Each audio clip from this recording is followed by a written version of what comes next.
All right, what's going on, everybody?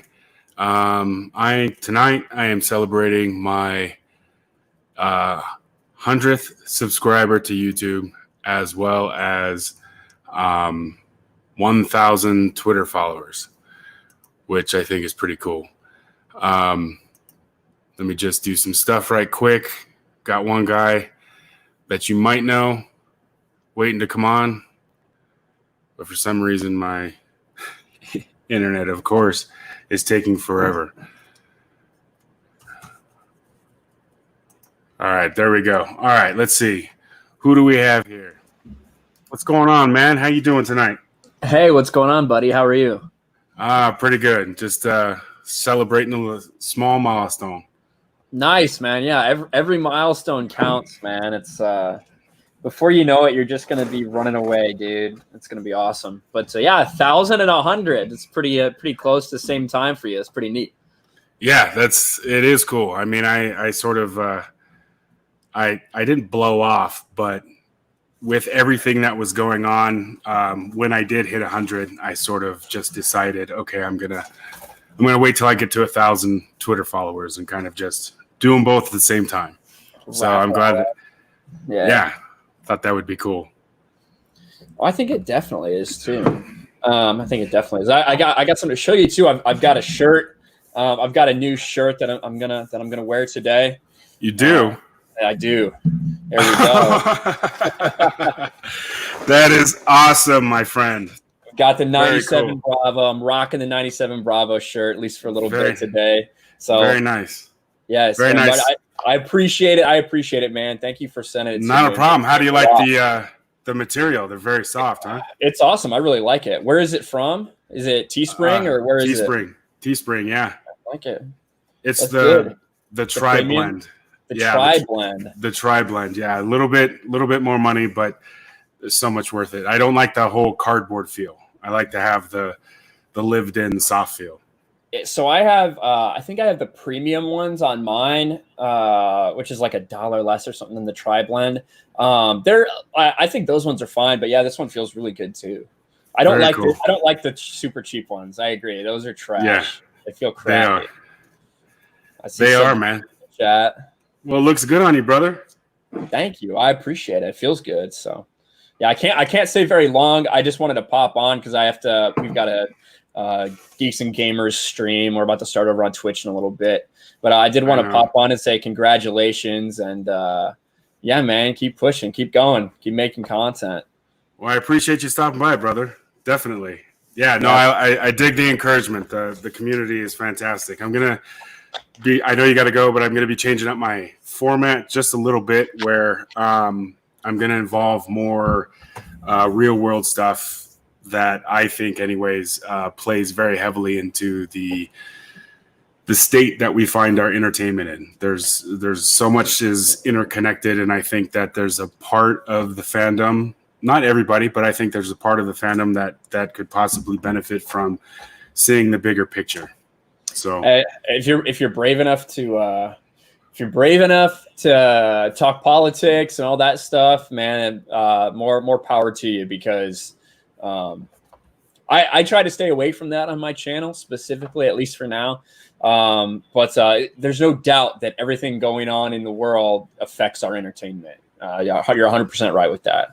Yeah, I think I don't know. I think that it would be cool. I'm going to do more of a podcast format where similar to like what Joe Rogan does, where he videos the whole thing and then makes a podcast from it. And I think and then clips on YouTube, which I think would be cool. So I don't know. We'll see where it goes. Yeah, man. We'll see where it goes. Well, I more power to you. I hope it goes awesome. Can you, I know Rosetta's backstage. You mind letting her on so I can say hi to her before I have to leave? Sure. Hold on. Hey, Rosetta. Hey, Ryan. So hey, Rosetta. How are you? Working. Painting stuff for the boss's artwork for his comic. Damn, that looks freaking awesome. Did you see the guitar pic I posted? The giant walled guitar pic that I posted with his poster painted onto it? I don't know if I saw that one. Let's see. Let's see if I can find you the post real quick. Yeah, I'm doing hand painted artwork for a boss to sell for fundraising for his comic stuff. Oh, I see it. Yeah, this one's huge. What do you think? It looks really cool, Rosetta. That's awesome. Keep plugging away. That's really cool what you're doing. So I love getting into all this stuff in the artwork. It's more functional. Yeah, because you were on entertainment when I told him that I lost my aunt last week. So I've been dealing with stuff. So yeah. Well, I'm sorry you're going through stuff, but I'm sure you're gonna pull always, through. always, Unplugging. always. I Yeah. don't know why. The last like 20 months, I can't help having something happen every constant few days or something. It's like, But oh, there's Ruthie too. Hey, Ruthie. Ruthie, Yes. we love you. Mwah. Yeah. Very cool to have you stop by. Outstanding. Well, I know you got a jam, dude, and Yeah, I got you know, going. much love to the shirt. I love you. You know, it's please- fantastic that you guys support as well as much as you do. You know, the Ryan, small channels and those kinds of things. So I do me a appreciate your favor. support, brother. Message 100%. me and work out a time we can stream together again, because we really haven't gotten to talk in a while. Pretty much since I saw you in March. That's true. Yeah, it sounds good, Rosetta. Let's do it. All right. Very cool. I'll talk to both you guys later. All right. All right, man. Take care, Take care. Have a good night. How's it going, Rosetta? We have Not too bad. one right more now. person backstage. I'm here. Wes. We're gonna throw Wes up here. Oh, look at the kitty. You want? Hey, everybody. What's going on, Wes? Wes? Not too much. I don't think I've actually streamed with you before. We did once, but I think it was like right when I first got started, when I had like 20 subs, 30 subs, something like that. Okay, not at least within memory. If that was a while back, it might have been when I was on muscle relaxers. So I think so. Yeah. because I was on those for quite a while. So I could use some right now. I'm having this instead. Cheers. Yes, amen, brother. I didn't like being on them, but that's a whole other topic. But yeah, would you quit pawing me, you little crazy thing? Yeah, man. Congrats on 100. Well, it looks like you're past 100, but Yes, no, like I was telling Ryan, I with everything that happened, that was going on in the world, it's still going on, but everything that was going on in the world when I crossed the 100 milestone on YouTube, I felt that I would And I've sort of figured push out it off tonight- till I hit 1,000 followers on Twitter. I figured Wow. out tonight that YouTube had unsubbed me to you. Oh, So I had that to was fix nice of them. that. Very nice. I appreciate it. Yeah, that happens quite a bit. You'd be surprised. I mean, I'm surprised by who gets unfollowed by whom and for why. If it makes you feel better, it's Well, been we a still week don't and a know- half. I still owe everybody a celebration for hitting 800 subs for me. Well, there you go. It's been almost 2 weeks and I still owe them that. we still don't officially know the why for unsubbing. Officially, it doesn't exist. People don't get unsubbed. Officially, Right. It's not a thing. It's we don't do that. No, why would we do that? No, of course not. If I you mean- don't do that, you just suddenly had 40 people disappear off your account in 5 seconds for no reason.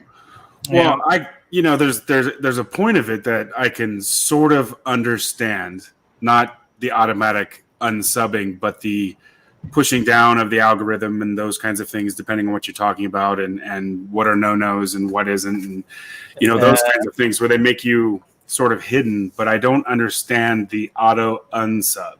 I mean, I don't know how many times, probably 3 times I've been automatically unsubbed from people that I watch constantly. Yep. And yet I get recommendations for people that I've never clicked on. I've never seen a video from them, and I get recommendations constantly. And it's bizarre how YouTube works. Yeah, I've experienced the same scenario. And so far, it's not showing me that you're actually live yet when I loaded the pages. Sometimes there can be a 5-minute lag time between then and the notification. See, that's another weird thing. The Or notification. with me, it's usually an hour and a half when people start saying, hey, it's starting to show me that you're live. Not even notifications. It's showing you're live now. Right. It's like, I've been on for an hour and a half trying to figure out where the hell my audience is. You're telling me now they're letting you know I'm on. It's lovely, isn't it? They are. Freaking YouTube. And just even if they click the notifications, it's not. I mean, it helps with your channel's numbers or how you're perceived through YouTube, but it doesn't notify your followers. That's just so bizarre. Yeah, it's interesting. I have TubeBuddy, right? So you So do I I. don't know if you, yeah. So you have the keyword explorer, right? And it shows you which Right. ones for that topic are the right one. I've used the keyword explorer. I've not used it, and I see no difference.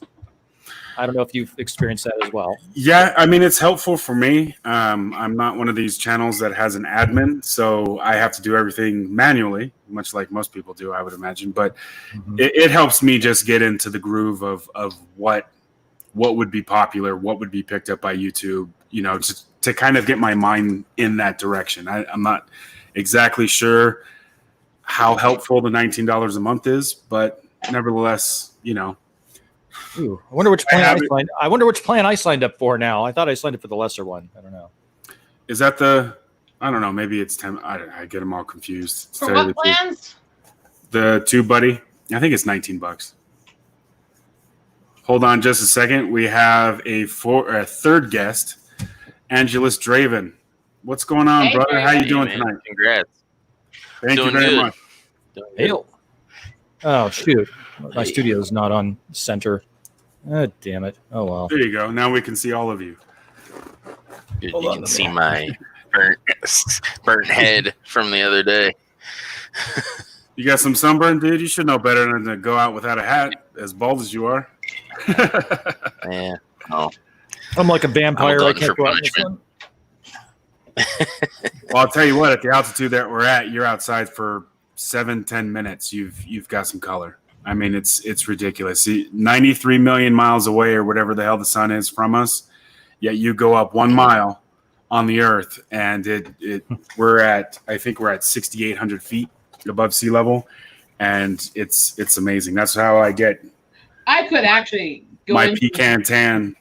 I spent This is enough tan for time me. with my husband doing freaking solar projects as his tech writer. I could actually go into why that is and the reflectivity of and all that, but it's boring as crap.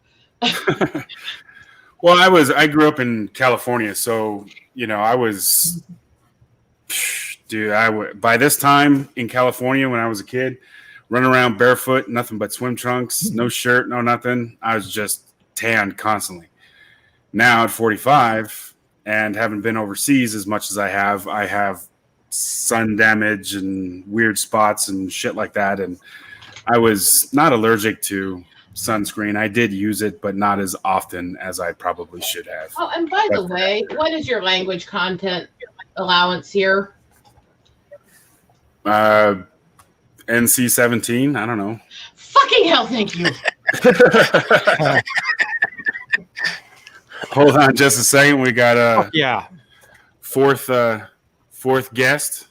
What is going on, Shellback? What's going on, man? Hey, Hey, Hey, Sheldon. Shell.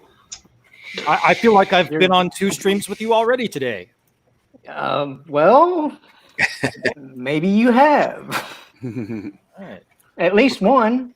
What's At going least on, one. man? What you up to? I don't know if you're on. A whole lot of nothing. But I mean, you're almost halfway to 200. Never mind 100. Yeah, I was. I know, right? I pushed it off when I crossed 100. The world was not right for I didn't feel right for a live stream, so I just kind of pushed it off, thinking that because I'd been flirting with 1,000 for so long. I mean, it was just like I'd gain 8, lose 7. It's like, what the hell? That I just thought I'd combine them both, and luckily, promoting it last week, it sort of worked out. I got it on the 6th day. Right. So yeah, I know if I'm assuming if we all had the same amount of YouTube subscribers as we did Twitter followers, it would be all right. You know, because like I'm over like 500 and something on Twitter. You know, so I mean, so I'm like 200 more people on Twitter than I am on YouTube. I am almost to 1,200 on Twitter. I am just over 800 on YouTube here. Yeah. Before I switched back to entertainment / comic book stuff, geeky, whatever, I had a political account that was over 12,000. So that would be nice to sort of transfer over. But that whole group is primarily follow me and I'll follow you. And so when I unfollowed a whole bunch of people, it just went whoop. And yeah, but that's perfectly fine. I mean, some of the people stuck around, but ultimately it wasn't the crowd that I was aiming for with what I was tweeting. So Yeah. but it'd still be nice to have the Twitter, YouTube transition. Yeah. A 1-for-1 would be cool. Yeah. On Parler too. Yeah. You know what else? You know what else was cool? Was all the like news footage and YouTube videos about people setting off fireworks on the 4th of July. That would be cool. Yes. Yeah. We have two more gentlemen Yeah. that would like to join us, if you guys don't mind. Yeah. We have Culture Casino and Hey. Subhuman. What's going on? All right. Hey, what's going Sub. on? Hey, Hey. how's it going, everyone? Hey. This is exciting. You gotta Oh, love good. this.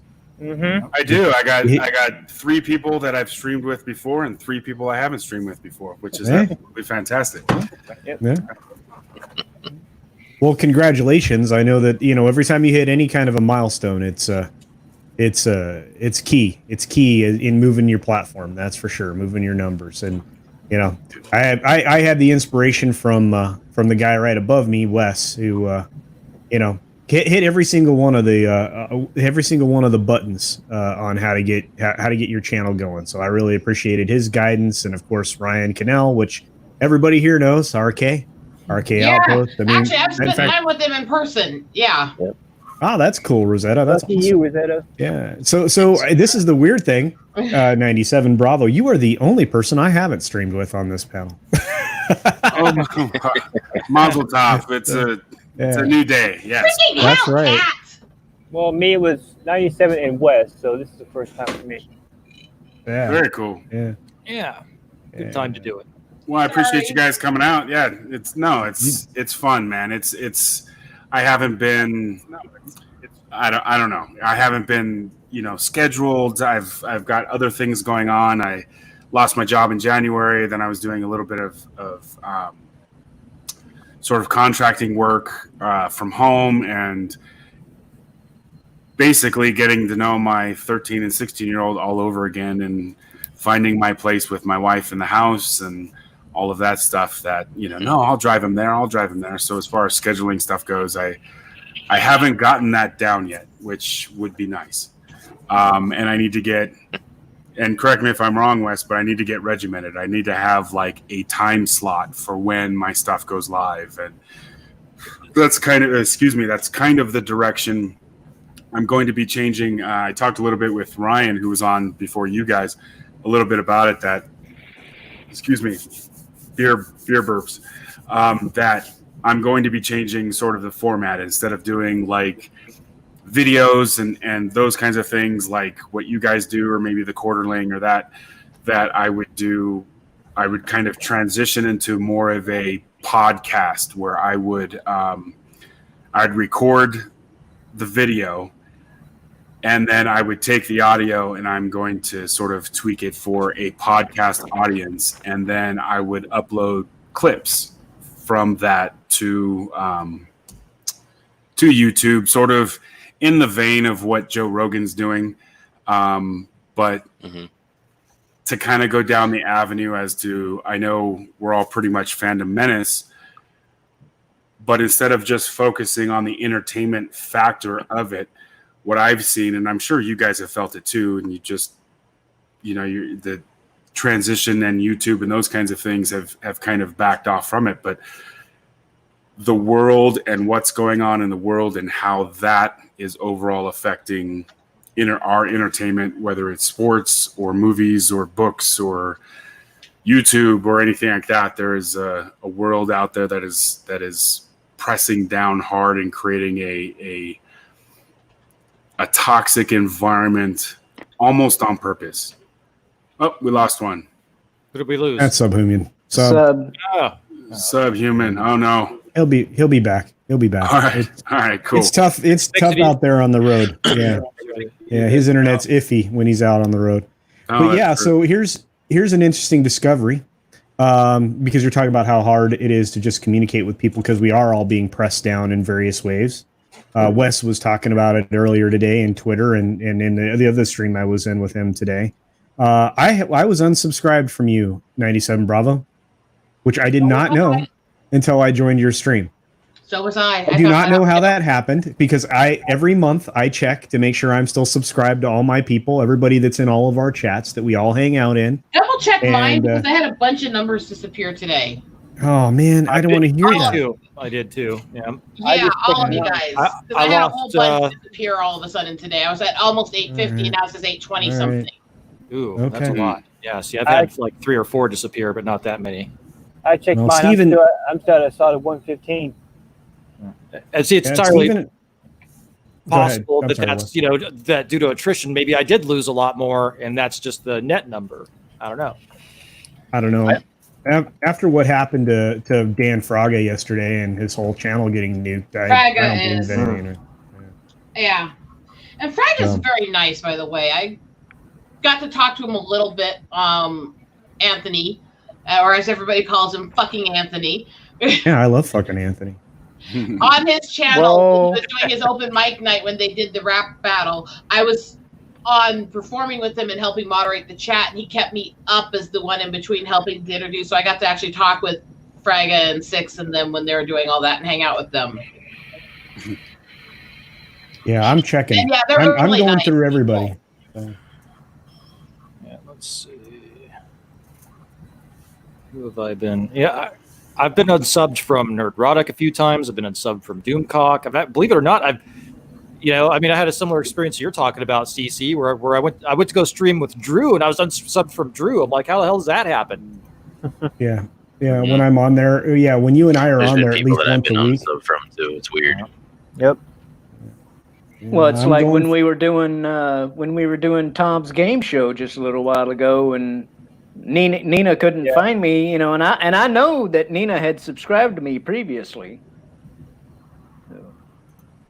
Like Rosetta, Cooper, you whatever. are another one that's I was missing. unsubscribed from him too, which is weird.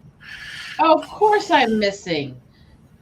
No, that's just weird. Like I said, I check everybody at least once a month, so I don't know what's going on. Like I said, I had a bunch disappear today for some reason. And it's irritating. I'm in that 800 bracket. I have almost all my hours. I want to get up to monetizing, and it keeps mass dumping on me every couple weeks. Mm-hmm. And I'm getting really pissed at YouTube about it. Yeah. Well, Wookie said the same thing. I mean, Wookie said he's subscribed to me 3 or 4 times now, and he's been unsubscribed. You have to check. I keep doing these streams, and I have no audience. And then everybody's telling me later, it never even showed you were live in my subscriptions tab going through people. Now, do you guys notice this after? I'm curious because I'm not elbow deep in all the YouTube stuff, but are you guys noticing this? Like, if you have either a raunchy show or, it's raunchy on my channel.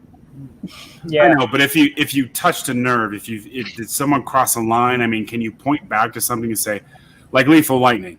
I mean, how many was it? Like 4 weekends in a row that dude got dropped. I mean, and I still don't know why he got dropped in the middle of his stream because his shit is notoriously raunchy, but it's not nudity, it's not pornography, it's not.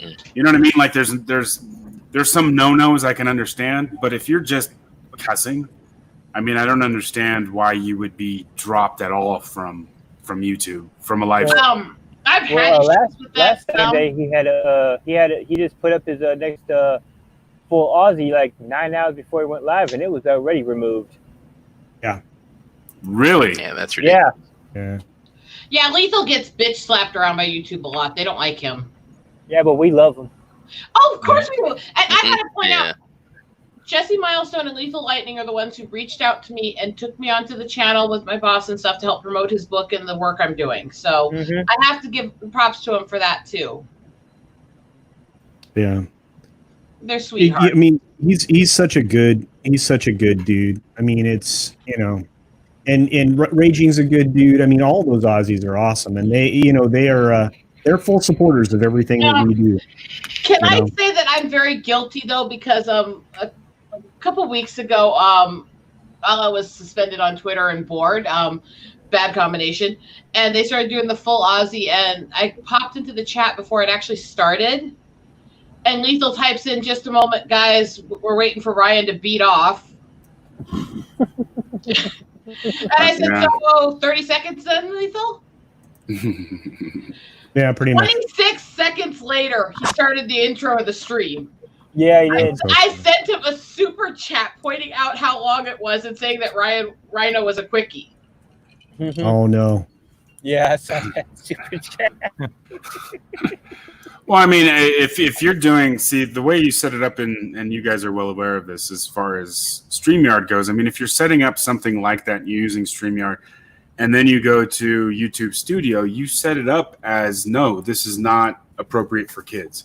So don't show this to kids. Don't promote it to kids. My stuff's always age restricted, always, because I know my fucking mouth. I mean, yeah. Well, That's I mean, my default.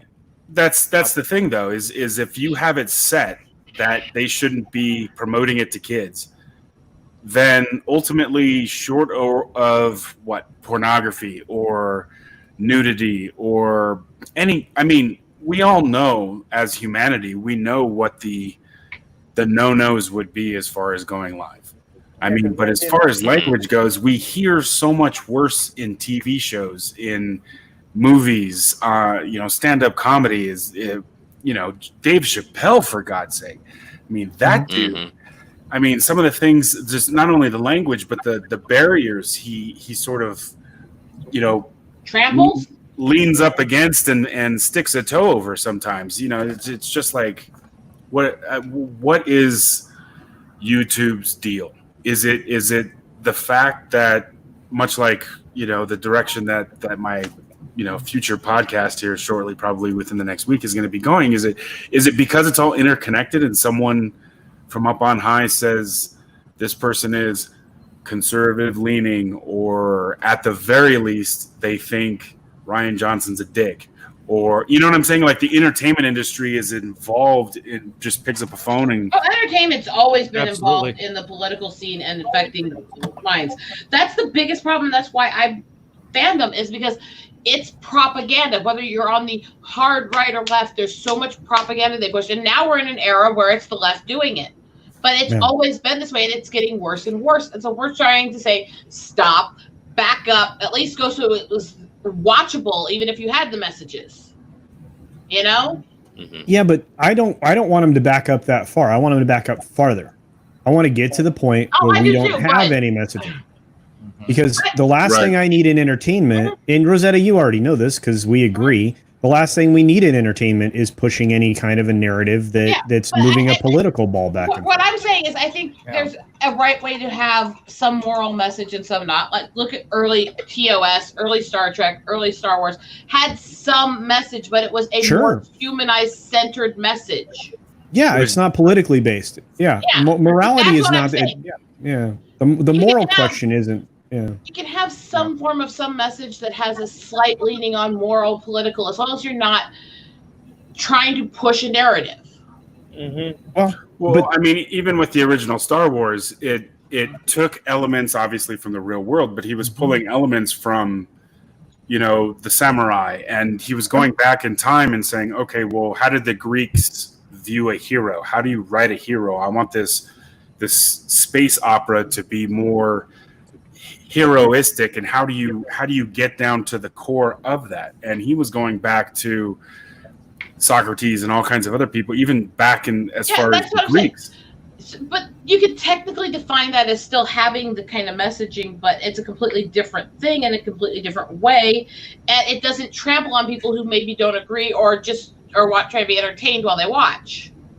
Right, but when your narrative, I mean, when the new James Bond movie, when Daniel Craig comes out and says, "Oh no, it will comment on Trump," what the fuck are we doing? I mean, seriously, why are we going down that road? Why are we engaging in identity politics in that fashion and being specific? I mean, don't get me wrong, there have been movies that have alluded to a stereotypical aspect of a given president. I mean, you go to Watchmen and they showed Nixon, or those kinds of things where they're portraying an actual person, or JFK or whomever. And then there are stereotypical aspects, like when they portray Ronald Reagan in a comedy or something like that he's a bumbling buffoon.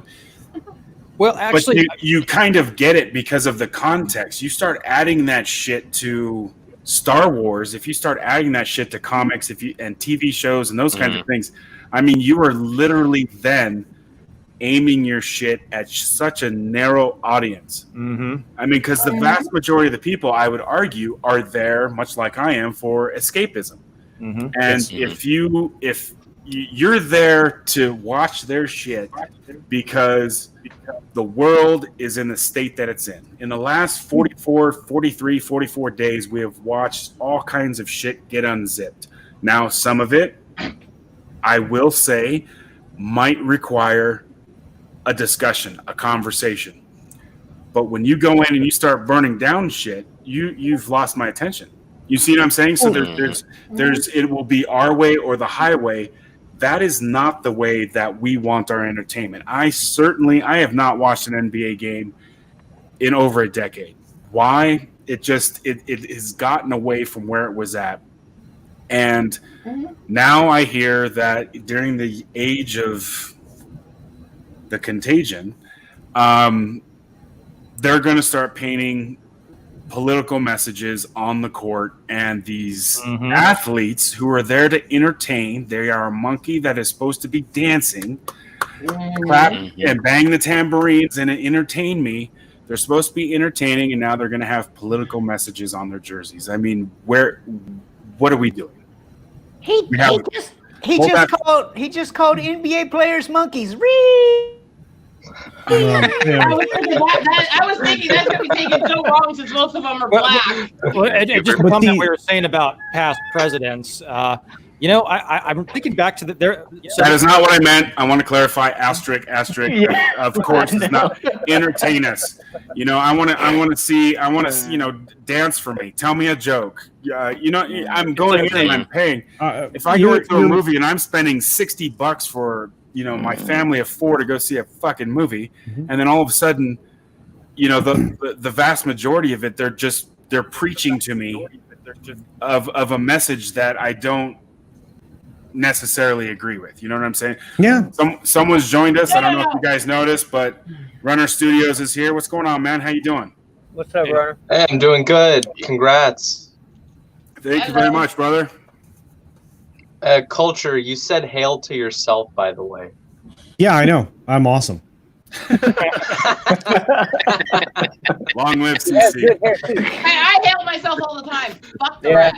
I mean, have you seen my hair? Of course I'm hailing myself. Come on. It's pretty awesome. No, I know. It should be. Hey, yeah, so here's the thing though, and by the way, I don't know how anyone would take offense, because there's all ethnicity is represented on an NBA court, as well as all ethnicity. We were just giving him shit. No, I knew that. Yeah, but I'm just saying all ethnicity is present in every single form of entertainment. So, and pretending like it's not is offensive. So the offensive part I agree. is the way things are being portrayed, and it's getting to the point. And this is something I get to visit with Wes on all the time, because I don't do politics on my channel. But when I go over to Wes's, or I go to Bear's channel, or I go somewhere else, I can be a total political jerk. But I just like I said, I don't. Well, I'm going to tell you what happened today. Today, I canceled all of my sports packages with DirecTV. Yep. I have held every single one. Oh, what are you holding up, Rosetta? Paddle I'm making with the comic I'm working on. Wow. That's awesome. That's awesome. Nice. I'm painting while we work. Oh, we lost Sub again. Sub's internet's we lost terrible. Subhuman. Yeah, it's his internet. So was mine. No. So I canceled all my sports packages today. I'm getting ready to cancel all of the movie services next. I've run out of reasons to retain the same entertainment that I did before, because it no longer is entertaining. And if I could find a way to get rid of all of the other news channels, except for maybe 1 or 2 on my package, I would.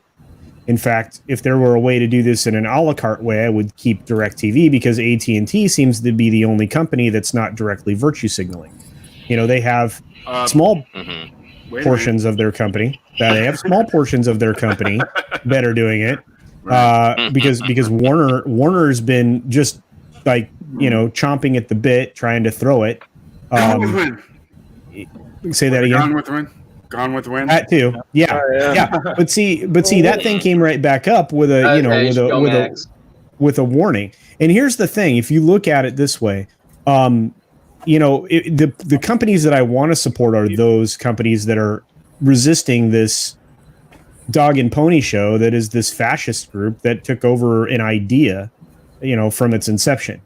So it is, you know, if we dive that far into politics, I'm going to say this is part of a larger thing. If you want to create a destabilized government or a country, you start destroying all of its history. I mean, it happened in Germany in 1933. That's the most recent. Most recent would be in Hong Kong. But you want to go this political? I can go into it. Let's go into the roots of this. All of this comes from the original progressives before they took over the liberals and became a more moderate thing for a while. This came from the Famian socialists of the 1800s. This came from the original feminists. It was always designed this way to Overton window the culture into the hard left. It's just been done slowly through generations. Sure. David Rockefeller was a well-known Fabian socialist. Yeah. And then you guys have a chance, look up The Gods of the Copybook Headings by Rudyard Kipling. He was for a long time a part of the movement. He left them because he found them repugnant. That was his poem he wrote about leaving them. Well, when you start getting into eugenics, and you start moving forward, and Teddy Roosevelt and those kinds of things, Teddy Roosevelt was actually the first outed progressive president that we had. I mean, we view him as being conservative, and there were aspects of him that certainly mirror that, but he was much more of a hybrid of the two. And when you move forward, I mean, you have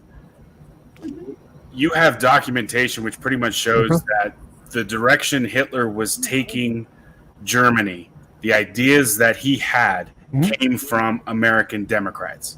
Yeah. And he morphed it into, he couldn't believe what was going on in America, and he morphed it into what he thought Germany can handle. And then we get what we get. I mean, when you have Lebensraum, to a great degree, was based on kind of our treatment of the Native Americans and the reservation system. Yeah, absolutely. Yeah, I can go into that in detail if you really want to rant. Because I grew up in IHS. I grew up dealing with the reservations, the poorest in the nation. So I can rant there, too. Ornery, you're going to have to get down now. Let go of my shoulder. But even dealing with, let go. You know, the idea of Margaret Sanger and Planned Parenthood and the reason she developed that. It was to eradicate minorities and religious. Those that she deemed to be weeds of society. Yeah, it's repugnant. It absolutely is. Yeah, and it's been happening worldwide in various ways. This is here's the thing. I mean, the insidious conspiracy theorist in me that goes on up here all the time is like, this is all part of the empire of China, because in order to conquer other countries, they're patient. They'll wait millennia if they have to get something done. You know, and the reason that they adopted a more capitalist approach was because fiscally it was the only way that they could compete market-wise to accomplish their goals.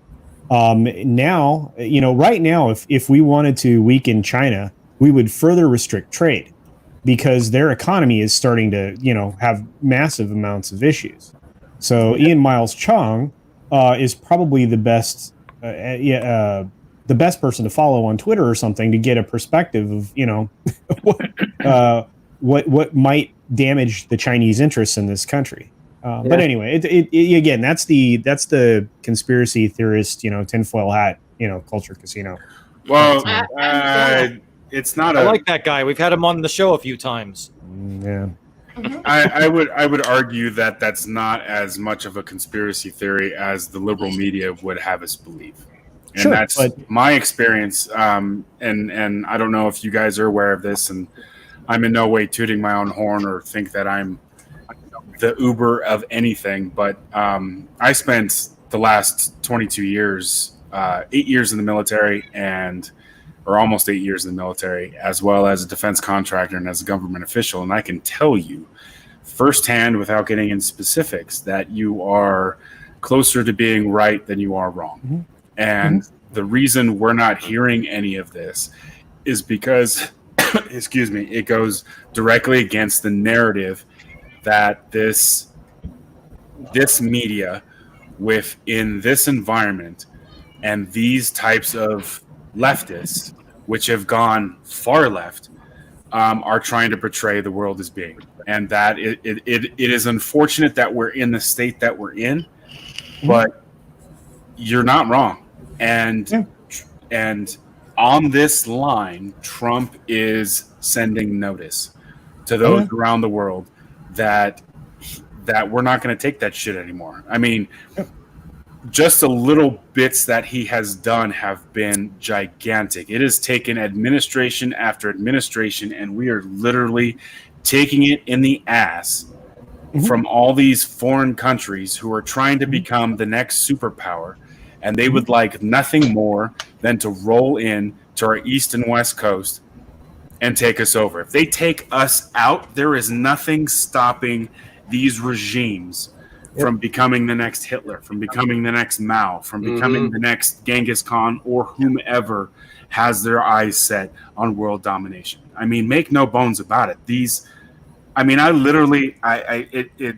It breaks my heart and pisses me off at the same time that, and God bless her heart, but my sister-in-law, who's 30, I literally had to have about a 45-minute talk as to why China was not our friend. I mean, she wasn't 30 at the time. This was a couple years ago.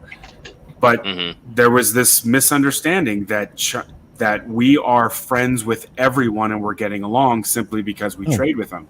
And that's not the case. They are tolerating us and we are tolerating their shit because it keeps the nukes out of the air. But when you have China influencing our movies, because those friggin' people, they're telling Top Gun to take the Taiwanese and the Japan logos off of Maverick's famous jacket for the next Top Gun movie. I start to get a little pissed. Right. Tom Cruise has been in bed. He's been in bed with the Middle Eastern financiers. People who are financing the Mission Impossible movies have been Middle Eastern as well as now they're Chinese. And so if you'll notice, who are the bad guys? They went in a completely different direction, didn't they? It would have been, I mean, if you're trying to tell without trying to give too much away, if I was trying to tell an espionage story today, and if I were to write a book, they would not make it into a movie. If 6-7 years ago, I was during the Obama administration, if I was trying to make Middle Easterns to be the bad guy, and if I were to reveal what I knew in a book as much as I could about the Islamo-fascist movement that's going on, that they are tolerating black Muslim Americans, for example, is that if you take into account just this one little piece.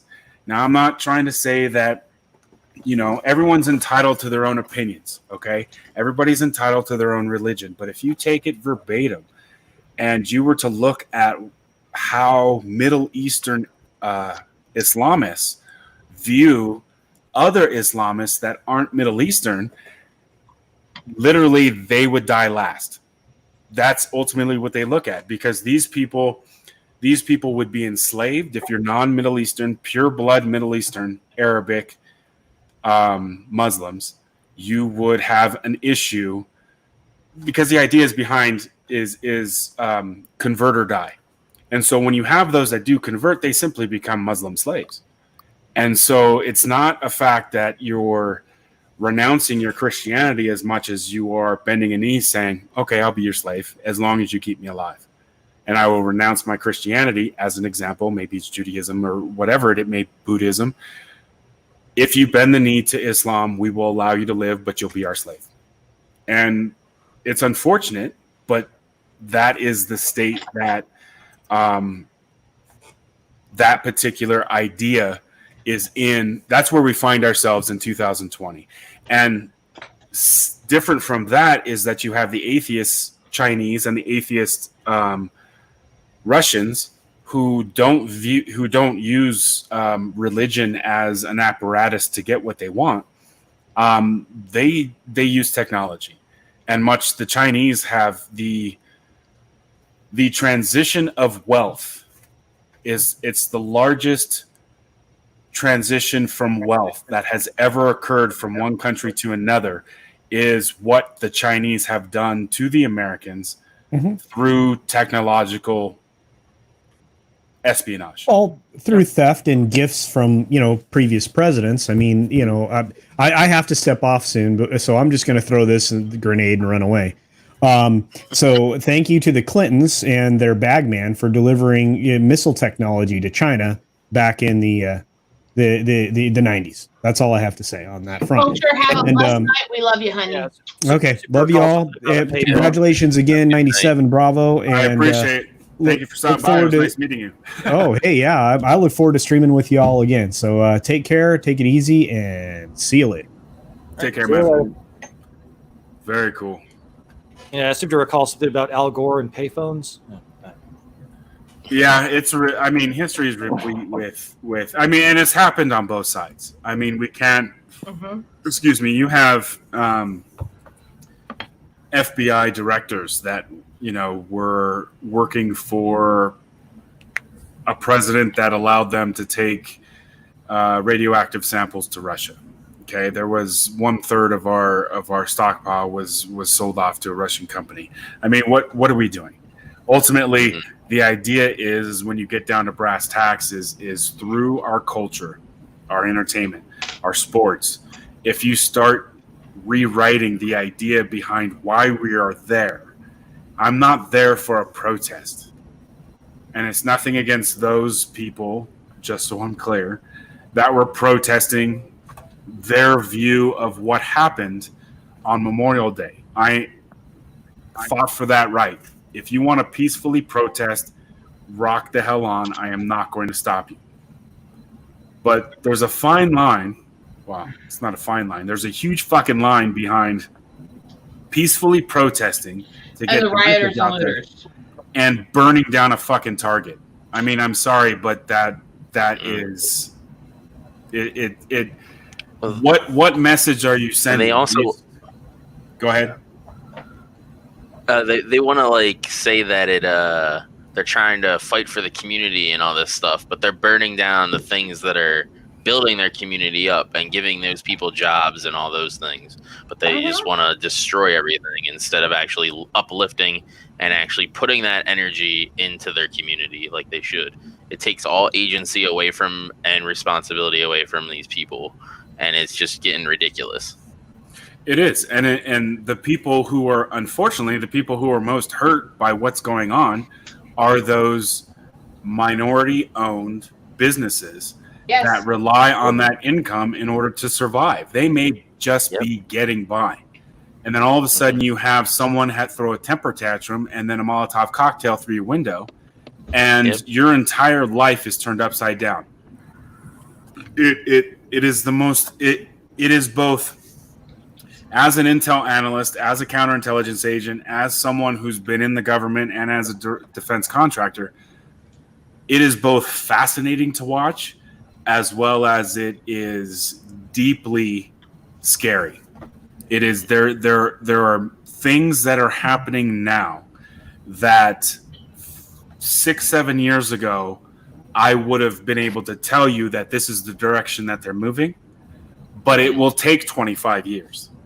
Over one weekend, one holiday, one Monday in May, and we have what we're watching now.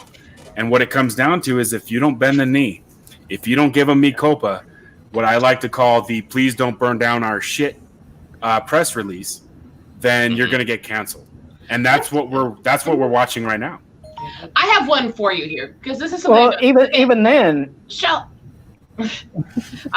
but I've been kind of noticing something here because again, the church that I'm on the board of is in the inner city in the black neighborhood. It's a black church, and It's right next to a very expensive neighborhood, but very ghetto itself. And nobody in this high-end neighborhood has ever cared what's happening. Any of the stuff we're fighting, any of the people we're trying to help, any of the people struggling, the abuse victims, the kids with disabilities, all this stuff, none of them have ever cared about anything that's going on in this inner city. Now, all of a sudden, it is absolutely every single house in that neighborhood has BLM signs up, but they still don't care about trying to help the inner city. Of course you tell not. me that sign means anything other than "Don't rob us." Right. Of course And they don't mean it. Of course they don't. It's a pose. It's virtue signaling. It's oh look, don't look at us. Don't look at us. It's unfortunate, but that's the truth right there. I mean, there's more truth to that than anything that's come out of CNN or Man, this MSNBC piece of or shit internet that I have. Well, you remember that video that was on Twitter, I think yesterday or a couple of days ago, about the mom getting shot in front of her kid? Oh yeah. Yeah, I thought, like, what's going on there? Well, and that's the thing too. I mean, just take the numbers that have come out of Chicago since Memorial Day. I mean, and just so we're clear, everyone who's watching or whatever, we're talking about George Floyd. Okay, so on Memorial Day, this is when it happened, on the 25th of May, and here we are 44 days later, and everything has moved in such a rapid fashion. It almost makes me think, and going back to Culture Casino's comment, is that it was all about conspiracies and tinfoil hat shit, is that it was all like on the shelf, man. And the instant they had something that fit their narrative, they were like, okay, let's take the playbook off. And before we knew any information, they had this movement activated. Antifa got activated, the Black Lives Matter. I mean, if you look at, like, Black Lives Matter has been around, Black Lives Matter Inc. Let me be perfectly clear. They've been around since I think it was 2013 or something around that line, and then through the 2016 election, they have an uptick in interest in Black Lives Matter. Then when you look at the 3 years in between, they go back down, they plateau, and then all of a sudden it's 2020 and they're on the uprise again. Not to say that there's not a legitimate discussion to be had about lowercase Black Lives Matter. The capitalization of Black Lives Matter, talking about Black Lives Matter Inc., when you look at it, it is destroying the family unit and creating an environment that is entirely Marxist, that is entirely one-sided, and the message is getting muddied. Because, I mean, did you guys see the video of? I think it was a clip. I don't know if it was a YouTube video, but the president, Abu. Okay, he was out there, he was at a Black Lives Matter march or rally or something. Correct me if I'm wrong. Someone correct me. The 10 people who are watching, or 13 people watching, but so he was at this movement. No, you're right. I don't doubt his desire to improve the lifestyle and the community that he feels deeply about. His community, right? The Black community. I don't doubt that there are people out there that feel strongly that shit's fucked up and we need to do something. The problem I have is when you have these white, liberal, mostly female, idiots on TikTok talking about, if you say Black Lives Matter, I'm going to stab you. Okay. No, all lives matter. And that's the thing that, and yes. Have you guys heard this analogy? So someone says Black Lives Matter, okay? And they're talking about lowercase Black Lives Matter, okay? The words in and of themselves, not Black Lives Matter Inc. And you say all lives matter. Say, yes, Black Lives Matter, but all lives matter. Have you heard this analogy that is going around now where they say, okay, you're in a neighborhood and one house is burning down and there's people inside. And you say, yes, but all houses matter and everyone in it matters. And then all of a sudden they say, yeah, but this house is on fire. We need to focus on it. Yeah, but that's not true because there are people that die in every race by overreach of police and police brutality. It is not a racial issue. That's not true. It's a thin blue line issue. The first person who said all lives matter as a response to the BLM movement was on an interview with Glenn Beck the day after they formed their movement. It was Alveda King, the niece of MLK Jr., who marched with him in the civil rights movement and lost both her father and uncle to it. So this is not a white thing against blacks. She was saying, let's not make this about race. This needs to be police reform so that this doesn't happen to anyone. Correct, but you saw what they did to Terry Crews. Terry Crews had the nutsack to actually say, let's ensure this doesn't become Black Lives Matters more. Or Black Lives Better, I think was the exact quote, yeah. Right, exactly. And then all of a sudden you had everyone was attacking him. You got to cancel this dude, this, that, and the other thing. He also talked about the whole black on black thing, and they tried to, Don Lemon or whatever the fuck he is, tried to skirt around that too, and this is just my own personal opinion, but I think this whole BLM thing is a crock of shit because of all the stuff I've heard. That they don't pay attention to any of that stuff. They don't pay attention to the black man killing the black man. They're just all about the police thing and namely white police, it's almost, it's I'm sorry, but I mean I'll say this to anybody, that I think it's just a crock of shit, or else they would be being activists concerning all of it, Go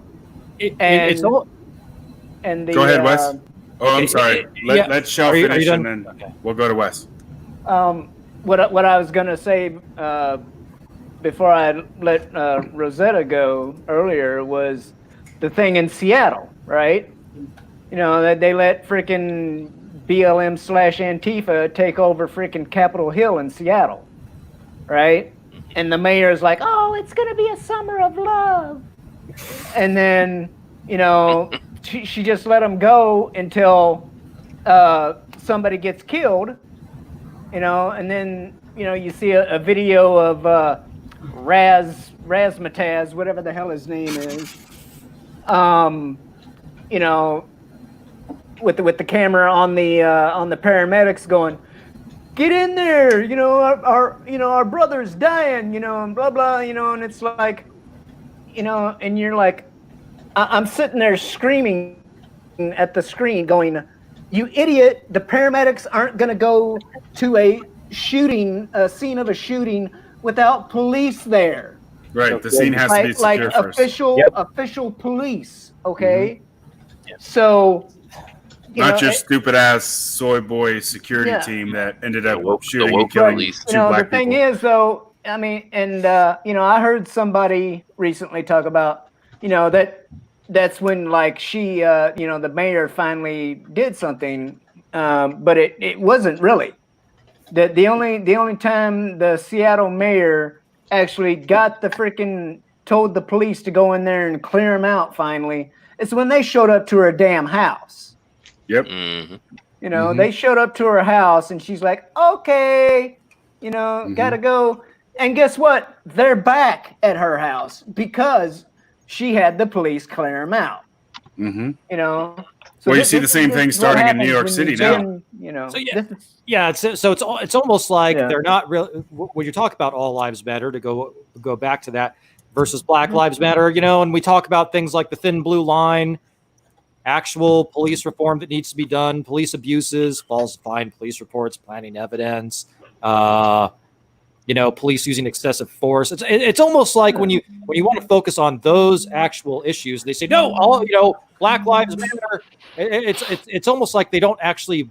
It's almost like they don't have an interest in actually curing the problem because their interest is in the victimhood and not the solution to the problem. That's a problem that everybody is going to agree on. Right. And so we get where we're at now with the whole defund the police bullshit. Mm-hmm. Now the thing that gets me, okay, and correct me if I'm wrong, and I could be out of bounds here, but so you have Minneapolis, Minnesota, okay? So George Floyd and that whole incident on Memorial Day. And the best idea that city council has is to dissolve its police department and replace it, get this, with social workers. I mean, that's the best thing that's the best idea that they have is not to your point, Wes, is reform it and say, okay, well, we need to look at it and shit's wrong and it's not working the way we designed it to work. So we need to get in there elbows deep and figure out how do we make this work better for our communities, because that's who the police are there for, is the communities. And then all of a sudden you have defund the police makes sense to people. Now, who is this going to hurt the most? Think about it. I mean, do you think that this is going to hurt Beverly Hills, who can afford, just like the Minnesota City Council, afford private security? No. These guys already have private security that are rich and those kinds of things, whether it's your athletes or whatever have you. The people it's going to hurt most, much like the small businesses we were talking about earlier, is it's going to be the people who are downtrodden. None of us could afford private security. So if the cops didn't show up, you're either locking and loading and you're taking care of business and ensuring that you and yours are protected and safe.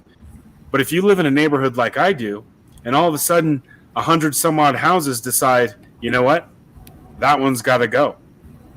Well, what are you going to do? We do have our own private security, and it's called the right to bear arms, but they're trying to take that away too. Mm-hmm. Correct. See, this is why I got into it with freaking Jason a couple weeks ago. Because she's out there saying, oh yeah, defund all these police and all this stuff. And white people are always racist. And I use my money to influence elections in other states and stuff. And I'm sitting there going, you are a rich white woman with armed security in Beverly Hills. How dare you tell other people they shouldn't have police protection? And she started reporting every comment I made to her when I said that. I do just want to get to Mad Mardigan here, who said, because the social power is in their victimhood, responding to my earlier comments. Now, it's more insidious than that. There are some people that profit off of other people's victimhood, the people they claim to be white knighting for or whatever. And, it's in their interest to have people victimized or to have them perceive that they are victimized. It's disgusting. It is. It's those that are in power that are taking advantage of the downtrodden, regardless of race. But in the areas that they are talking about defunding, whether it's Los Angeles, whether it's $1 billion coming out of New York City's police budget, who is going to be unfairly, disproportionately affected? I mean, let's not put too fine a point on it. I mean, the areas, the barrios in New York City that are going to be the most the most affected by this is not going to be those that are in Manhattan. It's not going to happen. They're not going to allow it to happen, or they will pool their money and they will get their own security force to ensure that they and theirs stay safe. It goes to my point before about the Islamo-fascists is kill us last.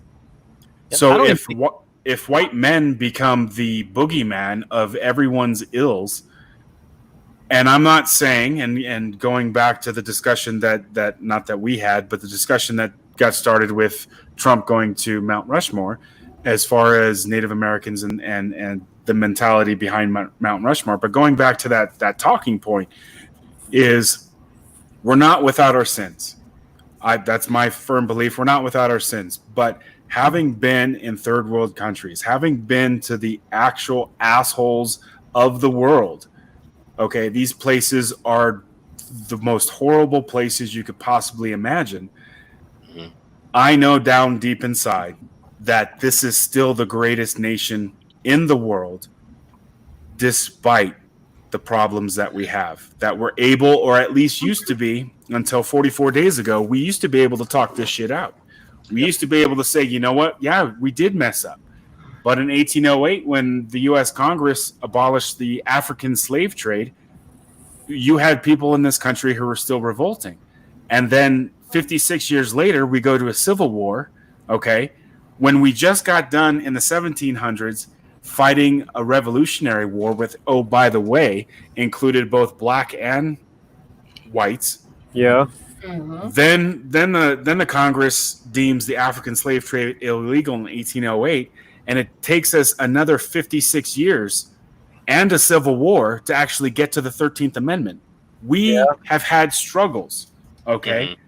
But I will dare anyone and any one of these fucking pricks who wants to step on the flag or kneel or disrespect any of my friends or any of the people who have fought for this nation who have not come home, okay, to include the Civil War and going back.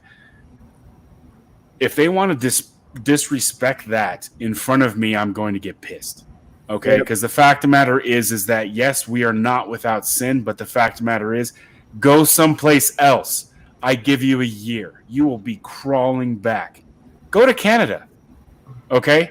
That's going to be the closest thing to their nirvana that they want because of the direction Canada is going. Yeah. But it's infecting Canada too, this mindset. Yeah. Okay? And you're going to have it. Shit, go to Mexico. Go south. Figure out how fast and how long these white liberals are going to last in Mexico. They're going to be run over like a truck unless you go to Cancun, which I honeymooned in. And if you've been to these vacation spots in Mexico, you will notice the heavy police presence because they want to keep Huedo and Hueda and their pesos coming back down there.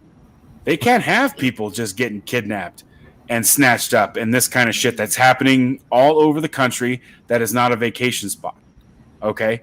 Now all of a sudden, was it Acapulco and Puerto Vallarta? They had Americans being kidnapped. And then all of a sudden people were like, oh shit, no, I'm not going down there.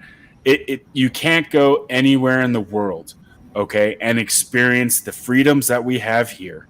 The laws are written specifically and clearly which state you will not discriminate when hiring. Okay? Mm-hmm. There are no rights that I have that are in writing that supersede or in any way, shape, or form go against somebody else's rights. 97 Bravo gets rights, but this guy over here doesn't get rights. There's absolutely nothing. Everybody has rights now. So what is the issue? How are you a victim except by your own making? I mean, if there are people who pull themselves up by the bootstraps, okay? They grow up in the 75% fatherless homes in the black community. Okay, they grow up single mother homes, and the nuclear family is being destroyed. And you're being white if you try to excel in school. I mean, there is something deeply, profoundly disturbing about a culture that is shooting itself in the foot, and then turns around and says, "You're the one who aimed the gun." It's unfortunate. It is going on, and I will be the first one to sit down and say, how do we fix this shit? But I guarantee you, it is not with these decades, these cities that have been run for decades by Democrats. I'm sorry that to get political and getting down to brass tacks, you can't fool yourself. And I'm not saying Republicans are perfect. I consider myself a conservative, not a Republican. I don't consider Republicans to be perfect. But sure as shit, the most dangerous cities, the 10 most dangerous cities in the country right now in the last 44 days are all Democrat run. Yeah. Mm-hmm. Absolutely. To the Rushmore thing, I have a great idea for all these people who are always wanting to pontificate about the Black Hills and Rushmore and stuff. How about if you're not either from the tribes where that's the Holy Land too, or of person who grew up there or lives there, shut the fuck up and mind your own business. Mhm. Because you don't know shit about the area. And if you come try to mess with Rushmore, guess what? Most of the people in that area are fucking Old West people and bikers. Bring it fucking on. Yep. Mhm. Sorry, that's my home area. I get little. I also No. find it funny that the same people that want to defund the police or get rid of them are also advocating for all these mask mandates. When it's like, who do you think is gonna mandate or like enforce this? The cops, because that really ended well last time for these people. Like Health inspectors, apparently. Mm-hmm. Social workers with health experience or some shit. I don't know. It's bizarre. I mean, much to your point, Shellback's point, which is the mayor of Seattle. It was the summer of love, all the way up until they showed up on her doorstep, and she was like, "Oh hell no!" Did we get Charles Manson out of the summer of love? Yeah, exactly. And LSD and all kinds of other bullshit that was just messing things up. But yeah, I mean, the idea behind and that's the thing that pisses me off, because the instant someone tries to point out facts, logic, the reason their ideology is full of shit, they're labeled racist. If you don't agree with what's going on, if you don't support lowercase Black Lives Matter, then you're a racist. And that I have an issue with, because there's nothing further from the truth, at least as far as I'm concerned, that I think a national discussion, I think it's time. Let's have a national discussion. If Black Lives Matter Inc. was designed to start a discussion on their perceived idea of police brutality, well, then let's talk about that. Let's talk about how last year 9 unarmed black men were killed by police. And then in the same conversation, let's talk about the 17 white unarmed men that were 9 or 17 unarmed white people that were killed by police. Yes, there's more quote unquote white people than there are black people in the United States. So you expect those numbers to be more, but there is a reason why cops get itchy. They get stressed, they get amped when they work in communities where 97% of the victims of black crime are other blacks. There's an issue with this. There is a problem when you have 7% black males. 7% of the nation is black males, but they commit 50% of the violent crimes. So statistically speaking, if you're a cop, black, white, purple, green, and you go into a community that is mostly black, what do you how do you think that's going to fall out? If every call you get as a cop, regardless of what your ethnic background is, if you go in and every call that you get, you don't know if you're coming home, how do you respond the moment someone tries to resist? I'm not excusing a knee on the neck, although there was fentanyl and other things that were in his bloodstream that could have contributed to that situation getting as far out of hand as it did. Putting your knee on the top of someone's back or close to their neck or even on their neck, it's not approved. I don't agree with what occurred. Okay, I'm not entirely totally convinced that is what killed him. I'd like to see the information. I'd like to hear the transcripts from the court that actually the doctors that go down and say, hey, look, there were drugs in his system. He resisted arrest. There's a video of him resisting arrest where he goes limp and he doesn't want to get in the car and all kinds of other things. And how do we move past the techniques that were used that could have potentially led to his demise? How do we move forward from there? That's the discussion I would like to have. I think I saw all of the videos, and I think it was pretty clear. I think it was clear that he was impaired, and that's why he fell down and went limp. And in my judgment, and I think that police officer was out of line, and that he was at that point. I don't think he could have offered resistance, so it was unnecessary for him to kneel on his neck. So Correct. And another thing, the thin blue line is the problem. And the fact that he had, he had complaints against him. Well, okay, I understand that people are going to complain. They don't like being arrested and they'll make complaints. That's fine. But what you can see is a pattern of complaints. And if the complaints all say the same thing, like he said this, he behaved this way, and there's a pattern, and there's numerous complaints. I think it should, with some common sense, you could discern between the frivolous complaints and the legitimate complaints. And for sure, based on what I've seen, that police officer should not have been on the force. You know what? If you're going to be a police officer, you're going to have to put up with people spitting on you and calling you names and being in uncomfortable situations. And you know what? If you can't handle that, then you ought to do something else. You shouldn't be on the force. Yep. Oh, wait, somebody else joining the stream? Like to hear what Matt has to say. Yeah, I thought I'd join in. Y'all talking right up my alley. Sorry, I'm using like a TV tray. I just absolutely. I'm using a TV tray. I look automatically for the name you're using because Willow was always my thing growing up. So. Oh, for sure. Yeah, I'm a big fan. Not excited about them trying to remake it, but No, fuck all their remakes. Fuck them, especially for saying they're going to remake Princess Bride because don't fucking touch Oh, it. hell no. Right. No way. You can't remake perfection. Princess Bride, the movie of my Hell marriage, no. my wedding song, the love ballad from it, and they're saying they're going to fuck with it. I'm like, All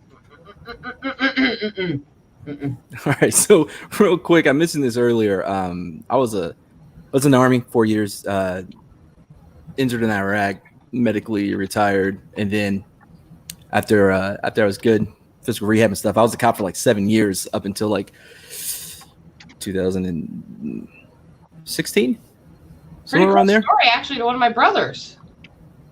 I'm not your brother. No, I know. I'm saying pretty close story to him. That's kind of interesting. Oh, well, anyway, so yeah, I remember when Ferguson happened with that whole thing, and just this shift in the attitude, not only of the public but also the cops, became very reactive rather than proactive, and it had a real effect in the area that we worked as well. One night there was a fight outside of a community center, and it was a group of young black men. So we're running around this neighborhood saying, "Hey, have you seen a group of young black men?" For like 20 minutes, and I went over to a little chat channel. I'm like, I think we may want to call this off because we were just driving around a neighborhood asking people if they saw black kids. We just need to stop it. And it was just, it had a very negative effect on how much effort we put into a lot of things. But and you can attest to this, that there's been a study done that when they do the shoot don't shoot drills, that white cops are less likely to shoot black perpetrators than they are white perpetrators, like as far as speed or even decisively, that there's an issue there. And it's regardless of the situation, regardless of how dangerous the situation is, or perhaps if a shooting would have been justified, but there are issues among the police force that it is a cultural thing. Well, and it's because we see what happens, not just to the officer, but also to the officer's family. When you have a shooting, whether it's good or not, you're that spotlight is on you in such an intense way. The George Floyd, the cop up there, like his wife, divorced him immediately. Now, she probably should. I have the feeling he's been an asshole for a while before that. Right. But it's not just isolated just to the bad guys. To the bad apples also. It affects everything. Like the one in Atlanta at the Wendy's. Like his stepmom got fired for defending him. How? What? Where's the connection to that? That's part of the culture that we live in now, though. Yeah. Is that she was on the wrong side of the narrative. Absolutely. And so she had to go. And it's unfortunate because we're in the middle of this defund the police movement. And at the same time, the people who need the police the most are having them potentially taken away from them by people who, like we were talking about before, and I'm sure you heard part of it, that can afford private security. And that to me is it's the most bizarre thing, is that I am so pissed at the outcome. And this is me growing up in just outside Los Angeles as a kid, is that I'm so pissed off at the verdict of the OJ trial. Or actually, no, I take that back. What was it? What's Rodney his name? King. Rodney King. So I'm so pissed off that the cops were let off in the whole Rodney King incident that I'm going to burn down my city. And we felt the reverberations of that anger 35 miles away from Los Angeles. And although it was in a much less intense way than it was, we still had, to an extent, we had places broken into and fire started and those kinds of things. And we were in the valley 35, 40 miles away. It's absolutely bizarre what happens. And shit, God forbid the Lakers win NBA Finals. They're flipping cars and burning shit and doing all kinds of other stuff. And this goes across all cultural boundaries. I mean, the residents of Los Angeles start flipping shit and burning. Yeah, and that's in a celebration. Yeah, correct. And this is it. You know, and what is going on that those kinds of things are allowed? And when you have the Minneapolis mayor or you have the Atlanta mayor saying that no, just let them do it. Ferguson was another point to that. When you have DOJ basically go in immediately after the whole Michael Brown incident, and they went in and they went through top to bottom that entire department that had a history of racism. How did it go from a kid was trying to get my gun after I approached him and he had committed a crime by strong-arming a convenience store? He was walking in the middle of the street, which gave me probable cause to say, hey, you know what? You fit a description. You're walking in the middle of the street. Come here and talk to me. That then turns into a struggle inside the cop's vehicle. The weapon's discharged because the kid's reaching for it. Yeah. Then as the kid's leaving, you're not going to shoot me, whatever have you, then turns around and charges. That's not the story we heard. Hands up, don't shoot. Yeah. Never happened. No. It was Michael Brown's buddy who got in front of a camera moments after it occurred and created that bullshit. Mm-hmm. And what did you have? You had media members. Oh, we're with them. Hands up, don't shoot. You know, this, and it perpetuated. It was this snowball that turned into an avalanche. And it happened in city after city too, you know? Right. And it was based off of a false narrative. Yeah. We're going through that right now. But what's crazy about the Wendy's thing is that if you watch the video, like, it was a good shoot. Like, I mean, come on. Like, I don't know what back after the Michael Brown situation, you had another shooting in Houston. It was outside of a gas station, and everyone came out ready to riot. You know, like they were just on standby. And then the cops were like, no, and released the video. And the guy had a gun shooting at the cops when they shot him. Oh, and, yeah. You know, and everybody was like, all right, we're gonna let you off on this one, but just, you know, just that's be the one on, thing on warning here. Right, but that's the thing that's bugged me about George Floyd is where are the cameras? Where's the cop videos? Yeah. Where is the dialogue that's going on while these guys are doing what they're doing? You know, how do we get a better picture of how? I mean, we don't want to convict these people, you know, on social media or whatever. But as far as stopping riots, why don't you release the police video? I mean, just like Wendy's, I mean, that shit was up and down and done. Mm-hmm. They decided to go march elsewhere. After, of course, they burned the Wendy's down, which, of course, had nothing to do. Now, all the people who worked at the Wendy's are now unemployed. Also, Wendy's is also. actually one of the companies that actually does the most in helping with inner city adoptions and disabled children. And plus, they have a great bacon, egg, and cheese biscuit. I wouldn't know. Yeah, I mean, fantastic. Breakfast is really Company damn for good. what they do for Oh, yeah. adoptions and children, you know? but that goes to the point. That goes to the other point, the very sensitive point of what constitutes protesting. Does walking out of Walmart with a 65-inch TV does that count as protesting? Well, it depends on where you're at on the victim ladder. Like, are you a double amputee black lesbian who, is gender nonconforming? Holy crap! That's protesting. That's a quadfecta right there. Yeah. That TV is part of the reparations. So, Yeah. but this is the thing. Okay, so riddle me this, Batman. Is okay. So you have that. Okay, no violence is okay. Someone broke a window. Okay, but no violence is committed. I'm just going in. I'm getting my diapers. I'm getting my big screen TV. I'm getting all these different things, and I'm walking out. There's one place. The Nike store was raided for, Which is crazy. With Right, Colin exactly. Kaepernick, Take like, care, Rev. thinks Exactly. they'd be like, no, this one, they're good. Exactly, and that's the thing that the most bizarre thing is when you have these offset videos that aren't taking place during these protests, riots, looting, whatever, where you have people minding their own business getting blindsided by violence. And you have the guy in New York who was just washing his friggin' car, for God's sake, and the guy just walks up and double taps him and walks away. You have there in New York. There's video after video of what's going on in New York in the last couple of weeks, and you have this guy who's the latest one that I've seen, anyways. Is you have this man who's walking with his daughter, both black. Oh yeah. They appear to be black from the video, and a car pulls up and just kills him right there in broad daylight. Yep.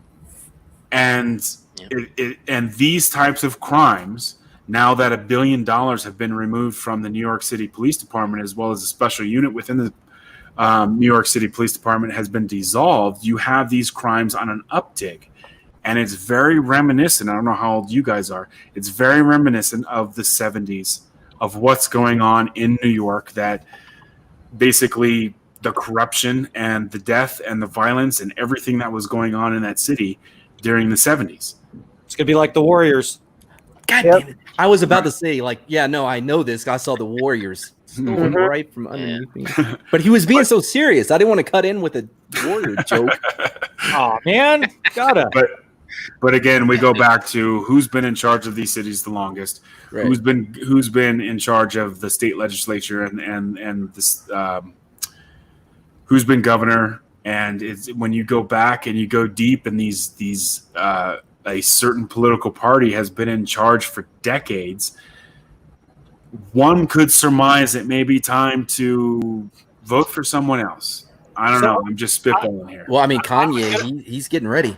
I'm gonna play devil's advocate here. We've got some fandom menace that are not white, and they're African American and black, and some of the things they've said is a lot of people in these communities, a lot of black people, they know this, but they don't have an alternative, and I think there is some validity to this, and that Republicans aren't going in there and they're not competing for the vote, and now under Trump, that's changed. Trump is going for the black vote, but that's been true in the past. That Republicans have not been going out there and taking a risk. And dude, make no mistake about it. A Republican going in there going to get roasted bad. But you got to be able to take that to plant those seeds, and they don't really have. Republicans are always on the defensive. The Republicans are always on the defensive, and just they just lit it at what the left does all the time, or the Democrats do all the time. I have just one quick request. I haven't heard him speak yet. Runner, I just want you to say, did it hurt? What? Does he not look like Adam Driver? Is that just me that's staring at him like, God, that's Adam Driver? Yeah. Like, just say, did it hurt? Kill it if you have to. Hold on a second. Skywalker.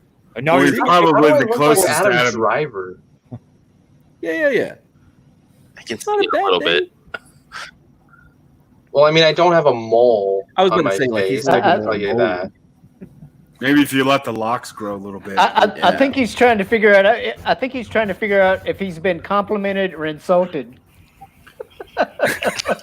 Yeah, I am trying to figure that out, Shellback. Because here's the thing: this guy played Kylo Ren, and at the same time, he is a good actor.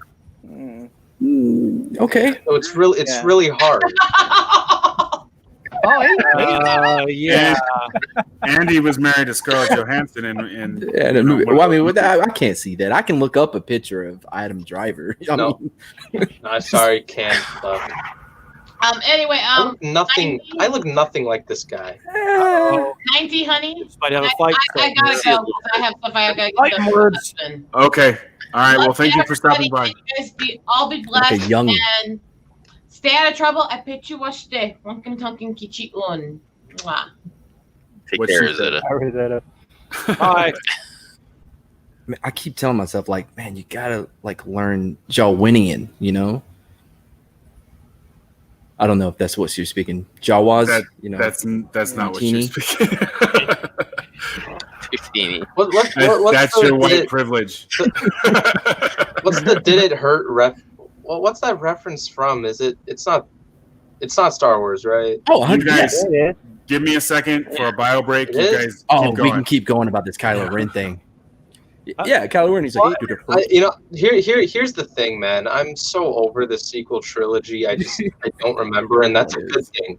And that's a damn good That thing. is a good right thing. there.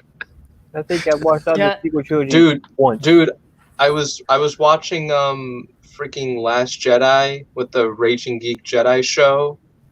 Mhm. God damn it, that was so painful. It was cringeworthy.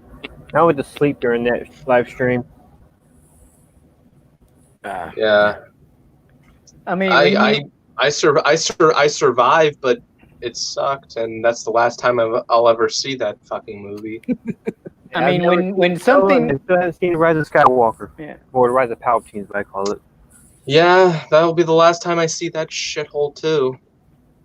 Oh, I remember, like, The Force Awakens really didn't bother me, you know. No. No. Yeah, When I same. first saw I it. actually liked it at first until The Last Jedi came out, and I didn't like it afterwards. I it know was the half of a exact good moment. movie.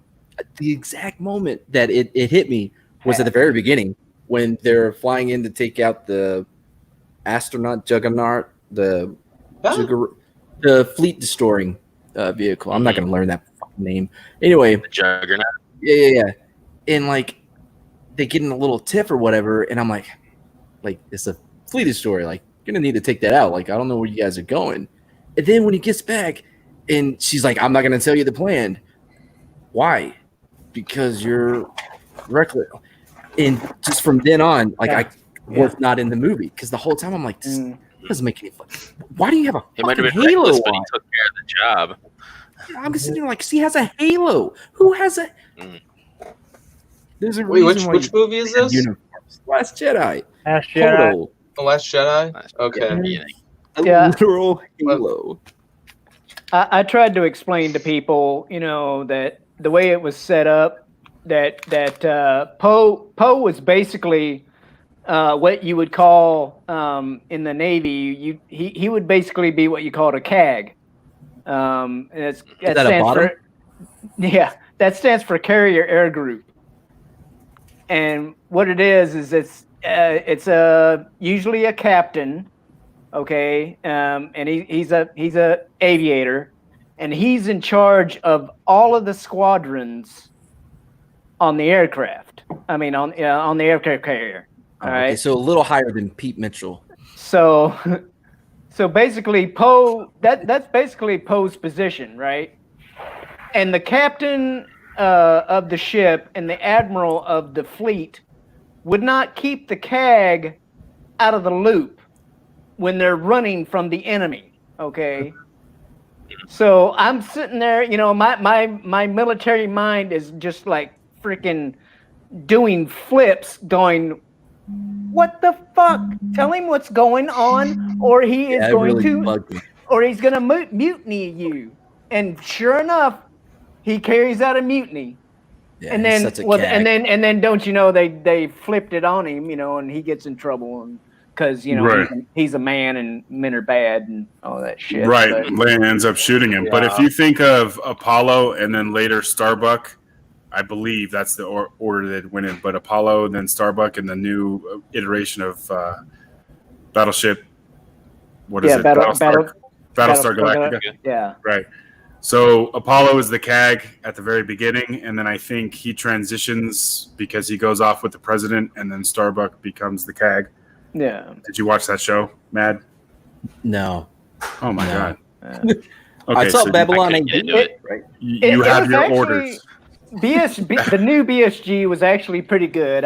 When I first heard about it, and I'm like, wait a minute, Starbuck, and who was it? Boomer. Like Starbuck and Boomer are now chicks, and I'm like, wait, no, come on now, come on. Yeah, but it was, but they did it good. They did it that's good. what I was. But that was So they what I got was the going to say. full- Is Do at it first, well, you can forgive At- anything. right? Exactly. And I think Boomer was indistinguishable. I think you could take Boomer.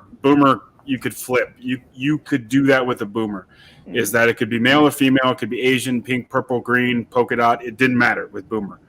But when you take a Starbuck, which was an iconic character from the original series, and you do such a heavy flip, I think that at first I was like, "Who's this bitch?"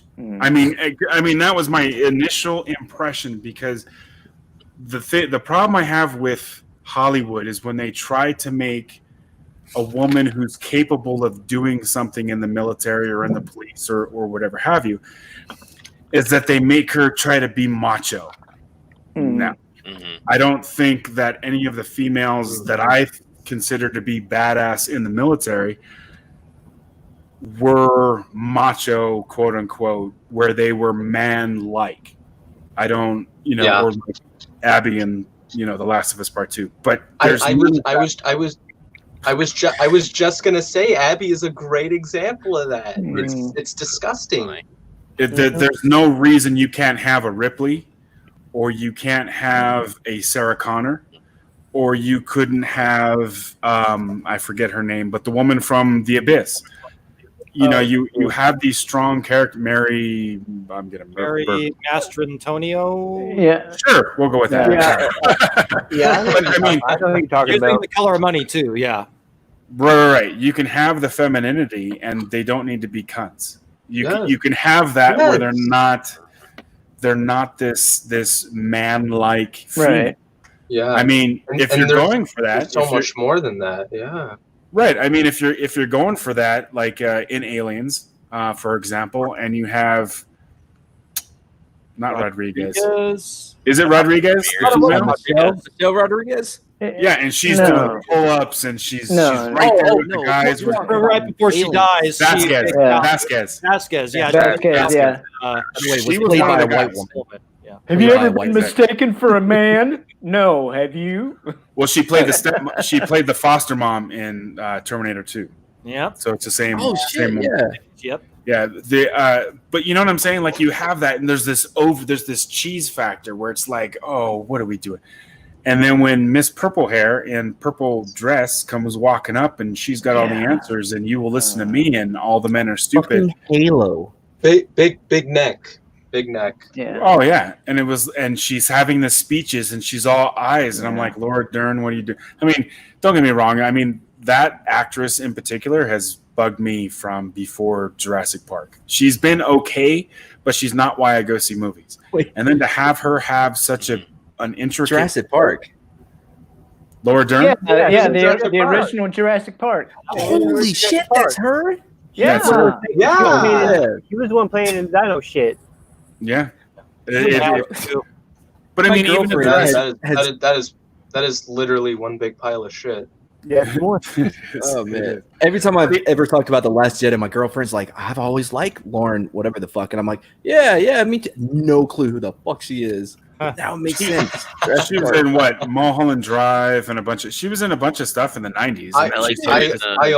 I only knew her from Jurassic Park and the Lost Jedi, as I like to call it now. Yeah. Jurassic Park 3. But Yeah, she was in Jurassic Park 3 also.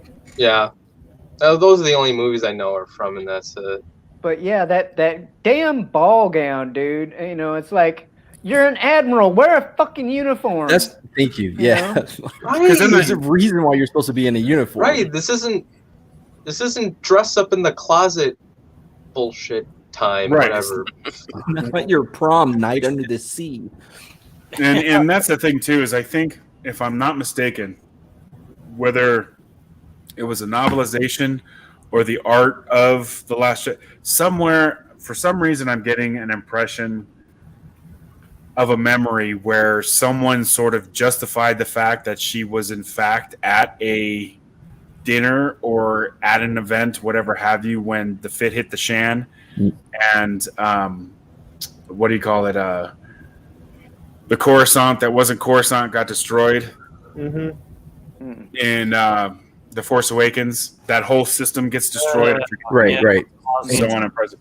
So So the when that- uniforms. If it Right. didn't happen on film, it and didn't happen. they had a rally point, and she was there, baby, and she stayed in her dress the entire time. Which, of course, as Shell can attest, is that if you're in the military and you get called, and I don't care if you're 3 sheets to the wind or you're bucket naked, if you get called and it's time to go, you don't show up bucket naked.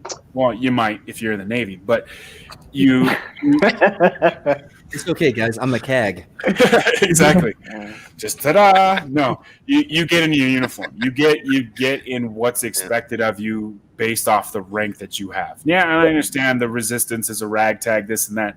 Everyone else is in uniform. Don't give me that shit. You know what I'm saying? It's bizarre. It was that whole movie. Yeah. That whole oh my god. And I you know what? Since we're on it, my oldest daughter and I we've been on this sort of new Star Wars sequel journey together. I took her. I saw it by myself. The Force Awakens. I saw it by myself. It was like, I was like, you know what? I'm gonna go see if I can get in the movie. It was the day it came out, and I literally walked in. There was like 10 people in the theater, and I was like, cool. Really? So I saw it by myself. Yeah, it was 12:30 in the afternoon on a Friday, Yeah. and so I was by myself, and I saw it, and I was like, oh, okay, cool. And said, you know what? I'm gonna take my oldest daughter, who at the time, what was that? 2015. She was 11. And hold on, we got one more to join. What's going on, man? How you doing? Doing all right. How about you?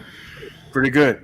Good. So we're talking about The Last Jedi a little bit. So 5 years ago, my oldest was 11, and she went with me to see it and was like, all right, cool, here we go. And then the next time I saw it, the third time, was with all 4 of us. And my youngest was 8. And my youngest flipped out because she liked, although they had in past, my oldest had seen more of Star Wars than my youngest. My youngest knew the characters, and to an extent, as much as an 8-year-old can, who's kind of walking around and not really sitting there and watching the whole thing. And when Han died, she was like, that was the only thing she remembered of the movie, was like, oh, I liked him. Why did he die? So then when we get to The Last Jedi, my oldest and I, we were so excited after having seen The Force Awakens and then seeing it several times on Blu-ray and those kinds of things that for her, it would have been her 13th birthday. I decided, you know what? I'm going to take my oldest to Florida, and we're going to go to Celebration. And it was around her birthday. Right. Yeah. So it was around her birthday that this all happened. So I, dropped the coin, and we go to Florida. We were very excited. Saw the trailer for, the first trailer for The Last Jedi, and the Jedi have to end. We were like, holy both of us. And all of a sudden, extremely excited for what I believe is going to occur, or the rumors and stuff, what I would like to see occur in The Last Jedi, what it would mean is pretty much Luke kicking ass and coming back and taking a stand and saying, hey, you know what? I'm going to teach the next Jedi. You're not going to be called Jedi. It's going to be something else. We're going to do something new, whatever it may be. But just seeing Luke kick some Sith ass. Then, I know this is long-winded, but then in December, I think it was either late November or early December, the plot leaked. I don't know if you guys remember that. But there I didn't know about the leak. Oh, I didn't see it. Yeah. I didn't want to see it. And it Again, was, I was still on board at this point. I Oh, didn't, but see, I didn't I believe it. It was so stupid. I didn't believe it. that's exact. So I read it and I was like, okay, what the hell? And I'm going through it and I read the whole thing and I forget exactly how it was leaked, but I read the whole thing and I was like, oh, please. I was like, wow, that's No. He wasn't it. No, it was like know. Reddit. I mean, it was something like bizarre or whatever. But It had to be Reddit. and I think it was right. I was on Twitter at the time, and I had my own website, and I was leaning forward, man. I was looking forward to it. Huge fan. It's going to be great. I didn't think that the Force Awakens was perfect, but I thought it was a good jump off point. I thought, okay, cool. Yes. Enough mystery. We can go out. We can move forward. It was not perfect. I want to make that perfectly clear. And then I got this leak, and in the back of my mind, I didn't say shit to my daughter.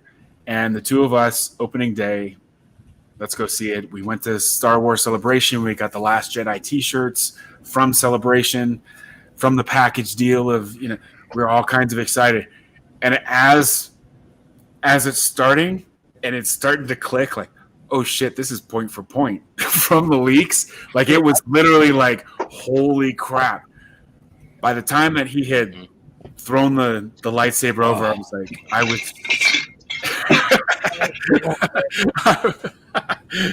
was like, oh my god! Stupid. I was like, here we go.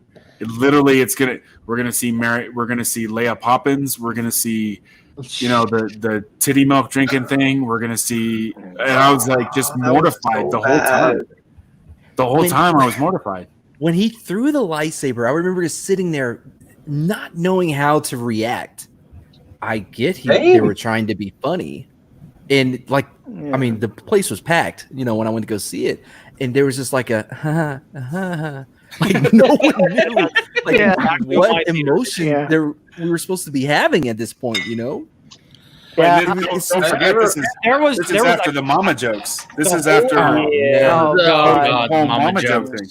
When Leia Poppins happened, first off, the whole theater gasped at the same time. Gasped like.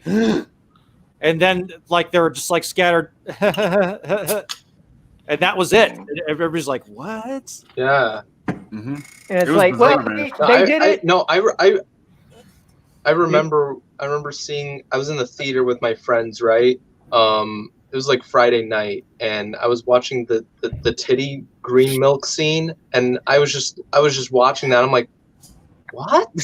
I'm like, why would they put that in the fucking movie? And the worst part is, that was the first so titty weirded you saw. out. I mean,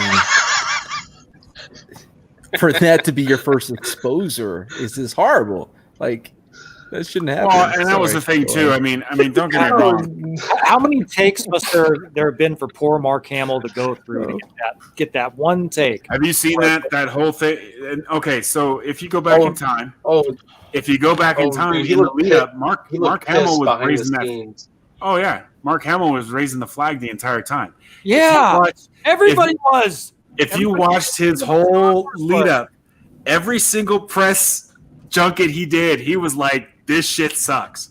He didn't say that, but he was telling you he was. I completely, thoroughly, and vehemently totally disagreed with everything Rian Johnson wanted to do with Luke. Yeah, but it's a good movie, and go see it. Yeah, it was not.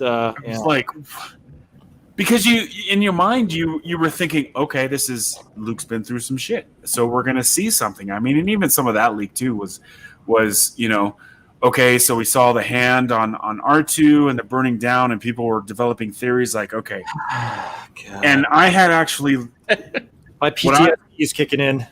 Right. So the idea was that we had a rudimentary idea of what the Knights of Ren were going to be, and that I think at that point we knew that Kylo was a student of Luke's and then flipped. So the destruction we were seeing in Force Awakens, where we see him from we see him from the side. He was watching the destruction of his academy. So I think the prevailing theory at the time was that Mara Jade or a wife of some sort plus a child were killed, because don't forget, we were still under the misguided notion that Rey was going to be a true Skywalker, Luke's daughter, versus this bullshit of I'm Rey happy crap. She's just pulling a name out of her ass. You know what I'm saying? And it's like the idea was that what was being set up was that the reason she was so special and the reason we tolerated her as much as we did in 2015 for all its flaws, she was going to be Luke's daughter. And that Luke may have witnessed his wife being killed by his nephew, presumed his daughter had been killed, and cut himself off from the Force because he's like, what the hell have I done? Only to then find out that none of that is true, because don't forget, people were like, is he standing at a tombstone? Because remember at the end, I don't know if you guys, because it's like seared in my brain, we actually thought that it was a possibility that when Rey's walking up and she sees Luke for the very first time, that when he has his back to her, there was a tombstone that he was looking at as she approached him on Arc 2, and that could have very well been the grave of his wife, which presumably could have been Mara Jade or any other female. But there were so many prevailing theories at the time that to witness the atrocity that was The Last Jedi, it was heartbreaking. It was hard. It was hard to deal with, to such an extent that I shut down my website and was like, I don't know what to do with Star Wars at this point. I was not prepared. I mean, I remember when it was coming out, I was defending it because I was like, look, they had to do The Force Awakens that way because, it's not a reboot, but they got to make it to where people want to get in. I'm buying what Collider and everybody is saying. I'm like, yeah, it makes sense as a soft reboot. And I'm like, Rian Johnson, he did that Looper, which had problems with the time travel because shit doesn't make sense at all. But they're like, don't worry about that. But Brick, I enjoyed Brick. I don't know why. I haven't gone back to watch that. I'm pretty sure I'll be disappointed. But I love that neo noir, anyways. And so it's like a weird take on that, So I'm like, yeah, I think he got it. I think Ryan can do this. Yeah, I think he can do this. Did he just say a mama's joke? What is happening? I mean, correct me if I'm wrong. I think we're all gentlemen here. Correct me if I'm wrong, gentlemen, but I think ultimately when The Last Jedi came out, it was hard to. What happened? You froze for a second. Oh, I did? Yeah. Not with me. No. Not to me. Oh. Oh, I'm sorry, but I think there was just utter disappointment with the way it appeared to me, and I think this is I'm starting to have memory lapse, but it was disappointment in the fact that it appeared to me that although In Ryan We Trust was going around the internet and it'll be fine and everything we're hearing is fantastic, this was the beginning of the shill. And people sort of buying into it and believing the mass hysteria that this was going to be great, everything's wonderful, and they totally sold it to us as a Star Wars movie, and we were supposed to be excited for it. I don't think maybe they could have, but I don't think they could have predicted the result of such ass and trash. You know that Collider was getting inside information about what was going on with this movie. Collider was getting inside information. Man, I used to watch that channel so much. And they were hyping the shit out of that. Oh, man. Fuck Collider. I'm just... I agree. Yeah. Well, I mean, I don't think they exist anymore. I started watching Kyle. Dude, I used to tune in. I used to set the alerts and I'd watch Collider and be like, ooh, yeah, man, Last Jedi. Fuck yeah. Ooh. The Smugs that was a lot of fun, until they started going ooh, now we're the WWE of trip. What the what is this? Who? There's commissioners? I had no idea what was happening. Could not get back into it. And then the part where John Campea comes out after the movie came out and the backlash started. He's like, me personally, I liked The Last Jedi. I thought it was a fine film. Is it my favorite Star Wars? No, but I really enjoyed it. Like, fuck you. You know this movie shit, you dumb fuck. Mm-hmm. Oh, right. And then it became so apparent because I literally, I mean, if my daughter wasn't with, I didn't see it with my wife or my youngest in theaters. I was that pissed. Like, I don't want to see this shit again. But my daughter, my oldest, because the way we had seen The Force Awakens, she was like, well, let's see it together one more time before I have to go back to school. Because that's what we had done with The Force Awakens. It's like, all right, fine. But she knew my point because we had this little lunch thing. We went to see the movie and then we went to lunch and we were talking about it. And she was like, so what'd you think? I was like, I don't know, honey. What'd you think? You know, I was trying to be like cool about the whole thing. Everything's fine. I thought this was cool. And a lot of it was the visuals. A lot of it was the fight sequence. In Snoke's, the visuals, basically the fight sequence and how it was how she perceived it to be choreographed, as you know, she was deceiving. Like if 13 at the time, a second of it, and you're like, I mean, it was gorgeous to look at. What's the planet with the salt? I forget. Crate. Okay, am I the only one? It's Hoth Light, basically. Crate or whatever. Am I the only one that thought when the dude licked it and said salt that I had a picture in my head of Carrie Fisher going cocaine? Yes, I think you are. I think you are the only one. My thought was like, what are you doing? I was thinking more like tequila.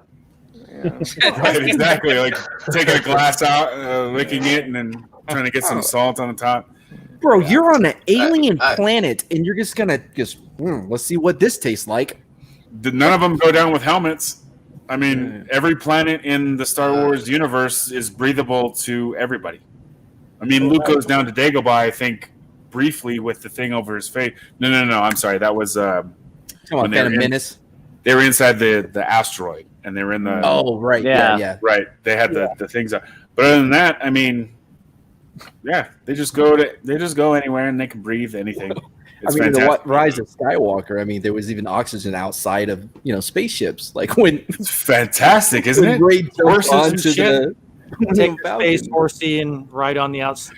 Oh, I wasn't even talking about that. It's a whole nother. Just tilt it. But my little space pony. Dude, by the time that the Rise of Skywalker, I was so meh about the whole. Don't get me wrong. I was trying to find out as much information as I could, and I had spoilers. I was out. Oh, 100%. Yeah.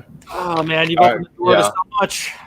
But by the time Rise of Skywalker came out, I was like, okay, they just throwing shit on the screen. I was fine. Ray! Cool. Ray! Yeah. Ray! Oh, I forgot to tell you. I only Go ahead, Rise of Skywalker. Hold on. Let Runner talk. He's talking, so I was gonna say, like, Rise of Skywalker. I only saw that movie just to hang out with friends.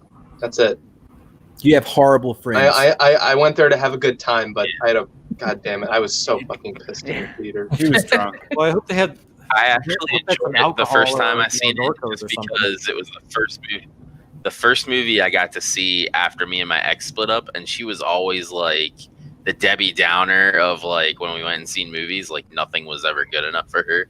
So like when I seen it, I was like, yeah, I got a movie I can watch and don't have to worry about this nagging and all this other stuff.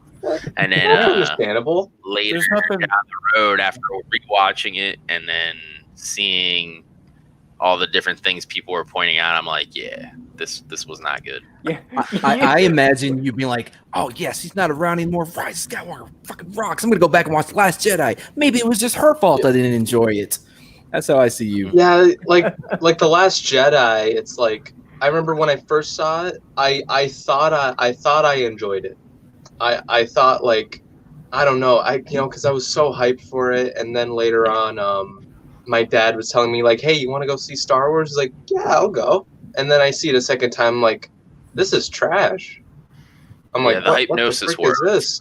Why did I enjoy this movie at first? Look, I bought it on digital because I only saw the ones in the theater, and it just didn't sit right. I'm like I own every other Star Wars movie, like, you know, like maybe, you know what I mean? Like maybe something's not here for me. And man, this is so bad. Rise of Skywalker, though, my girlfriend, we went and I was like, listen, it's gonna be absurd. Don't laugh out loud, because she'll do this. We went to go see the sequel to Independence Day, and I swear to God, I thought we were gonna have to leave because she could not stop laughing at how horrible that movie was. So that movie was pretty freaking horrible. Oh, it was so bad. God, look So bad. I remember I was at a drive-in with my family, and I just started falling asleep. When that happened, when watching that movie, it was boring. No, Rise of Skywalker. So we're sitting there, and as soon as they cut to Rey floating in the air with 37 rocks spinning, laughed out loud hysterically. You know where that scene comes from, though, don't you? That scene comes from the original ending of The Force Awakens. Yep. Really? So the idea that JJ had when he envisioned it and they wrote it, he and Kasdan wrote it, was that when Rey came up to Ahch-To, is that when she comes up to him, she sees him floating in the air, Indian style, or I'm sorry, Native American. Crisscross applesauce. Yep. Sorry. And he had rocks. He had rocks floating around him, and he was with BB-8. Rey had come with BB-8, and so in the iterations, as Rian Johnson, the only thing Rian Johnson asked to be changed was that Luke not be floating, and that instead of BB-8, that R2 was with him. That's all. That's basically. And so, for whatever reason, JJ capitulated and cut that whole aspect of it out. Hold on. And then Johnson Speaking didn't of return the favor when Trevorrow wanted him to change things. So Rian Johnson was allowed to be like, JJ, let's change your shit to better fit mine. By the way, Mr. Two Movies. Right. Ryan, Mr. Two Movies, Johnson. Now, I don't give a shit what he's done, but Brick and Looper, that was his resume to get on to The Last Jedi. And he's telling J.J. Abrams, who, regardless of what you may think, has had he's produced TV shows, he's got all these movies, you know what I'm saying? Like, he's established in the industry, and he's telling J.J. Abrams, you're going to have to change some shit.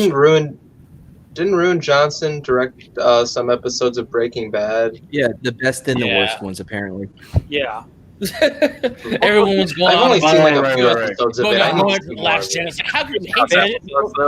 I'm Breaking when I was Bad. How could you hate that? I'm getting mad. When I was with my ex, Stuff. she had kids, and I had never heard the word crisscross applesauce before, so I was like, "What the heck is that?" And I was like, "You mean Indian style?" And I was like, "What in the hell?"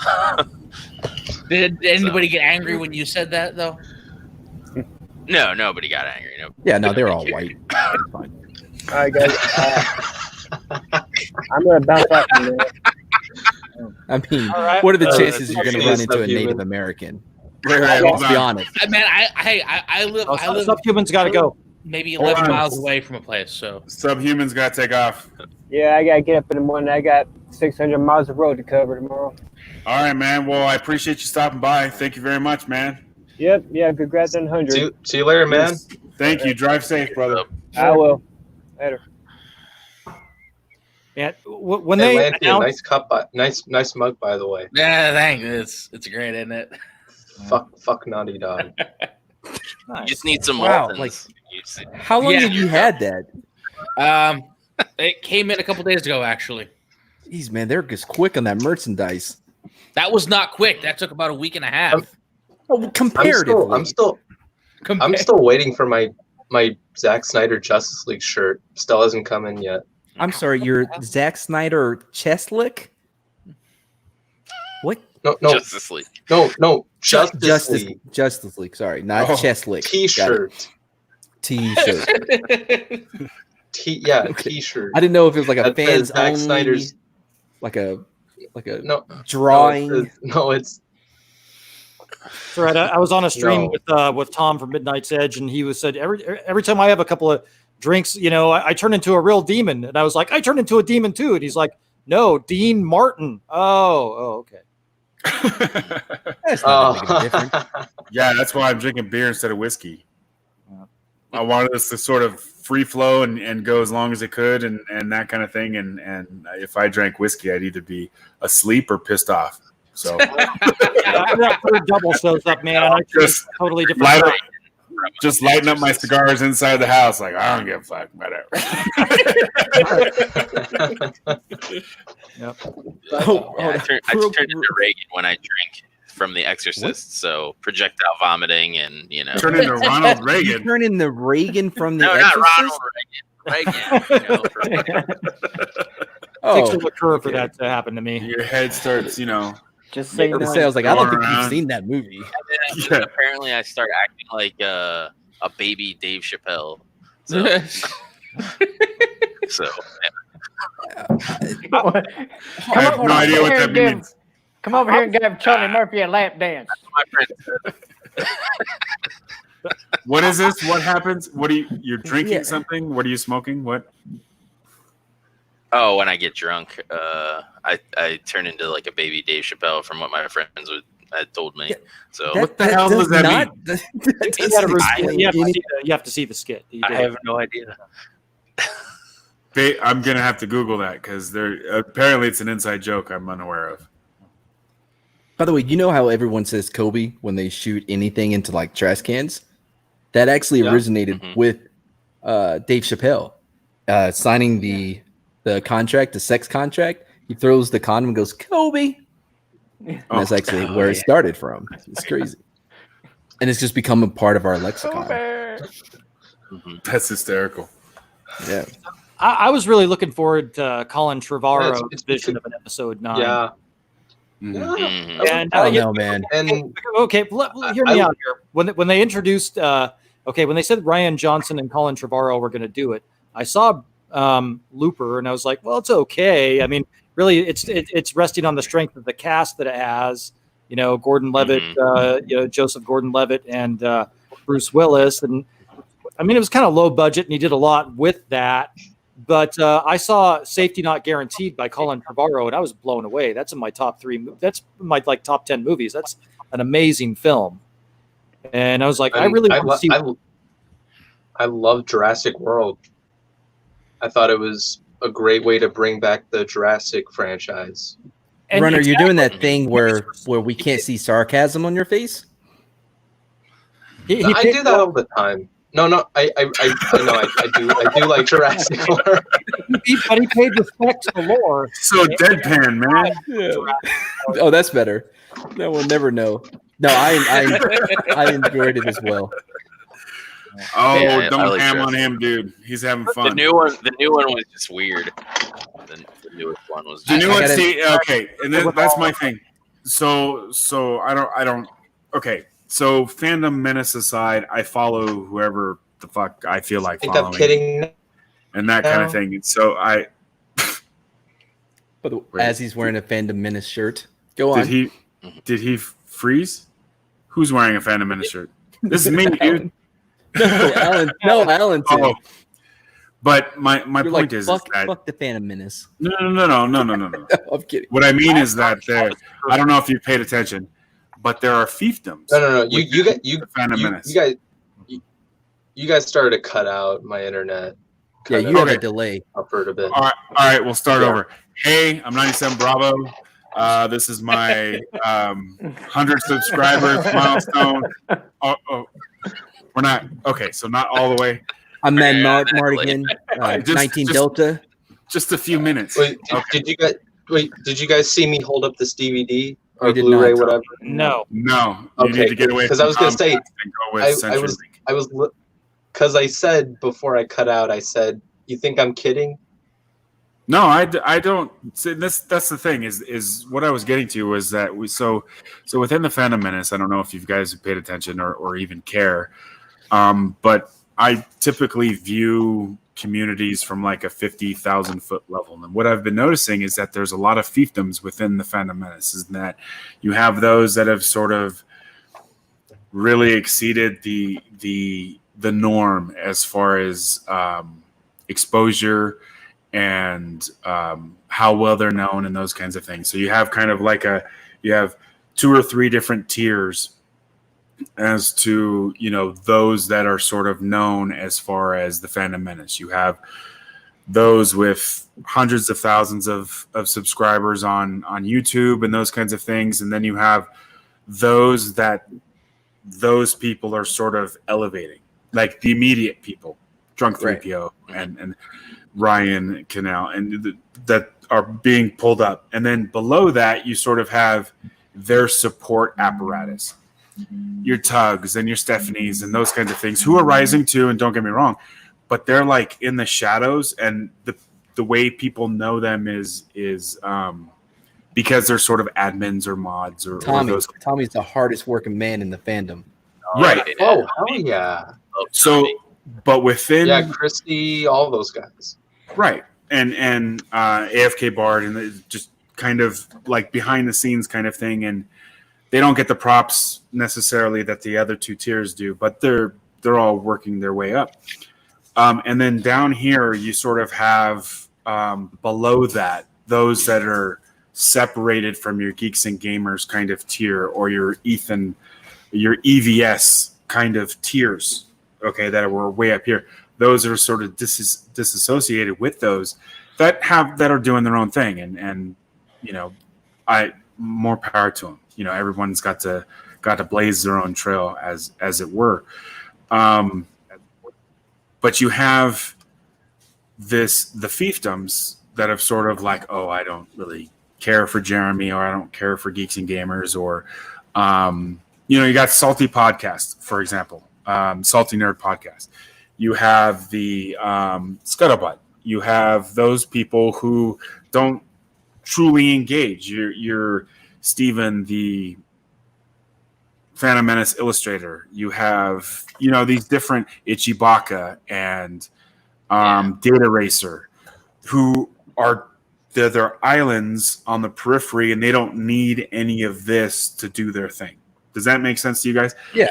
And so I follow a gambit of people. If they're funny, if they're entertaining, if I've liked them, and whatever it is, I follow. But what I've noticed is, and trust me, this gets back to Jurassic World. It eventually. I could feel it. But I was like, any moment he's going to bring up a raptor, like any moment.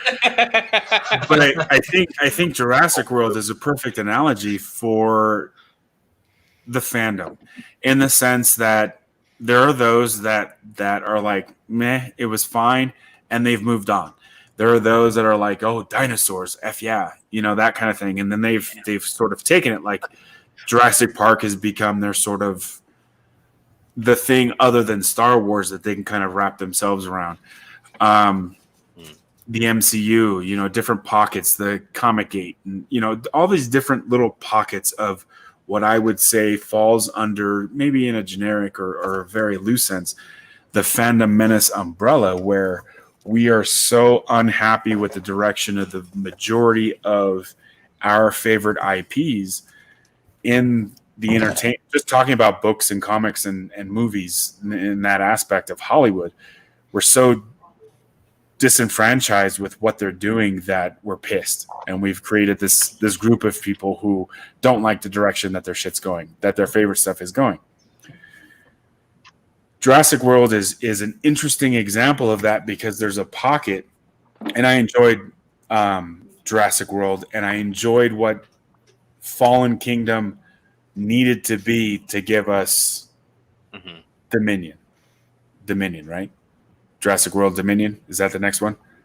Yeah, I think. Yeah. Okay, so that's the next one. You know what I mean? Like Fallen World didn't have to be perfect. It didn't have to be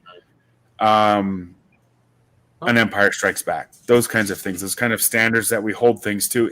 It had to be entertaining, but at the same time, it had to push the story forward. And I think, to Runner's point, I think that I honestly think Fallen World or Fallen Kingdom did that for Jurassic World primarily because of the way it propels the story between Owen and, help me out, what's the girl's name?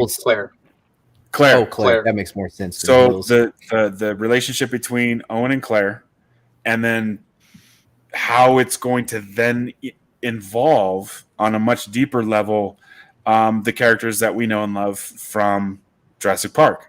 So Alan and Dr. Ian and those kinds of things. Yeah. It needed to lend into that because now they're on the mainland. Oh, is Holdo coming back? Mm-hmm. Yeah, that's her. Laura Dern and Ian Malcolm, or the characters now. What's it, Jeff Goldblum and what's his name? Sam O'Neill. He almost said it. What? Sam O'Neill or Sam Neal, something like that. Really good in Sam Neill. That's Peaky Blinders. Yeah, that's Alan. That's Alan. That's Alan Grant. I haven't seen Fallen Kingdom, but what really excited me about Colin Trevorrow being part of Star Wars was his work on Safety Not. Have you guys seen Safety Not Guaranteed? Yeah, with the guy from the League. No.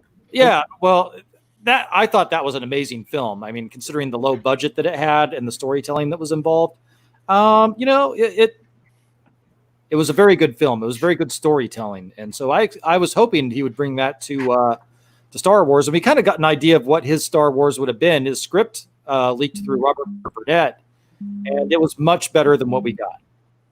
I mean, well, yeah, but you can't hold too much against him because holy shit, he is trying to clean up. Just like JJ had to do, had to try to clean up after Ryan. And my God, I mean, Ryan's just pissing on your futon and just walking out and just throwing up a deuce. It's like, well, I have a feeling Colin was creepy, these guys. I have a feeling from, I don't know, maybe I'm reading too much into it, but some of the things that Colin has said, based off of what other, the rumors and those kinds of things that have sort of leaked out as regarding episode 9. Especially when he stepped, and me personally, I enjoyed the shit out of him stepping all over making Star Wars and Jason Ward. It's like, yeah, I don't know who the fuck you're talking to, dude, but they're wrong 100%. That was fantastic for me anyways. But I think Colin ultimately was raising flags. I think that's why he was fired for creative differences. He was like, what in God's name are you allowing to be filmed? What are you doing? And he was very, at least the way I'm perceiving it, he was very adamant that they're doing Luke dirty, and what you're doing with The Last Jedi is exactly everything about The Last Jedi is ass and trash, and it needs to be thrown out. Absolutely. And he only had one request of Rian Johnson, and that was a request that Johnson had of Abrams, and that was, look, can you just leave Luke alive? Just leave him alive, please. Yeah, bro, in spirit. Like, no, I'm not going to leave him alive. Mm-hmm. It's my movie. I'm going to make my movie the way I want to make my movie, and, fuck you, you do your movie. Yeah. I think that worst of all, Rian Johnson, he had full control over The Last Jedi.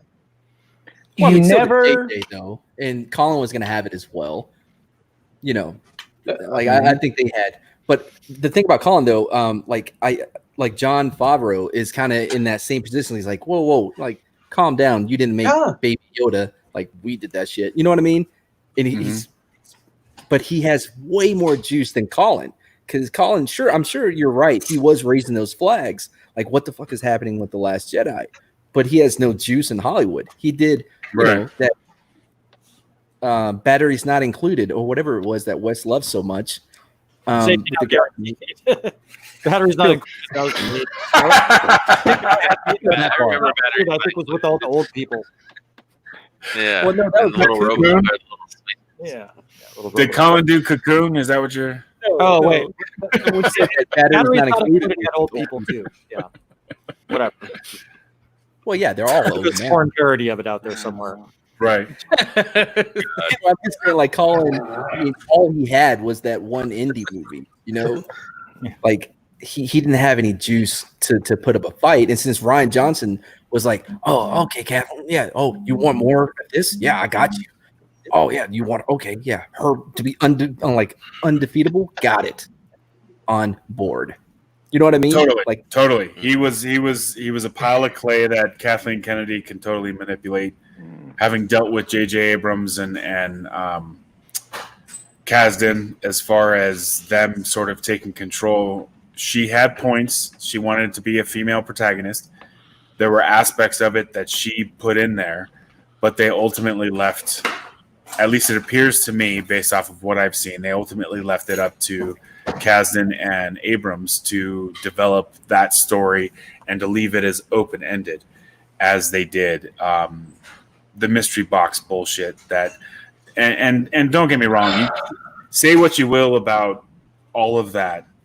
Going back to how I felt when I very first saw it in 2015, my initial reaction to it was, okay, I got to see it again. Yeah. Okay, so that was my initial response. Was like, okay, I dug it. I don't know exactly why, but let me see it again. Then upon seeing it, I think I saw it 3 or 4 times in theaters, maybe 5. Twice. I was able to actually analyze and realize what I didn't like, where it could be stronger, how the dialogue could be better, as well as picking up on all the different threads that he was allowing to sort of, Maz Katana. How'd you get that lightsaber? That's a story for another time. I want to hear that story. Mhm. You know what I'm saying? Like there were things along the way that it was like, Yeah. okay, well, I mean, it'll be taken care of. Illustrated version, you'll find it. Listen, Right, exactly. But in the novelization, the reason I was so involved, I think the reason why I took to the Phantom Menace, Jesus, the Force Awakens as strongly as I did was because A, it was the first time a Star Wars movie had been in theaters in 10 years, and B, I was sharing it with my daughter, but it was the novelization where I don't know if you remember from the novelization, but when the First Order comes to Katana, I don't know, comes to Kotana. Yeah. Comes to the planet to get Rey. The First Order comes down the steps, and Maz pulls the ceiling down using the Force. Really?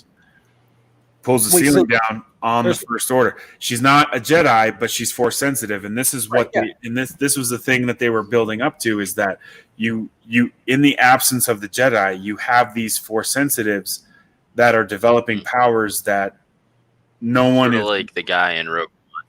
Yeah, but I thought that was always the case, though. Like, I mean, but during the time of the Jedi Temple and going back to Yoda's Jedi, these Force sensitives were in some way, shape, or form discovered before they had used their powers. Somehow they were discovered. I don't know if that was ever. I'm sure that Star Wars Theory could correct me, but they were discovered as children and they were brought in. But then so you have that, but juxtapose that with the message that's being put out there as far as The Last Jedi, where you have Broom Boy and you have these different things that are going on that literally it almost appeared as though there was a pissing contest where somewhere in the pre-production phase, JJ pissed off Ryan Johnson, and Ryan Johnson was like, you know what, F him. And he literally went and was like, okay, how can I screw JJ's story? And he took it point by point and went through the entire thing. Let's kill off his bad guy.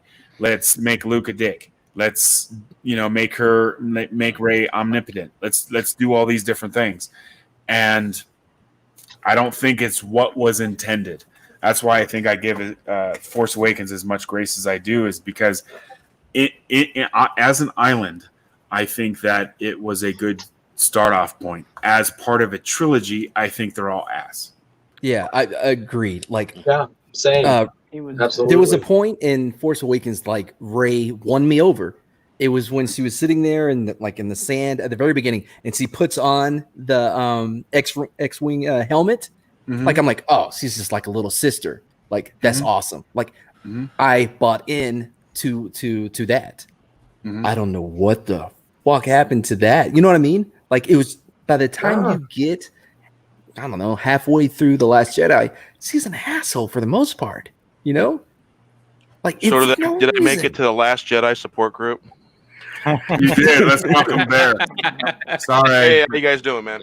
threw him in there. We were in the middle of a thought, but what's going on, man? Ill Bear. Oh man, I feel exactly the same way you guys about that, man. I felt like basically first words out of my mouth when I stepped out of the theater are F-bombs okay here? We dropping F-bombs? Yeah. Oh man, I've been doing it. I was like, what the fuck was that shit? That was the first thing out of my mouth. Oh, and then it was just stunned silence. It was me, my brother-in-law, my wife. We were just after that. We were just like silent all the way to the car, and we didn't say nothing all the way back to the house. It was just silent. We're just like, whoa. And so I was so stunned by it, I had to go see it a second time. I went and seen it in 3D. So it worked. 3D looked awesome. Graphics looked okay, and it was the writing. So you're a masochist. Is No, what you're the telling Last us. Jedi. Yeah, which one is this? My I seen internet- I seen my the Force internet Awakens crashed standard again. screen. I thought visually, and I have to give him this. I thought visually, everything off of Octu was stunning.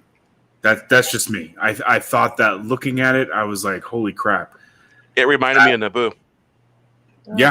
Yeah, very much so. Then you get to Octu, and it looks like it was filmed on an iPhone 10, and I had issues. I mean, even in the trailers, I was like, what are we looking at? I don't get it just was bizarre that the cinematography changed so drastically between environments. It was weird.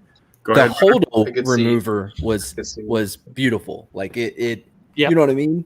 Like as long as you don't ever think about what it means for anything else, you're like, holy like just the silence, you know. I mean, even Crate. I've seen. Why the fuck did they land 100 miles away? Why don't they land right up on the gate? You know what I'm saying? It was. I mean, you got this gorilla AT. You know that the gorilla AT-AT that it's going to take them an hour and a half just to get here. I mean, what are we doing? And then They did the same thing in Rogue One. In the beginning, they landed like, oh, I don't want to mess up his crops, so we're gonna land over here and walk over there. True, it was dramatic in that sense. But go ahead, Runner. Go ahead. Sorry. I was gonna say, speaking of the holdo remover that you were just talking about, but the best part of that scene was that the bitch died. You know, in that scene, Jesus. just coming in hot. I He said it perfectly. freaking hated that character.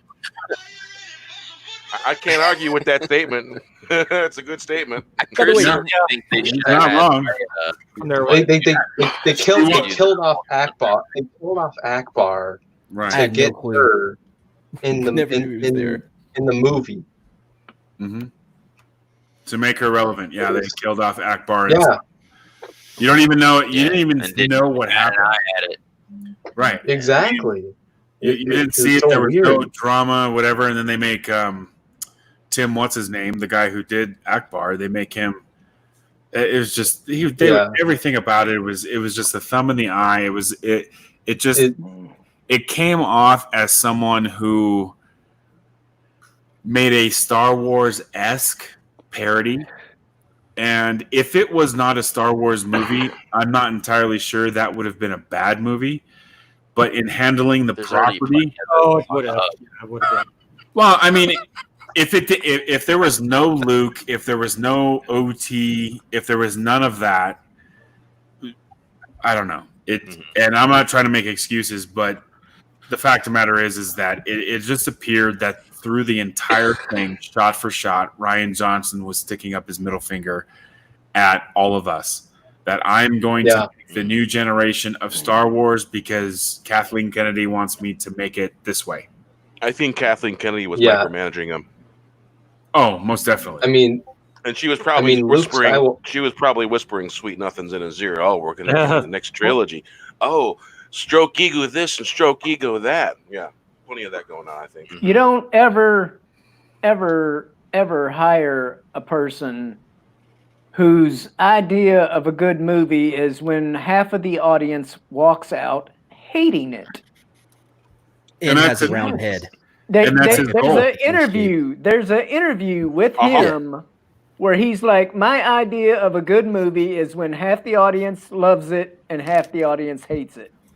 I mean, guys, and he doesn't want those people. Did he say that? Yes, he did. He not only said that, but he also said he wants them to be angry.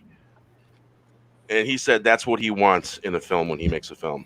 Yeah, I'm sure you could just Google like JJ, Jesus Christ. Ryan Johnson. I think it was a 2015 Ryan interview. Johnson. Yeah, Ryan Johnson interview or something. Yeah, and it's from several years ago because he looks a lot younger, but yeah. Well, I mean, he did He's it on. not talking about Star Wars.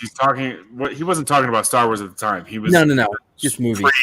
Right, exactly. Just movies in general, though, is what he was talking about. Yeah, right. Yeah. I mean, we haven't seen worse sabotage since Major League. You know what I mean?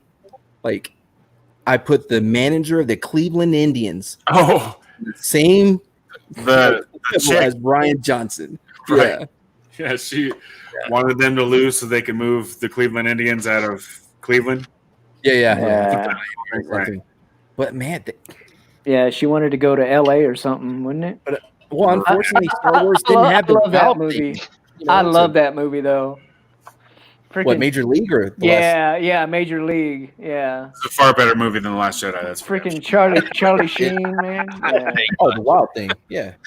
Ishtar was better than The Last Jedi. Do you guys remember Ishtar? That was like yeah. Okay, but is Highlander 2 better than The Last Jedi? Yes. Anything is. Entertainment. Yeah. Barbarella's better. Human Centipede? Are we at that level? Oh, no. That was good. Almost. Well, whenever you have Sean Connery playing a Spaniard with a Scottish accent, come on, that's money. This Highlander 2. Yeah. I gotta admit, I did like the Sean Connery bit. Yeah, that's for sure. Sean Connery, good. Well, he was in the first and second one. Oh yeah.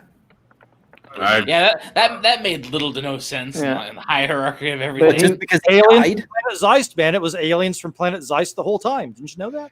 Well, huh? What? Highlander 2. The Highlanders. They're on another planet. They were aliens from Planet Zeist. Yeah, and no, it doesn't necessarily make sense that Ramirez automatically comes back after being, huh? Is that Jamiroquai? Who? Come on, nobody remembers Jamiroquai. I remember the guy he was the. What was his one song? I know the song you're talking about. Yeah, I don't know the song, but video. It was one shot, and he just danced through the whole thing. All one shot. Right, exactly. I don't know what you did, Wes, but like you came back, and I'm like, holy shit, Jamiroquai just joined us. Whoa. Because like I don't know if it's on anyone else's screen, but it just looks like the black shadow with the hat. It made sense in my head. Don't worry about this, but Poltergeist. See, we've got Ghost Bear down there, so now we got Ghost West. Oh yeah, with his Bear's just a floating head. Yeah. Looks like Jefferson there's a bunch of ants crawling around your Without arm. respect, we reject. we can't see that, man. Yeah, the Jefferson. You're ghosting, yeah. Jefferson airplane whole thing going on. The red lettering is the only thing that really shows up. And then this dude's got dark mode on. Oh, look out! Now, okay. It's the wall. By the way, Runner Jamiroquai was a artist, a musical artist back in the 90s. One hit wonder. Yeah, he wore hats and weird hats and hats and stuff, and did like the moonwalk on in his video the moonwalk on what are those things? They're not escalators, the flat things that are like in airports, right? Yeah. And And that song that you were doing, It moved, and he did this in his video, and it was like going, yeah. I thought OK Go reality, did it that's the better. song, virtual reality. That's it. I thought OK Go did it better with the treadmills. Yeah, okay, Go's video was pretty good. It was a good video. Yeah, definitely worth a watch.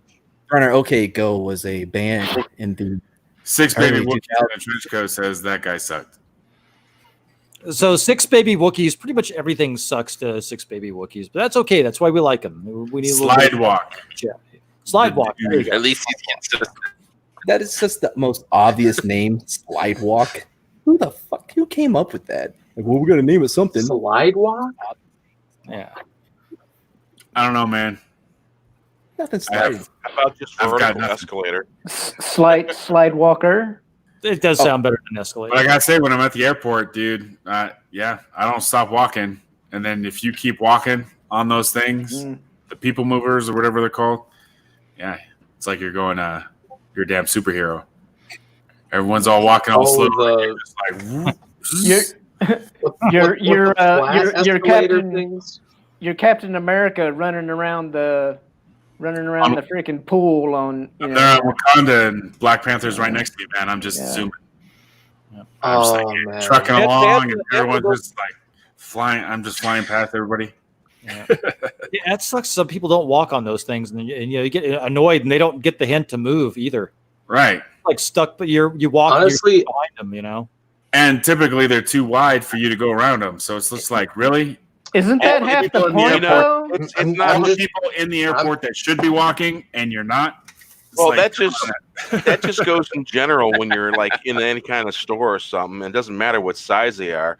You always got that person that jumps right in front of you, and they're just walking real slow. And you got places to go. You got to grab that beer, and you got to grab the chips and the pretzels, and be ready for some kind of an event. Because you're gonna play darts. And they just always getting in your way, and they're completely oblivious to you. And then I don't know You gotta if you get guys that get event, this, bro. but I He's get on a these roll. people. He's on a roll. I get these people trying to walk through me like I'm some kind of freaking doorway, like I'm not there. It's like, hello, I'm right here. Didn't you see me? All the time. It happens to me all the time. They try to walk through me like I'm a doorway. Yeah. That's deep, man. He's trying to throw darts. Trying to throw But darts. but what you were saying, feel you, though. I feel your pain. Don't let them They're off. till talking you about do. those. Oh, they try Talking all the about time. talking about those escalator floors. I mean, honestly, I'm just Slide picturing it right now as someone who runs and who is a student athlete. Like, I would love to just zoom across. That'd be so much fun. You'd be like a You're superhero. you're just zooming like Sonic along the way. It's fucking awesome. Got a good balance. You gotta hop put your up on the Cars the behind side you, rail. like Naruto, so you go faster. Let's say that again. Either one of you couldn't hear. Oh, either you one gotta of you. put your arms behind you like Naruto, so you go faster. Yeah. I mean, he's clearly like a sprinter or a swimmer. I think a diver. You dive? Is that your athlete student thing? I'll wait. Oh, he looks like he got frozen again. Nah, he's thinking about it. Is he? I think he's Yeah, frozen. yeah, yeah. He's frozen, dude. No, he's frozen. Damn, but he's frozen in thought. That's for sure. Oh, wait, is he talking into a lamp? Like this whole time, I'm like, man, that's not a mic. He's just trying to look cool. Has like a lamp pulled up to him. It's the Pixar character. Yeah.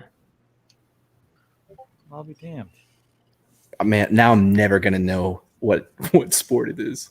Virtual Insanity. There you go. Yeah, The dude 1764 got the name of the song. Virtual Insanity. What is that song to what? That's the Jamiroquai Yeah. song that you're Yeah. talking about. What it's called? Virtual insanity. Have you There been you researching that shit this whole time? That's yeah. You've been researching that shit this whole time, Wes? Well, Is that what it was? yeah, I've got it. We're all talking. He's like, "What the hell's that song?" Oh, by the way, I Jamiroquai. did screen cap that, so I sent that to you. And oh, by the way, how do you spell Jamiroquai? Is that what took the longest not time? knowing. It's like, is it a J? Is I it have a no G? idea. Is there a Q in there and a K? I don't know. Google. No, Jamiroquai. Not a kid. Yeah, he muted himself. How do you spell Jamiroquai? So six baby Wookiees in a trench coat says everything doesn't suck. Cool stuff doesn't suck, Wes. Yeah, All right. West. Right. Yeah. Like snow. What constitutes cool though? Snow. Well, Informer? definitely not Jamiroquai, according to six Ice. baby Wookiees in a trench coat. Yeah, I might agree with that. By the way, Jamiroquai. Runner, you never answered what your sport was. Fiona Apple. Running or diving. It's track. Yeah, I nailed it. Track. Yeah. Thanks for the specifics there, Runner. Dude, you said like 5 things. Of course you nailed it. You're either I a mean, swimmer, yeah, a runner. That makes sense now. That's his name in jail. I didn't even notice that until the like, It's all adding up. I don't know. Could have been his last It's name. all adding up. I thought it was like a Road Runner reference, but I'm like, no, he's too young for that. So For a minute there, I thought you said a rum runner. I'm like, huh, what? That's actually a movie. is it? It's funny too, yeah. You know, Johnny Depp how- movie. That's how NASCAR got started, right? Liquor running. Yeah. Yeah. Rum. Yeah. Bootleggers. Bootlegging. Yeah, Yep. bootlegging. Good example of movies that were made based off of liquor running was Gator is one, and then White Lightning is the first one to that. Oh, I thought Gator was a pimp. No, guess his name. That's the character that Burt Reynolds plays in both of them. And What if you wasn't like, Will Ferrell? White Lightning, he's got Burt Reynolds in it, and that's the first movie. And then you got Gator, which is the second movie. And This dude talking about Will Ferrell. The other guys. His name Matt's is just Gator. throwing He was a shit out pimp. there. No, man. Thank you, baby Jesus. That's the wrong movie. Yeah.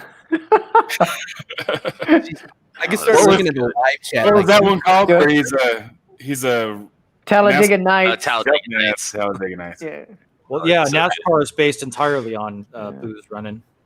I know all these, pop culture references, and there's like, I haven't seen. Don't you put that evil on me, Ricky Bobby. Yeah, I know all these. Exactly, Ricky Bobby and all that Jacked shit. up on Mountain Dew. It wasn't Sasha Cohen. Wasn't that the bad guy, the French dude who tried to? Yeah. hey, Sasha Cohen actually crashed a conservative little get together. He got run out too. Yeah, that's what I heard. It was right over here in Olympia, not too far from me. Just like right on the edge of Olympia. What is that? And Yeah. and what was really weird is the security that that the guys hired there. They wouldn't let them in to get Sasha Cohen off the stage. No kidding. Well, yeah, that wouldn't work well for when like they show the video on Showtime later on. Like if he starts singing and they immediately catch on to what he's doing and shut it down, that's not a good episode. Yeah. He's got to keep him back. So is this a thing that he does? Does he do this all the time? 'Cause I really don't pay too much attention to that guy because he irritates the hell out of me. Have you seen Borat? Well, didn't he stop? No. He had a show I where he was purposely going did not see Borat. No. Yeah, I haven't nice. Didn't he I've seen stumble? parts of it, but it's not my humor. No, he was doing a show where he was going to infiltrate. And he was going. I mean, it was going to be this thing that he would eventually release, but it was going to take years for him to kind of infiltrate all these different things and come up with these characters, so that it wasn't.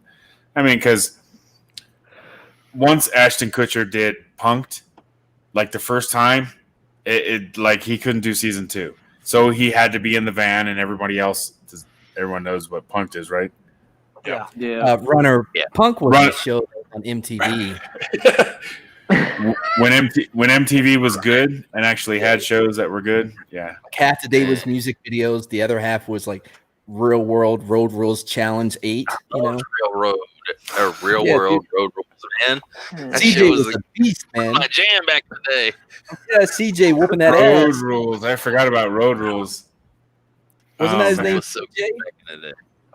That Well- was the beginning of the end for That's why I fucking like the MTV, man. Yep. Dude, but admit it, when we heard that, you have to admit that the first time, that first season of Real World, I don't know about you guys, I was like, dude, TV's changing forever. I'm like, I cannot not watch this. And that's exactly what happened. Survivor and all kinds of other shit, Big Brother. Whatever. It was When- basically the introduction of reality shows. Mm-hmm. Yeah. It's And like that what pretty YouTube much is ruined now, it from then on out. You know, I think technically, Right. Seattle is where I started. Mm-hmm. And they had all those offshoots. There's like 12 different real worlds. All of, Oh, Mhm. within the first But 5 years. that first Yeah. season though, was like, it's just Was like Puck. watching it. It was like Yeah. watching a train wreck. Everyone just glued to the screen, like, oh, I can't believe she said that shit. You know, it's just this constant. You had no idea what to expect.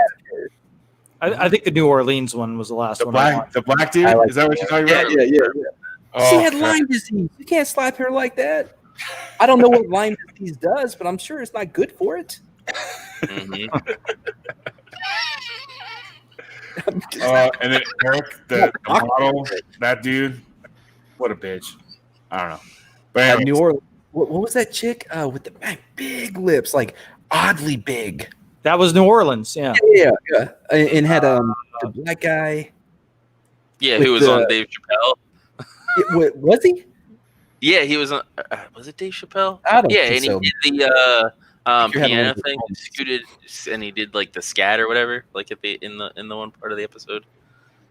Oh, he was on their first skit after New Orleans. Yeah, he was on. He wasn't in a skit, but like the parts where Dave Chappelle was talking to the audience, like he was in one of those parts, if I remember correctly. we either lost Runner again, or he was like, I don't know what these old fuckers are talking Oh, about. he said he was. Yeah, I think it's probably the latter. He's like, okay, they're talking about some black and white shit. So I'm I'm not even subscribed to this MTV they have- shit. MTV. He's like, I have no idea what that is. Y'all know who Paul? He took Paul, off. He Oh, did took off. Yeah. Paul Scheer. Have a good Yeah, night, Runner. Thank you for stopping by, dude. I appreciate it. Runner had a great Hi, time, Runner. with you, man. Good night, Runner. But Paul Scheer, he Later. does reenactments of he did of Total Request Live and Yes. the Arsenio Hall show. He doesn't do blackface, but he does do oh, it's so good. You need to check them out. They're on YouTube somewhere. Looks like the dude's taking off performed the too. song "Come On, Be My Baby Tonight" on Dave Chappelle. Oh, It you was, looked it up. his name's David Broom. Yeah, that's what I thought. I was thinking, I bet it's David Yeah, I looked it Byrne. up. Yeah. One of the guys taking off. Dude is taking off. So, all right, man. You can have a good night. I appreciate you stopping by. Thank you, dude. That if you guys don't follow him, that it's an awakening. I got to tell you. I need to. I don't know if you saw when I first got in here. I told him I was like, that I've been an ordained dudist for probably about 7 years now. Never seen the Big Lebowski, but I am a ordained dudist. You've never seen The Big Lebowski? It's, So good. I think it's a requirement. You have to be high. Like, So- I get it. Right, Russians, bowling, carpet, got it. Okay. Yeah, but did you see The Girlfriend though? Yeah, no. Tara Reid. Oh, like Back in the day, dude. okay, all right, yeah, all right. Like- before pre-leather. Before the terrible, yeah. Man, before her they on the turn into- beach, like that picture from her on the beach is haunting. It is, but this is all well before that. So she's good. The dude, But yeah, the whole what's her name? Oh my god, what's the redhead's name? The chick. And she's like dangling from isn't she dangling from the ceiling and trying to paint at the same time? Who is that at? What's that actress's name? Someone in the chat knows. in what, the Big Lebowski? Yeah. The redhead, the artist. She hung out with the Russians. Hmm. Oh my gosh. She played Clarice in the sequel to Silence of the Lambs. Oh wait, Julianne Moore, yes. yeah, more, yeah, from the Can't Get Pregnant movie. Oh my God, she's completely skinny now, in a bad Yeah. way. Nobody can have Julianne babies Moore? in the future. Who is? Tara Reid. That's My Oh, God, yeah, God, way she's- too skinny. She's in a bad way, dude. Yeah. Her and she hit an age where they were like, yeah, no, thank you. It's been fun. And then she tried to do stuff to get back in, and oh yeah, no. Yeah, holy crap, you're right. No. My God. Jesus, what the hell's wrong? Up here, dude. She's no longer wanted in Hollywood, and it doesn't sit well with some. It's unfortunate. It truly is. What, she Children got and bulimia? men. She got an eating disorder? Mostly females. But yeah. She did bulimia? I mean, She got Tori over that? Spelling. There's a lot. There's and Jennifer Aniston to an extent because I mean she's like unmarriable. You just get that vibe. I mean, even Angelina Jolie like went off the reservation, got weird, and got way too thin, and you're like, you're nuts. It's like not even a good. It's not a good look. You It's can unhealthy see, at that point. you can see how crazy they are on the outside, right? Yeah, you're just Yeah. like, You know, you're like, okay, two adopted babies from Africa. I'm cool. But like 85. Yeah, we can almost field a baseball team here. Like, right. Yeah, it I don't know. And yeah, it's you can see crazy. You can smell it a mile away. Lindsay Lohan went crazy. What's the Nickelodeon one? Oh, Amanda Bynes. Amanda Bynes, Oh, yeah. She went batshit, She had dude. plastic surgery, and like she doesn't even look the same anymore. Rose McGowan, or Rose, is it Rose McGowan? McGowan? She was up and coming. I mean, Man. she had a little thing going, and then she started dating Marilyn Manson. Shit got, shit got You a weird, little man. dark? Yeah, you're just like, yeah, no, that's too much crazy. A little crazy, you kind of expect. I think we can all agree on that. You expect a certain level of crazy, but when you start to exceed that, it's like, okay, it's offsetting with, okay, well, how beautiful versus how crazy. And Alyssa Milano, another one, you know. Rose didn't have all that much going for her, anyways. Alyssa Milano is the exact same way. And she was one of the best movies, you know. Well, Double Dragon, you know, like, come on. Right. How can you go from that? Recently come out about Milano or something. Yeah, she's become irrelevant, and I think this is a thing that happens. Well, especially nowadays with social media, those kinds of things. You have females that were at a certain level, and then oh wait, while we're on this topic, let's just take a pause, gentlemen. Let's get our bearings because we have a guest. And you need to be respectful. Why don't you say hello, Anna? Oh, hey, what's up? Hey. Hi, Anna. How's it going? Hello. I appreciate you stopping by. Oh, no problem. Sorry I'm so late. I was doing my watch party with Drunk. No, I totally understand. I kind of just did it ad hoc, a couple hours in advance. How's it going? Pretty good. Pretty good. We got these fine gentlemen here that are on their best behavior because you're Apparently, here now. we can't talk about our favorite porn parodies anymore. No, that's all done. How dare you? At least it's on pause. No, but so I appreciate you stopping by. How was your watch party? It was good. Drunk had a definite experience. Oh, did he Was he now? what? He did have an experience. Oh shit! Isn't he just sexy? Look at what this man has. Him and Ryan. I don't know if you guys were here in the very beginning, but Ryan was wearing his shirt too. Oh, nice. Outstanding. We know what's up. We know what's up. Yeah, it's Come on, about it. How do you like the tri-blend shirts from Teespring? They're comfy, huh? Yeah, it's nice. I've worn it out a few times actually. Very cool. They're nice. Tri-blend. Yeah, I got one of the cheaper ones from Teespring, and they're like cardboard. And Yeah, What's the tri-blend? Different types of cotton? It's polyester and cotton. Leftovers. Like whatever leftover crap they had, they put in the t-shirt. Oh, really? So, Anna's here, as if I haven't seen her for like 3 hours. Well, it's very soft. So yeah, it's nice. I'm glad you were still going, man. Congratulations.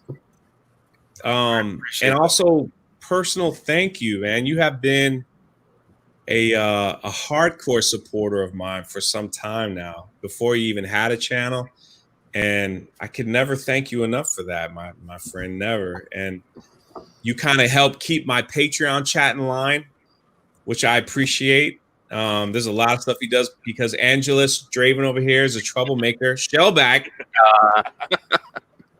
you know, Bravo's got to come in and like keep him calm and all those things like that. So, especially when I'm not around. So I appreciate you, man. I appreciate you. Well, and of course your service. You know, I've always told you that. I appreciate your service. So I don't. Pretty awesome. So I'm glad you were still going so I can show some love.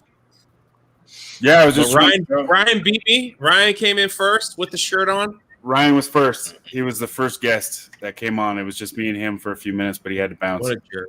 What a freaking jerk. And I'm going to tell him. He's just trying to show me up. Trying to one up? No, he knew that you were on with Hannah, so he was like, "Oh, I got this is my moment." So he's gonna jump. His moment. What did you watch? Like, what was the movie? We do Star Trek watch party. So Drunk has never seen the original Star Trek series. Yeah. So every week I watch an episode with him. Oh man, that has to be painful. It's like, yeah, no, this is good. I get it. I didn't have to see it when it came out. I'm enjoying it. I think it's cool. What really? The Star Trek convention's coming up in December, and I've seen the movies. I just never watched the original trilogy, the original television show, Captain Kirk and all them. And so having Anna with like all her knowledge and everything, and then the chat, it creates a really fun atmosphere for the TV shows. So and now we're gonna double up. So like next week we're gonna do 2. So when I go to the convention, you know, a Star Wars guy going to the Star Trek convention, I'll know what they're talking about. Well, actually, in episode 72, what had happened? Well, maybe not that much. This is how I do live streams, just so Anna and Drunk know. When you're done with the original trilogy, you're gonna watch TNG then after that? I'm gonna try to go all the way and stop before Picard because everyone's like, because I'm not a big Star Trek guy. You'll end up with a cringe headache. Yeah. So you guys are watching The Man Trap, right? Yeah. What'd you guys think of that? I thought it was great. I thought it was great. I'm looking at it differently. I was upset that the people of the Enterprise killed off a species. You see how like this world has warped my mind? Like that was the last of its species, and they killed it.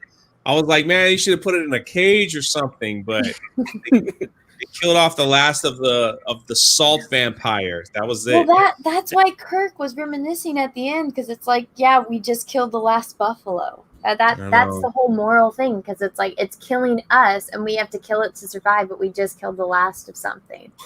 There was a vampiric buffalo. No, No, it was a symbolic. metaphor. Don't mind him. Sure. That's my fault. By the way, great idea though. No one steal that. Like that's there's money. Buffalo. Yeah, there's money there. Could be a comic book.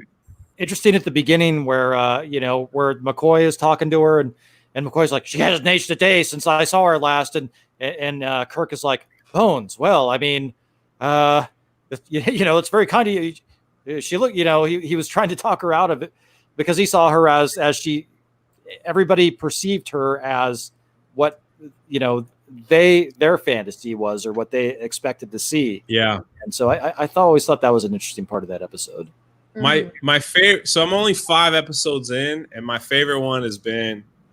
Help me out, Anna. Corbin. Which one? Corbin. Yeah, where the little kid.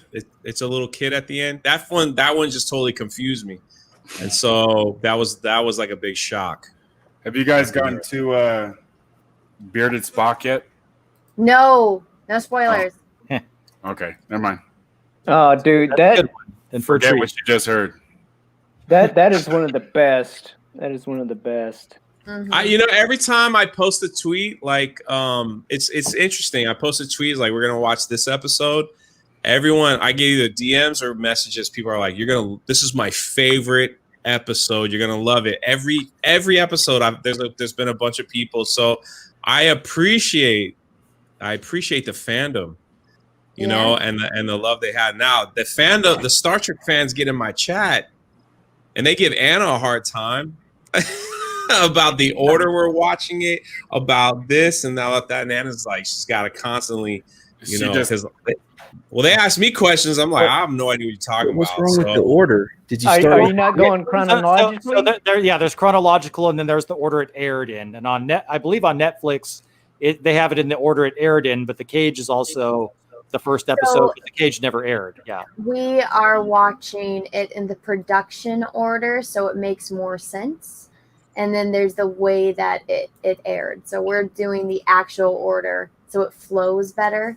And but we're not gonna watch The Cage until the very end, and then I will decide on if I want to watch The Cage or not. But they do have like the menagerie effect, which is kind of The Cage. So we're gonna watch that when it comes up. But it's not my favorite. I think that they do a better job with the thing and the thing. That if you've seen it, you know exactly what I'm saying with the thing, because it's different than the other thing and the thing. My way of saying it without Right. But so we'll get there. Earmuffs. Take care. Yeah, so we'll get there. But this is how I explained it to Drunk. It's like there are pros and cons to every fandom. It's like if you explain something in a way that somebody doesn't like, then they throw a temper tantrum, or they're just like, that's not the right way to explain it. It's actually this, this, and this. And I mean, Star Wars fans do it too. You know, What? Star Trek What? fans do it too. There's always Craziness. Well, I was explaining to Drunk. It's like, you know, when your math teacher is teaching you how to solve a problem, and then your friend's like, nah, just do this. And the math teacher's like, no, you have to do it this way because you have to learn this way. I'm the one that's like, nah, just do it this way. This is the most simple, normie, air quote, way to explain it so you can understand. But then other people get upset. And I'm just like, you know what? We're doing it my way. And you know what's happened? This is really weird. Last week at the end of the show, people in the chat they wanted to start reading like scripts. So me and Anna we do like dramatic script reading. Mm-hmm. And last week she dressed up. It was funny. We both dressed up because we were gonna read Shakes. So how it happened was it was the episode where there's the transporter malfunction. So Kirk gets split into two: his good personality, or like the good personality traits, and the bad. And so when Kirk is talking to his bad personality, the way that he talks to him is like, it's very romantic. Me and you are one and the same. I'm like, wow, if this wasn't like this would be a very like romantic, declaration of love right now. Wait, is that where Jerry, help me out, Cameron Crowe, Jerry Maguire. Is that where that line came from? It's Star Trek? No. This is different. This is me not quoting verbatim. He's been doing it all night. Don't worry. Don't. I'm no offense. That was a genuine question. I was like, holy shit. Cameron No. Crowe's That's just me just paraphrasing what the gist of what Captain Kirk was saying to his bad self. And so I wanted to go look up the script for it so me and Drunk could do a dramatic reading of it to one another. And then we went down a rabbit hole, and we ended up reading Shakespeare. And so Drunk was the female part, and I was the male part. And yeah, we mixed the roles. Yeah, well, nowadays people will clip it, and if it's like a dude saying something to a girl, and I don't want Drunk getting me too'd because we're doing something funny. But so we both went and put on a costume, and we both came back dressed up like Thor. I know, it was really funny. He had like the helmet, I had the wig, and so are you watching the remaster or an original version? So there is probably no way for Drunk to get the original version. I have them on VHS at my parents' house, but I'm watching it on Netflix, and Drunk is watching it on Amazon Prime. Oh, so they're both remasters then. Yeah, so it's not the crayon drawing with the little ship on a stick. So as lifelong Star Wars fans experiencing Trek for the first time, I mean, what do you guys think about it? I've seen this since I was a kid. And see, so when Anna found out that I didn't watch Star Trek, I think she lost her mind and was like, we're gonna make you watch every episode, from the beginning. I was like, well, I've seen a couple of the movies, and they're like, no, that doesn't get it. He didn't understand the Wrath of Khan because he doesn't know the impact that Spock and Kirk's friendship had on the freaking world. So I'm making him watch it all in order, and then we're gonna watch the movies, and then we'll go into the next gen. Making him demanding. You're enjoying it. Yes, ma'am. Yeah, I like it. It's fun. Well, it's one of those. Like 100 people. We get like 100 people hanging out with us, watching me watch my iPad. So it is what it is. You watch my iPad too. Wait a minute. That's great. You haven't even seen the movies, Drunk? He's seen a few. I've seen the Wrath of Khan and the one where they went to Earth to get the whale. That's number 4. The one where Captain Kirk goes and finds God, Spock's brother. Saw that one. And the Undiscovered Country was really good. Because they were like about to retire. I really like that one. I really like that one too. I just rewatched that recently. Spock's brother and God was 5, right? Yeah. That was the one. The one with the that was weird. Directed by William Shatner. Did he really direct that one? Mm-hmm. And then the worst one of the Country. Series, he directs. Yeah, I like not the worst was, one. The motion picture is the worst one. Oh yes, definitively. No, I like the motion picture. It's a little bit of a snooze, but I like this. I love the score. The score is really good, and the music is fantastic. But it's like, it's just that was Gene Roddenberry trying to do Nomad again, and he couldn't get it right. Well, true, but there were those romantic moments with Decker and Ilea, and I enjoyed those. I was just like, girl, I don't care that you're celibate. This guy loves you. Just stop with the vows, unless you're going to become a nun. Just get to it. You're in space. Yeah. Just give it up. Wasn't she? What's funny is that when she came back as the Probe, I felt like there was a little bit more of that, but I could be wrong. I don't know. Yeah, wasn't she a satellite dish trying to get it on with a man? That's weird. So Gene Roddenberry was drunk. You're gonna learn about this when you finally watch the episode. But he had this obsession with artificial life form and making the connection between artificial life forms and humanity and what it means to be human, which is why in a lot of episodes you see like the Spock and how Spock's not human, but finding the humanity. Same with the Klingons, and then I think obviously the closest he got to was with Data, and then that is even more so in later episodes. But he was obsessed with the concept of Nomad, which is a probe that's not a humanoid, and that connection and of a machine finding its humanity. And so that's what the motion picture was trying to get, and he was obsessed with trying to make this work and finding the meaning behind it. But it worked in about 4. that, watching it makes more sense in a way because you're watching somebody explore their own creativity in a film that he should have already figured it out before making the movie. But it is what it is. Yeah, but in 4 that happens too because some weird tube alien is looking for a whale, and then once he talks to the whale. That's a probe, so they explain it. It's what I'm saying. It just disappears, and then you don't even know what happened. Like, he just goes away. They explain. The whales told him to go away. We're fine. You can leave now. Millions of years ago, when there was just whales, and it hadn't heard from them in a while, so probe just came back to see if they were okay. And once it heard the whales, and it's like, all right, they're fine. Let's go back. Yeah. That's it. Where'd they go back to? That's what I'm saying. Well, that's what I wanted to know. That's not. I like it. They just like. I think they did. They were in present day, and it was comical. That was the important. That's what I'm saying. Like, I think they did time travel really well. Yes. Search for Spock was such a. Well. Yeah, Search for Spock was very hard to watch, and I don't remember that one. He doesn't know. He doesn't know. Don't talk about it. He doesn't know yet. I feel like he doesn't know what it is. Don't say anything. You're going to spoil it for him. mean, He it's hasn't been around watched for enough time yet. He doesn't Serious. know. So been Anna, around for a while. assuming that you can't spoil anything that's rotten here, any theories on Star Trek Discovery season 3? So excited. Who's watching that shit? I only watched like 6 episodes of the first season. Oh. I got the Klingon boobies and I was done. That I was no. Whoa.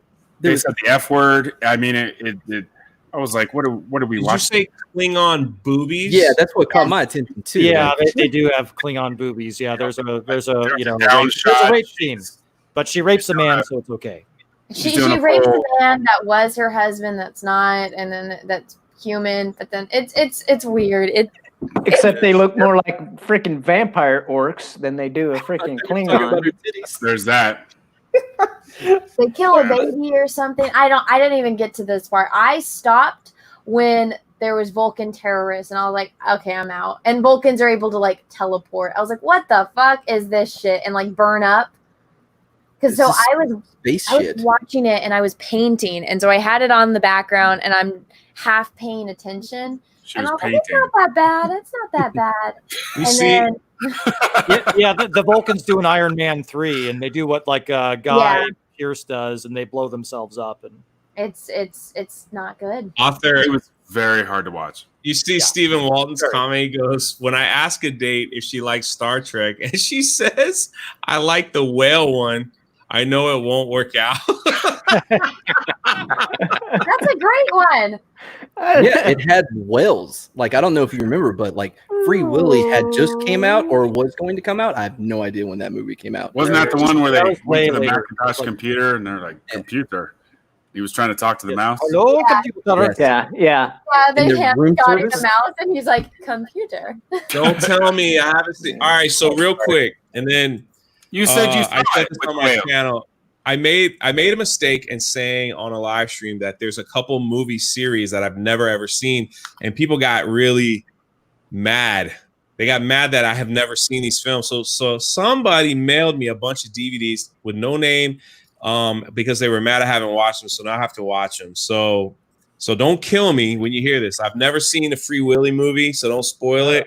Yeah. Stop after the first Me one. neither. If you Neither need to see have I. that. So I've never seen any Lethal Weapon movies. So What the they fuck? got me that. But those are good. Those are good. All 4. So I'm gonna watch Lethal Weapon, and I've Are you never sure seen you're any of American? the Ocean's movies Nice. either. Just stick with the man. Don't even bother with the Just other watch one. the first one. Just Yeah, watch the first first one. I think is okay. Ocean's 11. The rest of it's ass. I can forgive you not seeing Free Willy movies, Yeah, but sure. but Lethal Weapon, man, come I on, know. I No, know. I don't. I Lethal don't know Weapon. how they. Jesus, I don't know It's how they also- slip. I'm so All 4 of disappointed. them are good. Or all I 4 thought, of I them thought good? I knew you, Jay. Yes, no. I thought I knew you. God. No, Third not one all is 4 of them are director good, cut, but you're going to have to watch all 4 of them to figure out Yeah. which one's good or not. Yeah. There's also director cuts too. Yeah. Oh God. The director And cuts are pretty good. Ultimate Editions as well. Oh dear God. I'll Well, just Mel get through this Gibson one. does have an Australian accent. Very weird. I'll get through these. For that one laugh. I don't know No, why they they're- slipped. I don't know why they slipped. You know, I was like, I don't think I don't I've know. seen Lethal Weapon, but I've seen all the others.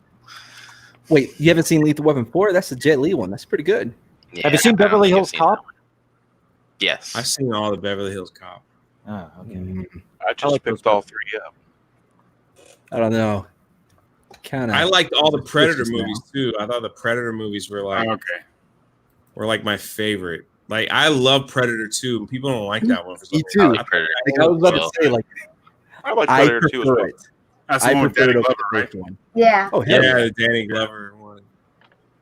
That one's So, pretty I cool thought- with the Jamaicans and the gang I thought it was war. great. Like I appreciate the Arnold one, you know, and then the second one, I thought it was a perfect like switch over. I guess people were wanting an Arnold sequel, and they didn't get it, and so they I think it was ahead of its time in transitioning away from the original, where it could have. It was a series of what happens if the Predator comes into this environment, and so now it's LA, it's record heat. there's literally a gang war which is tearing the city apart, and the Predator is drawn to war. But did And you know that Arnold talked about this in an interview, that the movie Predators, the Rodriguez one, he was supposed to be at the end. So I don't know if you saw that one. I like that one too. It's like they're on the Predator. With Adrian Brody, right? Yeah. Could not get over Yeah, they Adrian were on Brody. the Predator Island or the planet. Mm-hmm. Remember, Yeah, and they killed the guy. Well, no, chased it's not their planet. It's their hunting. It's their like. Yeah, training. wherever they are, and like so at the end, they were trying to figure out how are we going to get back to Earth, and then all those boxes started falling. So Arnold was like, "Yeah, I was supposed to be in one of the like they were going to open a crate, and I was going to be in it, and that was going to lead to the sequel." But he became governor or something like that, and it was just like I, it's just not. It's Why just was not he going going to to be in a box? Because they were dropping the next people that they were going to. Because remember, they all got I dropped was just off. picturing like a loot box just falling down, and then you Kind open it, and you get Arnold. By the way, real quick, I spent so much time trying to make a damn 97 Bravo shirt with tape and a marker. Like, it should like some recognition for this at all. You can't see the writing whatsoever. I didn't have a black shirt; had to go with a navy shirt. I appreciate that. Well, good, yeah, dude. Hey, But listen, I'm sorry, I have to go. It's 1 a.m. where I live, and I have to work at 5:30, so I got to go to sleep. But I wanted to come on and say thank you to my friend who's always been a supporter. I was about to say I had to go because I got stuff to do.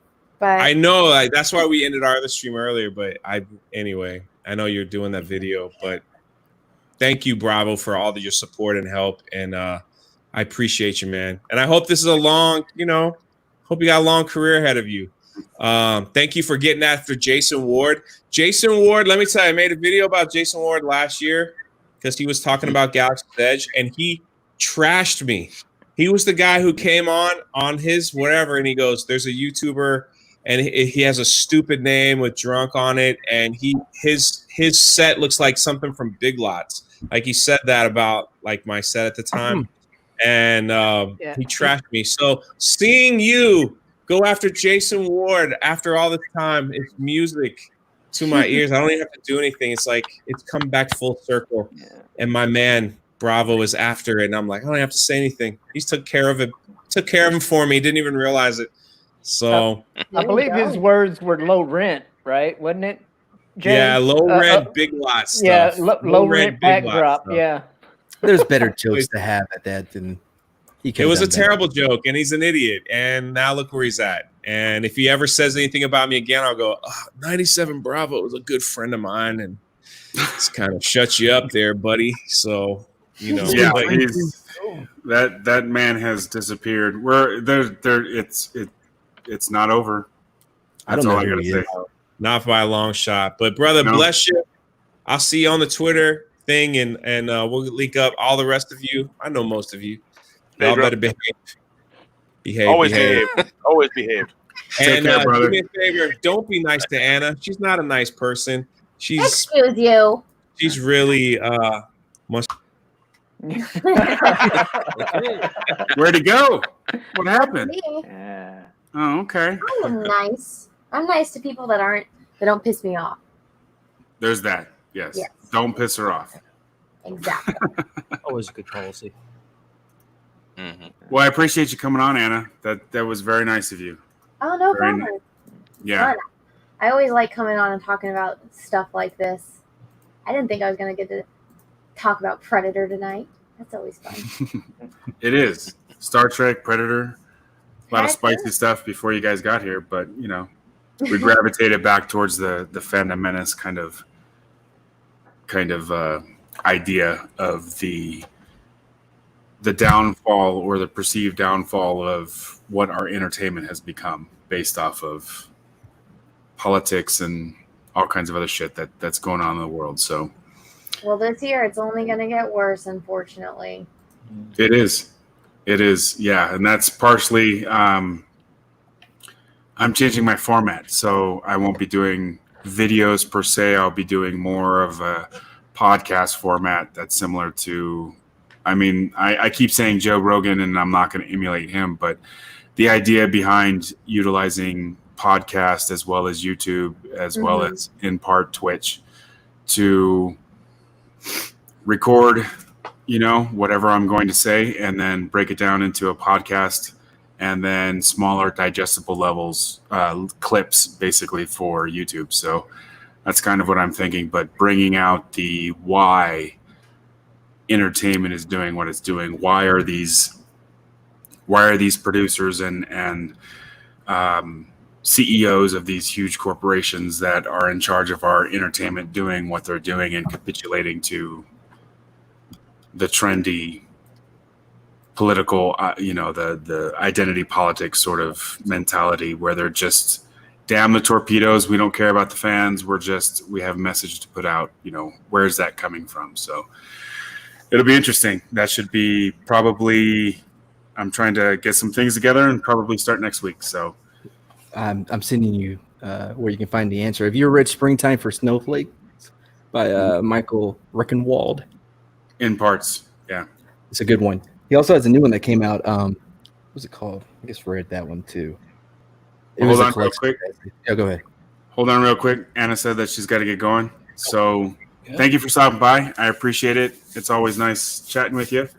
And hopefully sometime in the near future, you can be on the podcast. We could do this again, or we can make fun of Drunk for not knowing what the hell Lethal Weapon or Star Trek is. Sounds good. Just shoot me a message and we'll figure out when. Because guess who's getting their wisdom teeth taken out next month? Oh, very nice. I'm gonna be a rabbit all of August. It is August. Well, welcome to your teenage years. Oh, thank you. Congratulations. Well, I'm still 9. They'll give you pain pills. It'll all be good. Yeah, but then I'm gonna have to try to work and do live stream. I'll be like, whoa. Are you having all the ice cream you want too? Are you having all 4 taken out at the same time? Oh wait, no, that's tonsils. So, funny story. You're having 12 taken out. No. I have a 3. I have 3 wisdom teeth. There's the 4th one they can't find, but one of them, or I should say 2 of them, are on one side instead of. So I have 1 on the bottom, and then I have 2 on the top. But the 2 on the top are on the same side of my jaw, and 1 is growing over the other one and going over and breaking all of the roots of my teeth. Ow. So you have like a critter's mouth? Remember critters? You got like 84 teeth? Kind of, but so it's like the way it's growing, it's like going under the other teeth and where the tooth roots are connected. So it already broke the other wisdom tooth, and so I got to get, it's like constant pain all the time. And I thought, I was like, fuck, I have a cavity because I've been eating too much chocolate or stuff. So I'll eat it on the other side of my mouth. But it's not fun, and I got to get that taken out, and it's going to be painful, and I'm going to be a chipmunk for a month. So, yeah. No, you don't have to be. If you take the anti-inflammatories, I'm telling you right now, peas. So get frozen peas, and then get like 4 or 6 bags of frozen peas, and then you put them on your face, and they'll contour to your face, and they'll bring the swelling down. Then when those get warmish, switch them out, put frozen ones on, and just keep doing that shit pretty much. Yeah, it's the same thing with mixed veggies. Yeah, you got to use black eyed peas. Yeah. Yeah. Well, I'm looking forward to those videos where you're all. Well, I'll have frozen peas on my face. Yeah, I can actually do the Hose Be Crazy videos without having to speed it up. That's true. That's true. You'll be on painkillers too, so that should be fun. Oh my god, that live stream is going to be terrible. All right, well, everyone, good night. I got a million things to do before I go to bed, but I'll talk to you all at a later date. Good night. Yes, thank you again. Take care. Congratulations. Thank you very much. I appreciate it. Bye, everyone. Bye-bye.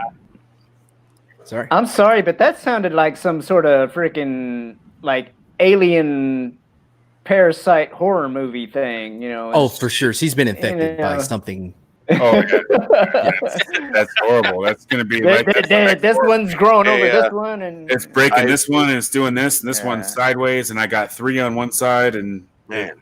Yeah, I was trying to Wisdom work it teeth, out. I'm I'm like, telling you. where? How? I'm sitting here envisioning what was that movie? The Faculty, with the little worm thingies and shit. Have we named a movie tonight that came out after 2010?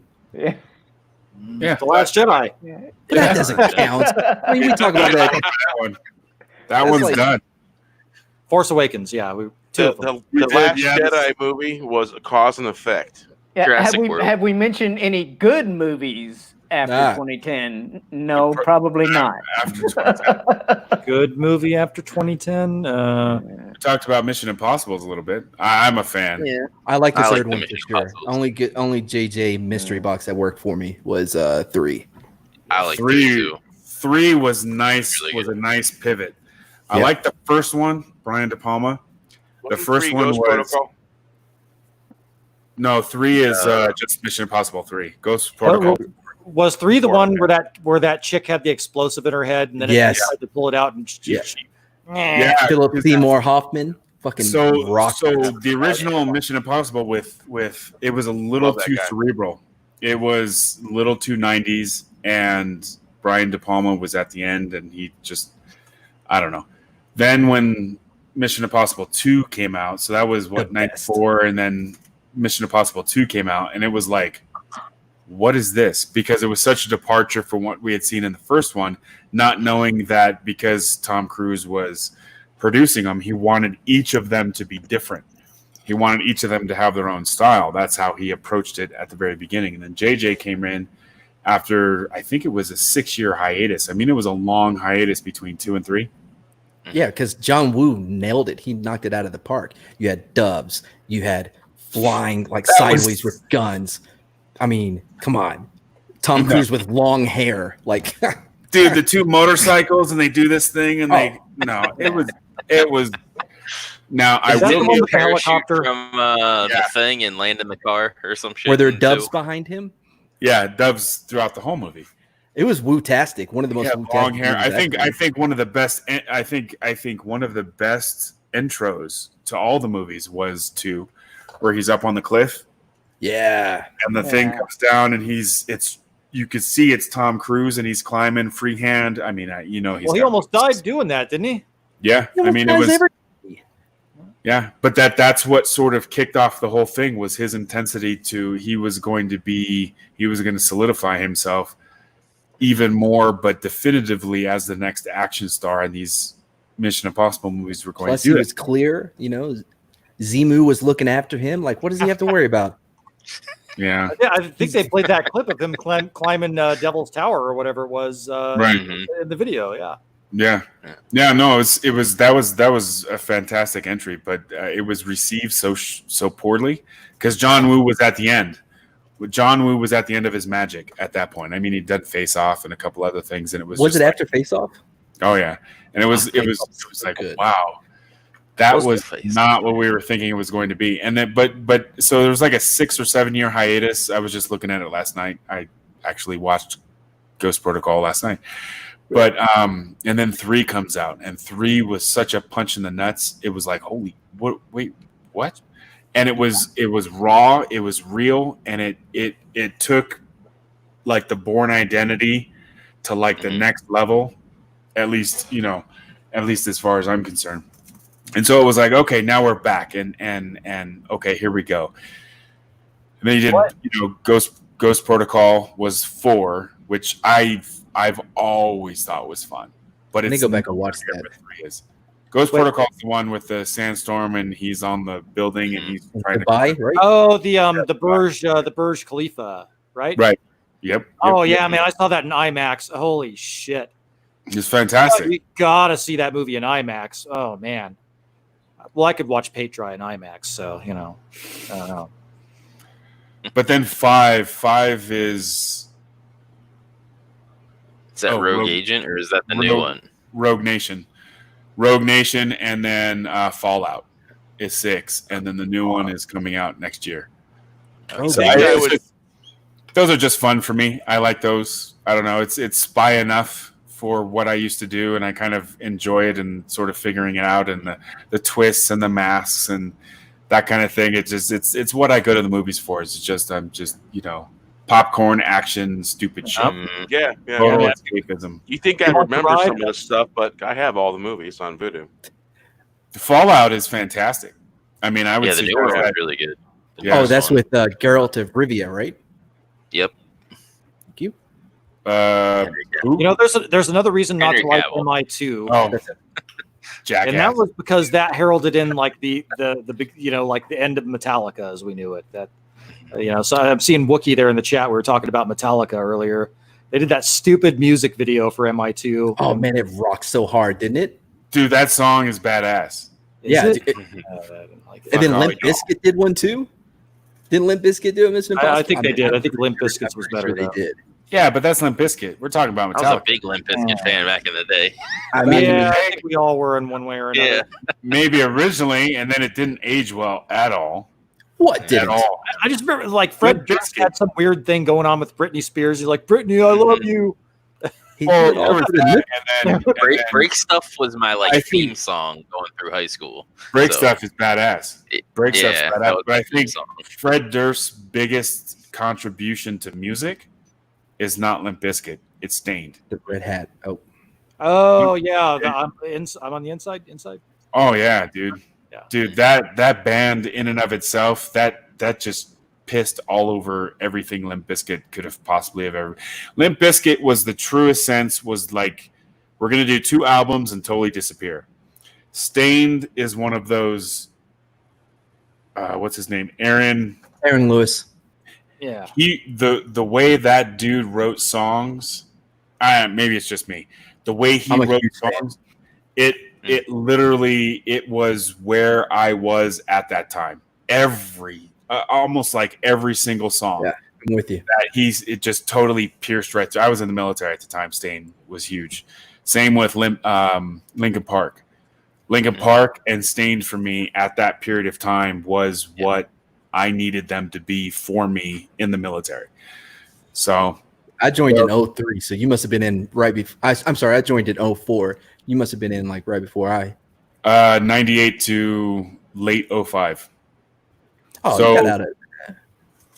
So it's almost 8 years. So basically 7.5 years, but it was what was it? February of 98 through. I mean, I was on the early entry thing. I don't count that, but Oh man, you had no idea what was coming too. Joining in 98, man. no.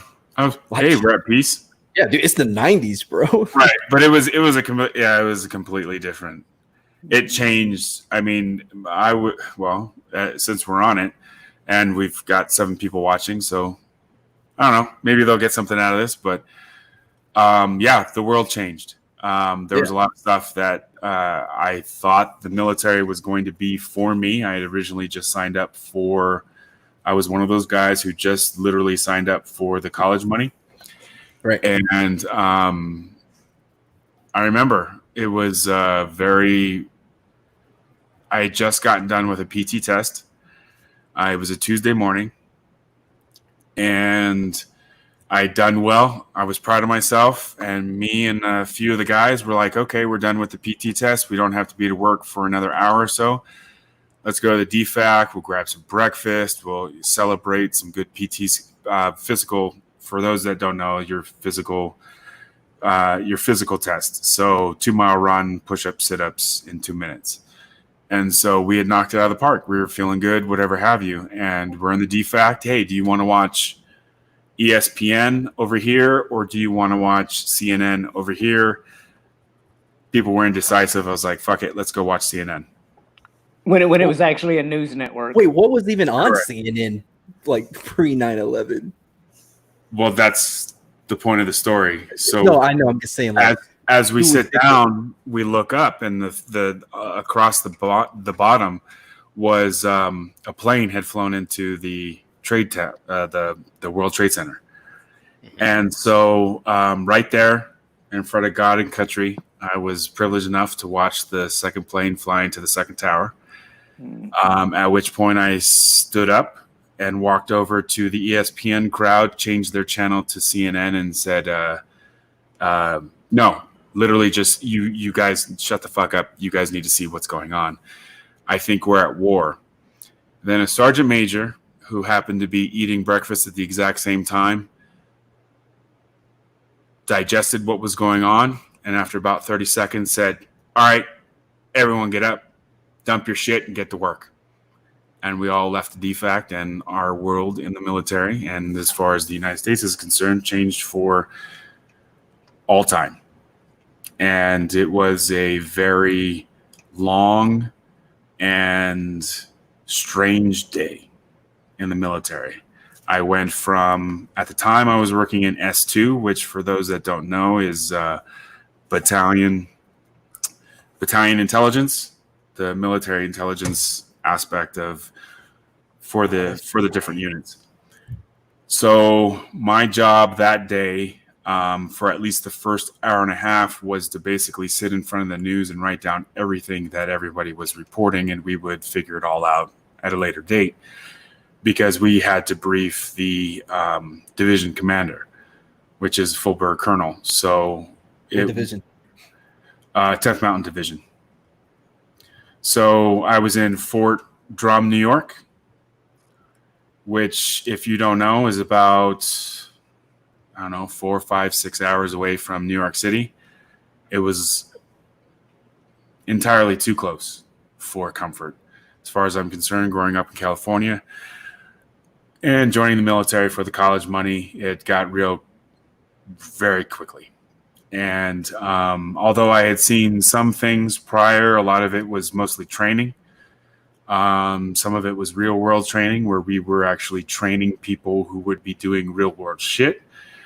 But to actually take those skills and use them that day, it was odd. I never thought that I would actually be doing my job, and there I was, watching Building 7 fall live on TV. Apparently it wasn't hit by planes. It was, for whatever reason, on fire, maybe due to debris or some sort of other nefarious intent that I won't necessarily get into. But then Building 7 fell. After having watched the Twin Towers fall several hours later, Building 7 fell, and it was horrific to actually see live on TV people falling from buildings because they were trying to escape the fires and all kinds of other shit. And then after about, I think it was like 3 or 4 hours of that shit, we were on ThreatCon Alpha, which ultimately is a short-term, full battle rattle, locked and loaded, live ammunition on American soil. Go protect the perimeter, because at the time our greatest threat was not necessarily, for us anyways, was not Islamic terror, but as it was described to me, and I'll never forget this, the white militia nationalists that may try to take advantage of the chaos and try to raid Fort Drum. So that's what we did. And for about 3 or 4 hours, I was actually... Why would they think something like that, though? Was it an open base? Yeah, why would they at the time? Like that? It was an open base. So basically, as military intelligence, and I don't know if I can get too much into it, but as military intelligence, we watch Americans as well. And a lot of it is to gauge the temperature of those that are closest to the base, or perhaps in our state, or what the mood of these different groups may or may not be. And the greatest threat this side of Oklahoma City, if you'll remember, was the white nationalist sort of, it wasn't a racist thing, but it was a anti-government thing. The separatist or whatever, like the Bundy guys and right with the ranch and all that shit. Right. There's that. There's the Unabomber. Yeah. There's the Oklahoma City bombing, those kinds of things, which was solely, it was, I think, sparked out of a couple books that have since been deemed white supremacist books, but the movement itself was not let's kill non-whites. It was anti-government in its movement. So that's basically what it stemmed from. In upstate New York, a stone throw away from the Canadian border, that's pretty much what you have. You know, these people, I mean, you think of New York as being New York City, but that's literally one city and the rest of the state is pretty much rural. And so you have these people who are not very fond of the government, and they and not fully understanding not fully understanding the threat that day. Their biggest concern was that they would try to take advantage of the chaos and try to invade, or at least in part try to get onto Fort Drum or cause further chaos themselves.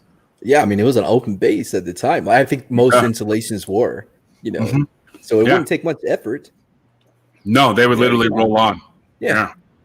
There was just a guard at the gate. Go ahead. They'd see your plates, whatever have you, and I think, what was it, ThreatCon Delta, where basically every fourth car or every ninth car or whatever the predetermined number was, they would say, okay, you stop. Let's get your license. Let's get your registration. Let's see what's going on. Where you going, ma'am or sir? Okay, thank you very much. Boom. And then they would get on post. And that day, baby, it all changed. Concrete barriers up. We went from ThreatCon Delta, which is the lowest, to ThreatCon Alpha, which is the highest, and that's only supposed to last for a few hours. And then we went down to Bravo, and then eventually down to Charlie, which is you're at a heightened state of security, which is everybody who comes through. We're checking his driver's license, registration. Why you here? Do you have a reason to be on post? If not, okay, go ahead. This is how you turn around and get your ass off post. It just changed everything forever. And that's how that's been normalized since, like those operations or whatever at Charlie. It's just like how, you know, the bases work now. You got to go to the visitor centers, like, you know, all that crazy shit. I lived in Washington State when 9/11 happened, and I watched all the security on the bases increase because I had landscaping jobs on the base. And so we were going in there, and before it was just pretty much go on through. You show them your ID, and then you just went on through. It was required that you have insurance, so you just show them your insurance, show them your ID, boom, you go in the base. But after that, it was stop. The men with the mirrors checked all under your vehicle, checked your ID. You had to when you were working a job, you had to go talk to the office. Because every entry has one of those offices. You can go in there. You got to give them your information. You get the work order permit, and then every time you come in, you show them your work permit to get on the base. And that was basically damn near almost a full lockdown at that point. And they were allowing workers to come back and forth, and that's how they checked. And I literally everything you described, I watch happen on live news. I had an allergy attack that day. And I just happened to be over at a buddy's house, and just like you, man, I was just blown away. I was a junior. I saw it in history class. Yeah, I was in chemistry class, 10th grade. Yeah, I did. Hey, look, I graduated in 2002. I went to aeronautics school in Tulsa. The school and I came to an agreement this wasn't the best course, you know, something about drugs, alcohol, whatever. So I moved back home to East Texas, and I worked at a timeshare resort. And the security guard me at night, we used to get blazed like it's so high and watch like Judge Mathis and Judge Joe Brown, you know, it was like 2004. Oh my God. One night this Army commercial came on, and this is 2004. Like they seriously need, you know, they're recruiting like so much, but it comes down. It's like, hey, call 1-800-GO-ARMY and get a free T-shirt. I'm like, fuck, bro, I want a free T-shirt. So I called him up, and yeah, he was out of my house like the next day, and I was like, I don't know how this works, you know, but I may be high right now. So like, it's like, we'll clean your system out before we ever get you to MEPS. I'm like, cool, and they did, yeah. And then, yeah, and then they showed me the video for Cav Scouts 19 Delta, and listen, that video was Hollywood. You know what I mean? Like there was dune buggies and dirt bikes, And then at one point, I remember there was this tree line, right? And I'm like, oh, what's going to happen? The guy's like, just wait, right? And then you can see these guys pop out the tree line like this. I'm like, sign me up for that shit. Mm-hmm. Do you know how many dune buggies I was in? Jack and shit. Yeah. Dirt bikes. How many times I popped out the wood line? It was once. It was at Fort Hood. Everyone stared at me. And I was like, look, I saw it in the fucking video. I'm doing one thing from that damn video. Fucked up thing is I never got that t-shirt, man. Didn't even get it. No, they never gave it to me. Fucking assholes. I was at the hospital in Germany, whichever one it was that you go to. I wasn't really, you know what I mean? And Right. I told the nurse the story about the t-shirt, and she actually came back and she had this pillow and is some German candy. She was like, I couldn't find a shirt that I thought you would like, but I got you this pillow, and I had that pillow with me, like, for the rest of the time from when I was in Germany and then down at Fort Sam, you know what I mean? Until my ex-wife threw it away, which was kind of fucked up, but yeah. That's why she's your ex-wife. Oh no, that's not why, but it didn't help. No. Yeah, no. It lends to the reason. Yeah, I can only imagine. Yeah, so you joined for college. I joined for a free T-shirt I never got. We're basically like right there. Did you ever deploy? Oh yeah. It was Afghanistan, I'm guessing. Among other places as well. Yeah, there was that region. I became the intimately ensconced. My clearance is still good. Yeah, but YouTube's isn't. So, well, I mean, there are some places that we aren't supposed to be in. That you can just imagine. Just pick up a map, look around. Where aren't we supposed to be? And the other countries as well. But yeah, over there. Oh, did you? Yeah, I was. He goes, man. He sent me a direct message. I got to unfriend you, man, because you're way too political on Facebook, and I have to unfriend you because he was over there in the shit, Mm-hmm. And he was over there with the Corps of Engineers. Mm-hmm. So he said. I suspected that he was more than that because he didn't start out. He didn't start out in the Army. He started out in the Navy. Right. He was a naval serviceman, and he was on the Kitty Hawk when it got hit. Oh, okay. Remember when it collided with something? I forget where or what it collided with, but he was on that one when it happened. Yeah, I barely remember it. I think I was like 13 or something, maybe 12, maybe 14. I know I was a teenager, young teenager, but he was over in Afghanistan, and I think he was doing something more than that. Well, if he got out after the Navy, they could have brought him back in. We had a guy that went to OSIT at Fort Knox with us. He was out the Navy, was chilling, having a good time, and they came like, "Hey, man, you got to join back up." And they're like, "All right, well, what boat or whatever Navy shit they say sail back, And they're like, "Oh no, you're gonna be a scout in the Army. Have fun." He actually got killed. Well, there's cross-pollination. I forget what the exact term is, but we had Marines. I mean, so there is Marines. So for those that don't know, the Marines are actually part of the Department of Transportation. Oh, I'm sorry, the Navy.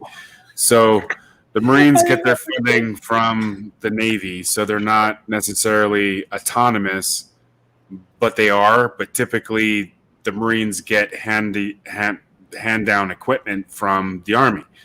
It's bizarre, but there is cross-pollination where, like, for example, in the Air Force, you have OSI, which is Office of Special Investigations. Yeah. Special Investigations. So OSI is broken into two different aspects. You're either guarding nukes or you're counterintelligence. So with Marine counterintelligence, we had in Army counterintelligence, we had Marines that would come over from, they were like literally a Marine on Friday and then they were Army on Monday. We had some Navy, and we had, well, I say I know of people in all of the branches that had switched over to Army counterintelligence, because Army counterintelligence, we had a bigger footprint, and there wasn't a lot of funding or support. So you'd be having like one counterintelligence Marine dude show up on post for his tour, instead of having like a unit that they would come from all different parts of the world, but they would end up as a team, like the Army would. So you had some of that. Some of us were working out of the embassies, and if you know anything about what the embassies do overseas, you can kind of guess what we may have been doing. But the Middle East was an interesting beast. I have my definitive opinions about the Middle East still, much like our grandparents may have had against Germans or Japanese, just to give you kind of an idea. It's a different culture. It's a different way of life. It's a different mindset as to how the world works. And it's very finite as to who is and who isn't their enemy. So basically, once an enemy, always an enemy, just to give you an idea. But yeah, 7.5 years, 8 years, however you want to look at it, there was a lot of training.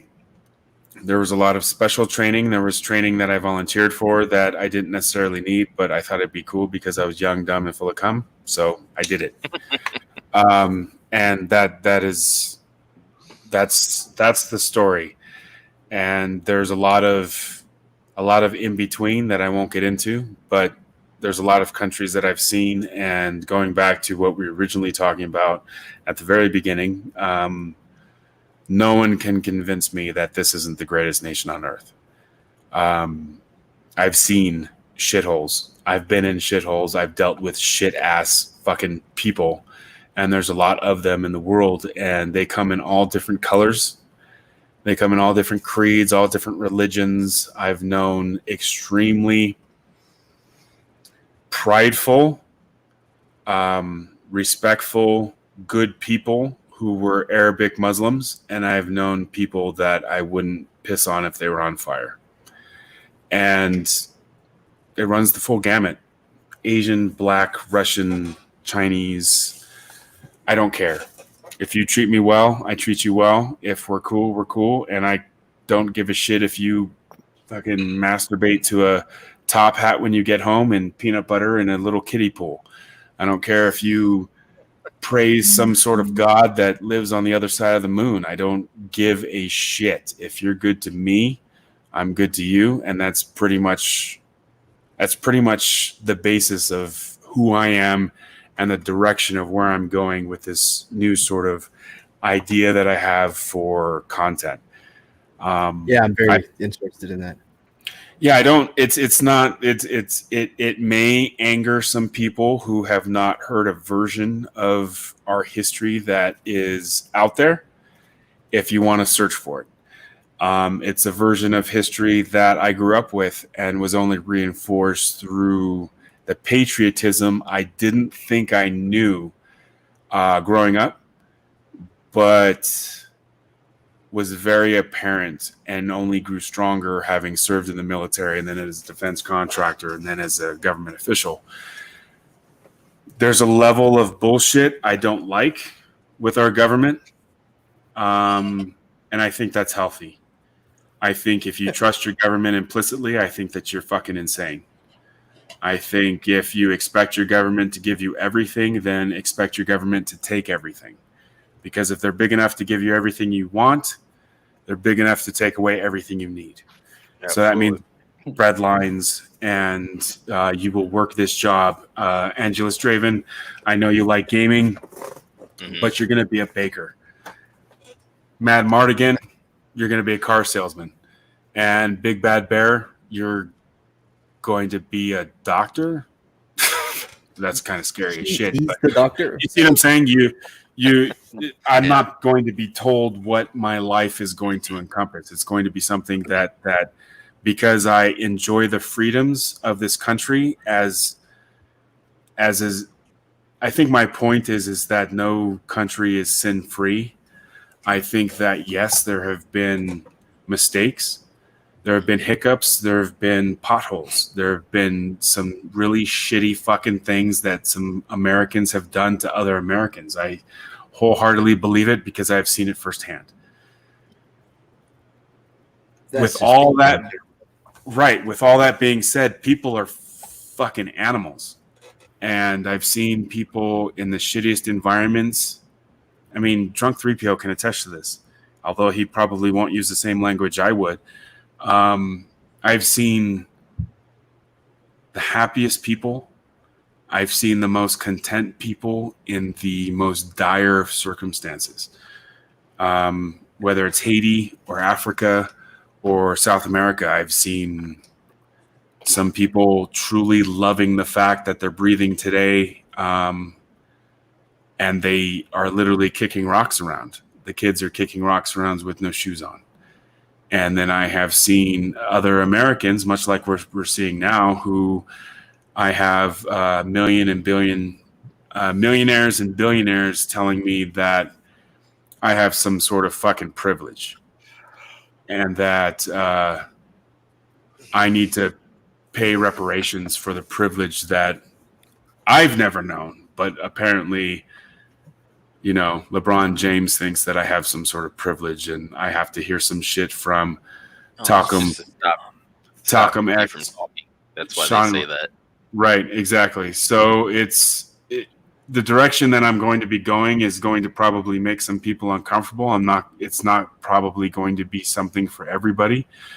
But at the same time, I don't think that if I do it right, there will be at least one moment throughout it where it gets people thinking. And I think that that's the direction where I would like to go, is if I can get people thinking, if I can help them see things differently to where they actually start Googling some shit, or maybe the next time fucking Don Lemon says some bullshit, they're like, that doesn't sound right.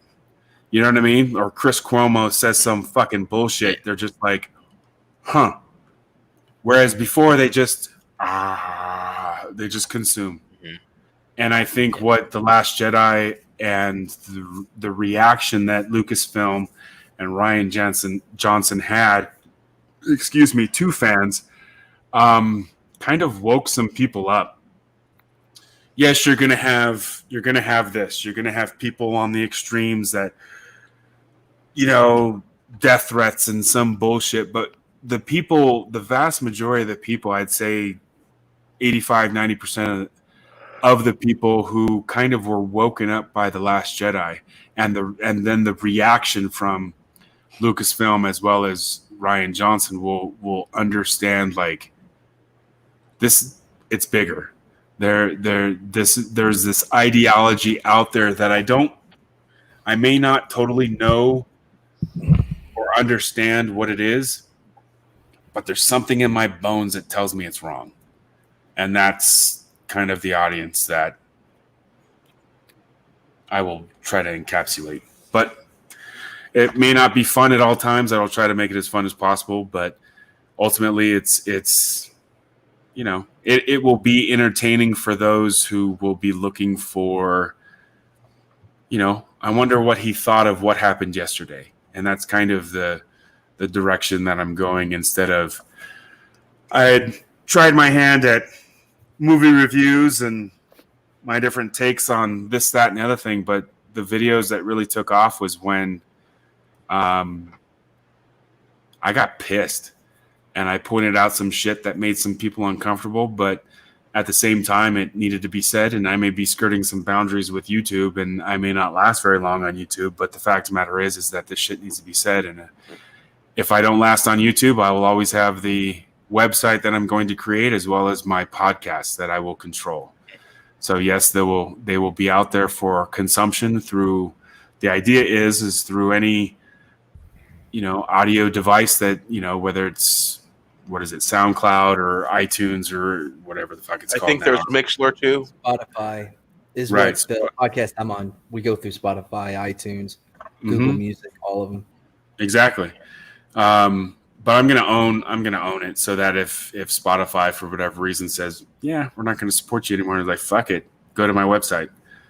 You know what I'm saying? So it's all housed on the website. Yes, I'm gonna have a web host and those kinds of things. It's kind of the direction I'm going, so that no one can pretty much shut me up. They can only take me off a certain platform. And otherwise, if everybody tells me to fuck off, that they're not gonna, my shit's not gonna be controversial. I'm not. There's zero racism. There's any of that. There will be a point of view that's going to be uncomfortable, especially in today's day and age. However, I don't anticipate a lot of them. I'm not going to be big enough, fast enough, but I will own the content, trademark it, copyright, the whole 9 yards, and then just put it out there. And hopefully people consume it. If not, I will at least enjoy my time and get this shit off my chest so that I don't bug my wife and kids. Because there are times my wife comes out with a little glass of wine. I'm out there. I'm a little heavy in the whiskey, and I'm like, "Did you know that this motherfucker?" And I just start going, and she's like, "Wow." I just want to say hi, honey, or I just want to tell you about my day. And I'm just out there, this motherfucker, blah, blah, blah, So I don't know. It'll be.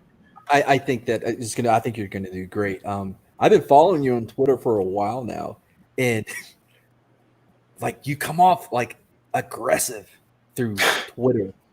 Like I swear to Christ, today I was like, I'm gonna make us unfollow him. Like I agree with like what you're saying, you know what I mean? And I'm like, I'm on that same page, but you get so aggressive. But dude, you could not be more of a nicer and welcoming person on the screen. Like, you know what I mean? So yeah, like a podcast where people aren't just reading your tweets, 100% you're gonna do great. Yeah. Well, I appreciate that.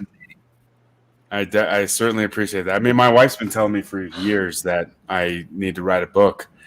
And then as this thing started to pick up, she was like, you got to do it. You got to do it more. And I started to pull back. Quite frankly, I mean, this may sound funny because the community has been so welcoming, is that I never thought I fit in with the Phantom Menace. Because I was watching what was happening from so far up that I knew that I was watching people's different YouTube channels, and no one was they'd go up right up to the line, and then they'd pull back as to the why and the who and what it meant. And don't get me wrong, there are some that are doing it, and I'm not going to name names as to who is and who isn't, but I've watched dozens and dozens of different YouTube channels, and I'm not saying that I watch them religiously or things like that. But when something would happen, I would get a tweet saying, holy shit, this person's actually going to touch on this.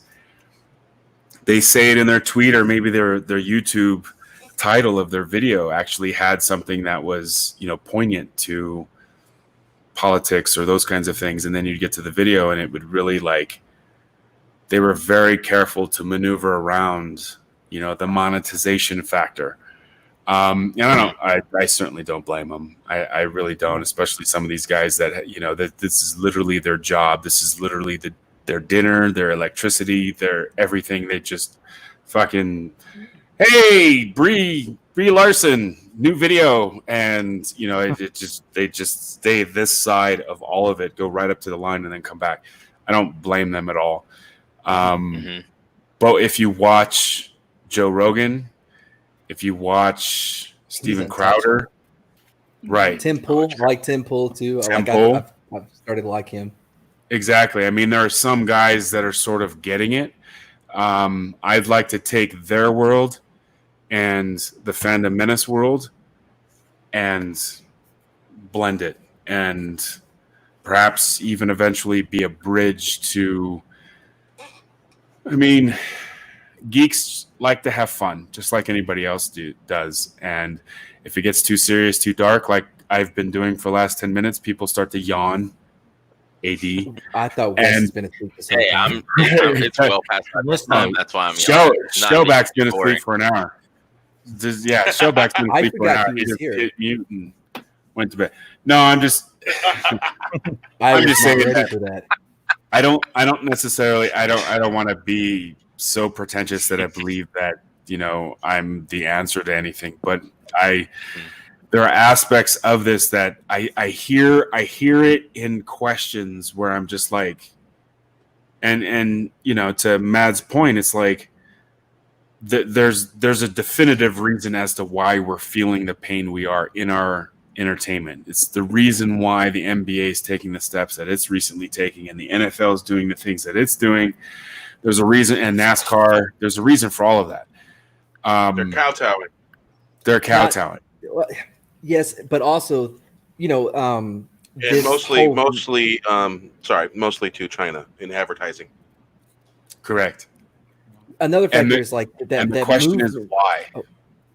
Well, the The movement in college, though, like the development of the woke, you know, non-theist religion that they've had built. All those people that have been in it, you know, that have graduated, they're now starting to be in these positions in these companies to where they do have that influence, like in media and in entertainment, you know, because now they're there, or they were high enough to influence, like KK, whatever, I forgot her name already. Kathleen Kennedy. Right. Influence Right. her, and she's like, you know, that's a good idea. Or the Naughty Dog, whatever the fuck his name is, you know what I mean? He watches some YouTube videos and it's like, oh, I've been white this whole time, I didn't know. And so now that's the thing, though, because there is an audience, and don't get me wrong, there are some very well versed individuals within our community that, you know, there are times where I'm like, damn, this dude's sharp, or this chick's sharp, you know, they're just like, okay, all right, and I don't get anywhere near them. If you, and again, I'm not trying to rewrite the book, but if you watch my most, what I would consider to be my most controversial tweets, they're questions, and it's meant to be thought provoking. And there is there is a place that I'm coming from, but at the same time, I do believe it's not my place to impress upon you what I believe. But the direction I think I'm going is that, well, how did I get here?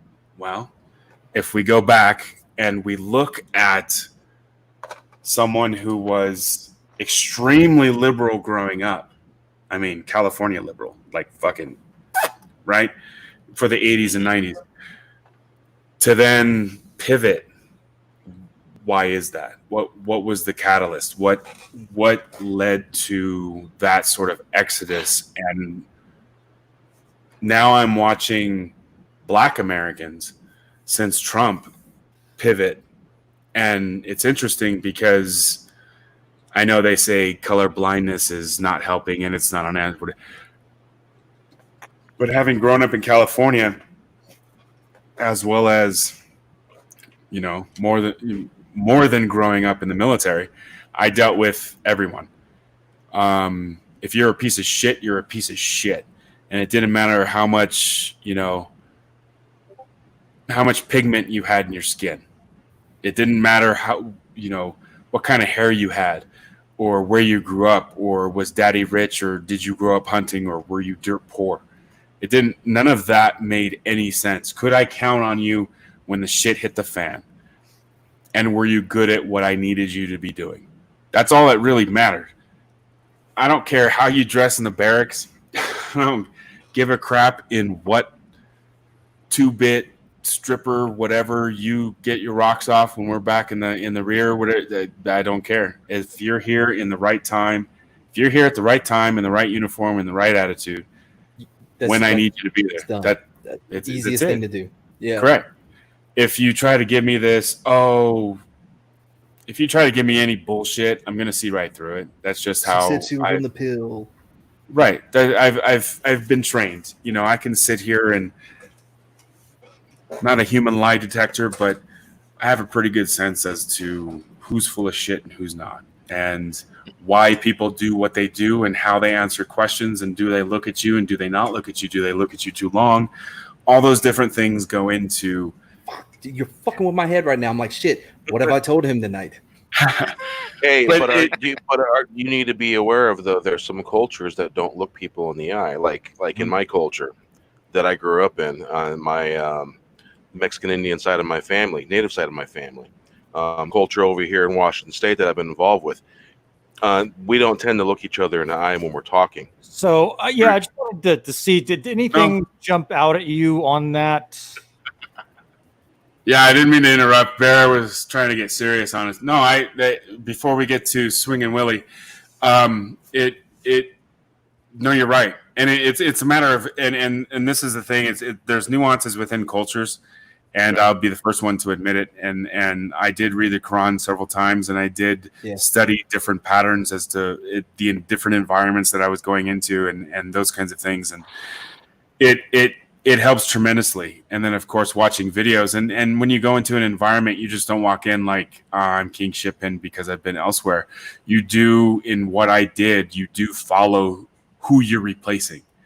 And there's a learning curve. And typically it's, 30 to 60 day learning curve as to how to get ensconced. And then by the time that person's that person's ready to leave, you still don't know everything, but you have a better footing. And by the time you leave, you should be able to pass on to your replacement, and those kinds of things. That's typically how it works. But you're talking, I love when the Air Force says, oh, I've been away for 6 months. Yeah, that's cute. Try being gone for 18 or 13 or, 9. They get hazard pay if they have to stay on an Army base? I do, because I worked with OSI, and yeah, it's shameful. But you know what, man? Don't hate the player, hate the game. And if you could do it, you would have done it too. Oh, for sure. What the fuck was I doing? I signed up for a free T-shirt. 2, I got convinced by a fucking video with doom buggies. And by the way, did you see the picture I sent you on Twitter? That's what I got out of it. I will check that. When did you send that? Earlier? Before you were like, I can tell who's lying or not. Like, I sent it before then. I'm not trying to. Oh. Private chat, he told you when he did. Yeah. It was. Oh, private or here. Okay. I'll check it out later. I'm fading right now, to tell you the truth. I had no idea that this was going to go 4 hours. But yeah, no, I to sort of wrap everything up, the few people who are still here, and I appreciate it. I think it's just the 6 of us on YouTube, to tell you the truth, because there's 6 people. So it's just us boys. We're just chit-chatting.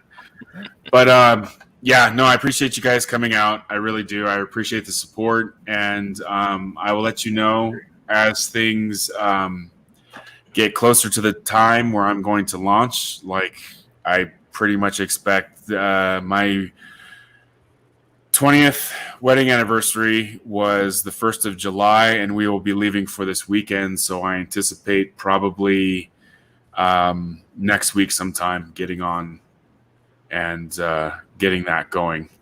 And I will let you guys know. I appreciate you showing up and hanging out. There's one last private. Let's see. What's this?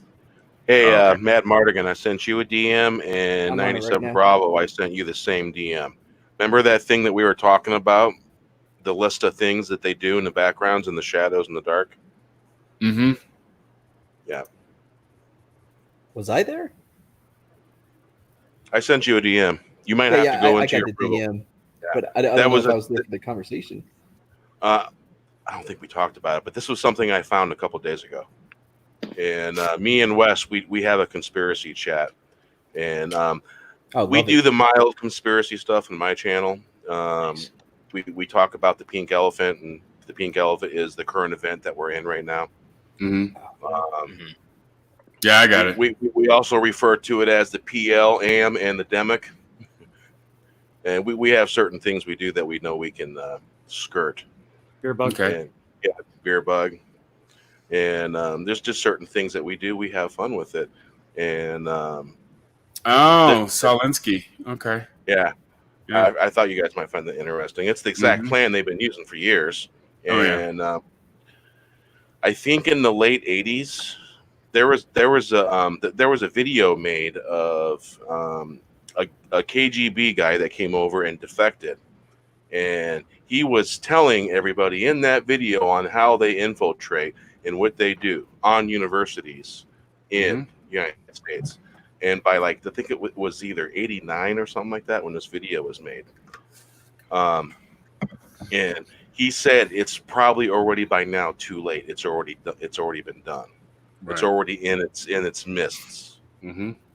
And so what he was talking about, we're seeing a lot of that unfold right now in universities with the propaganda and all that stuff.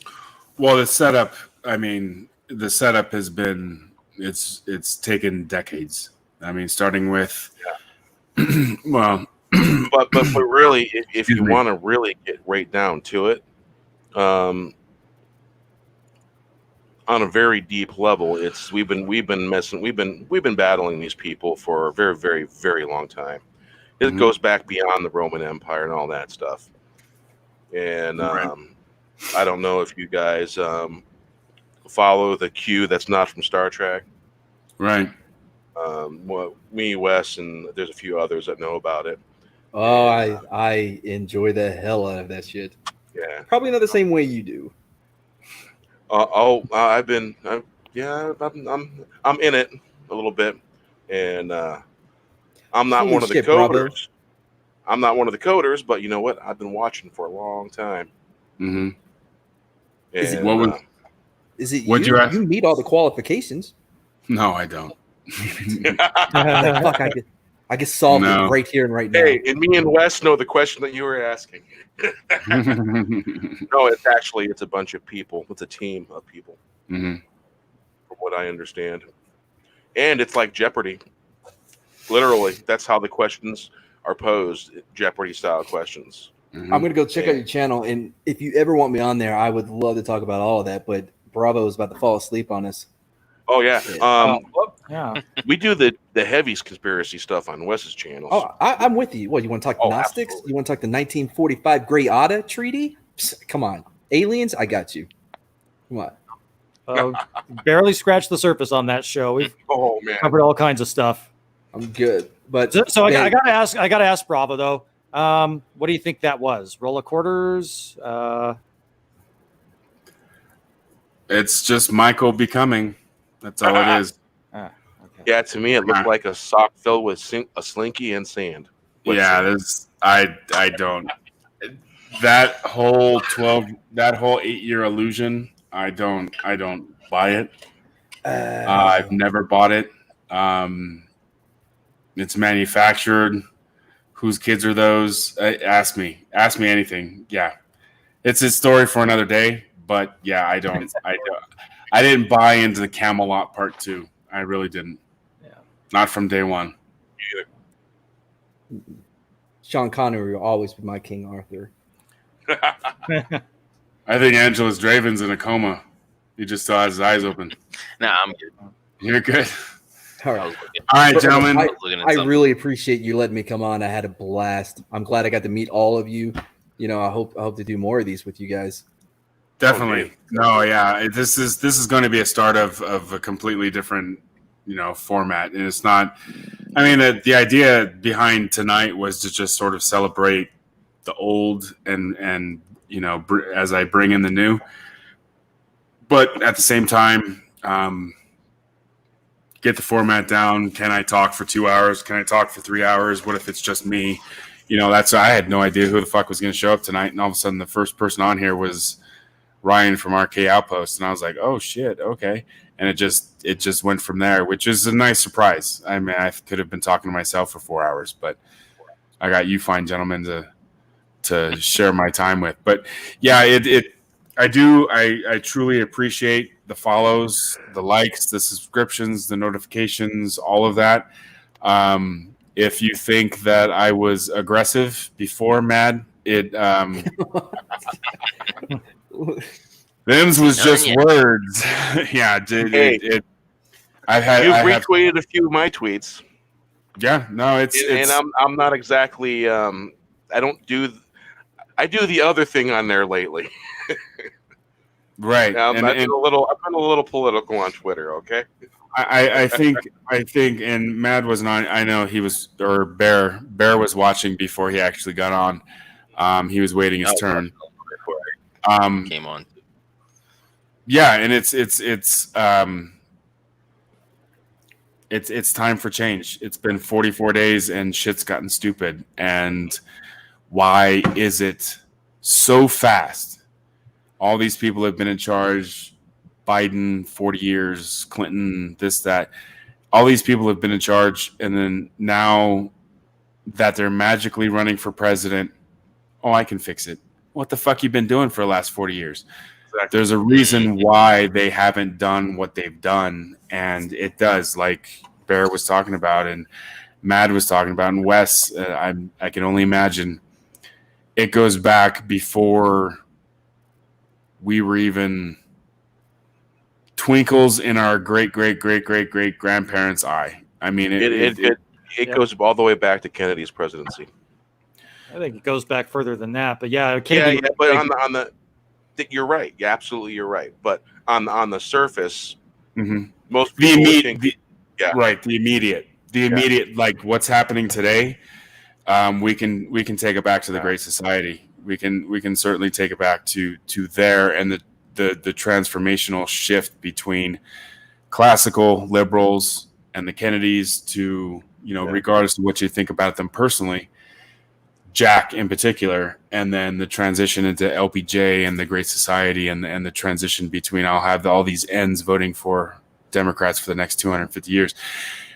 There was a huge shift, and it was Southern Democrats versus Northeastern Democrats. And as funny as it sounds, that takes us right back to why we even got into a civil war. Yeah.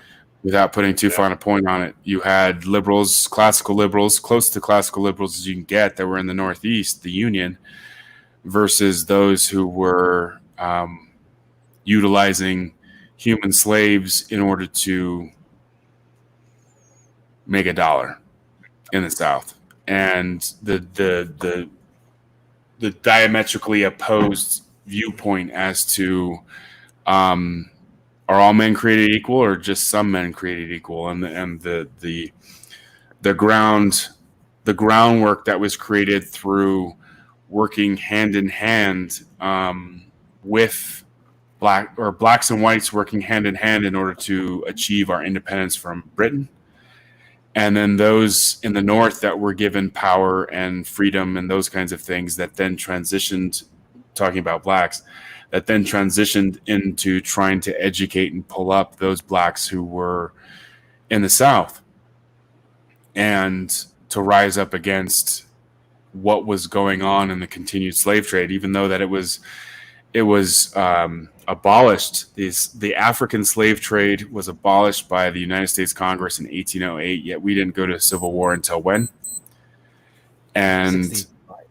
Yeah, it was 56 years later, after we abolished the African slave trade, that we actually went to war to fight for the freedom of all men, that we are indeed all created equal. We all start off in our mother's womb the exact same way, and as we come out, we all have the exact same chances. And that as we've gotten away from the sins of our fathers, we cannot be blamed for the sins of our fathers, because I never owned a slave, and I certainly don't know of any slaves today. Mm-hmm. So what do? How do we start a dialogue? How do we get to a place where we can sit across a table and I'm not being viewed as some sort of white, green-eyed devil simply because I have different pigment in my skin versus what's going on? Because there is a racial division that is being purposefully stoked. Oh yeah. And the question is why, and to what end, and who's doing it? So, well, it was their last hurrah. Mm-hmm. It was their last thing to do, because the people that had it done are losing. Mm-hmm. They're losing, right. Literally. Right. And there's a saying, you can't tell the people, you have to show the people. Mm-hmm. And that's what's going on right now. Everyone's being showed. All the truth, all that veil is just being lifted, and everybody with eyes is seeing what's going on. Mm-hmm. And that's what it takes. Everyone has to see it. And that's what's going on right now. And the whole thing with the Federal Reserve being folded literally into the Treasury, that's part of Jassar Nassar, and it was signed in 2001. Mm-hmm. and they're basically it's being implemented, and that's why the pink elephant happened, because they had to put a stop to it because they want to retain their power, and all the horrible things that they are doing to children. Yeah, and I get why your camera is like that now. You're hiding from. It's so I don't break the fourth wall. That's what I figured. I was like, oh, this guy's in this. He's in the Matrix. But I just wanted to say one thing, though. I think it's important. It's like with your show, I was going to say this earlier. There was this theologian. I read all of his stuff. Peter Rollins. He's from Ireland. That sounds familiar. Yeah, he's a really cool guy. I like him. But one of the things he talks about is being the aroma and not the bread. Yeah. So it's important because you know what I mean. Like you're on it. You know what I mean. Like you have your points and you know what you're talking about. For some things, it's better to let people find that piece of bread or find that answer on their own. Just be that aroma to get them there. Yeah, and that's a lot of the.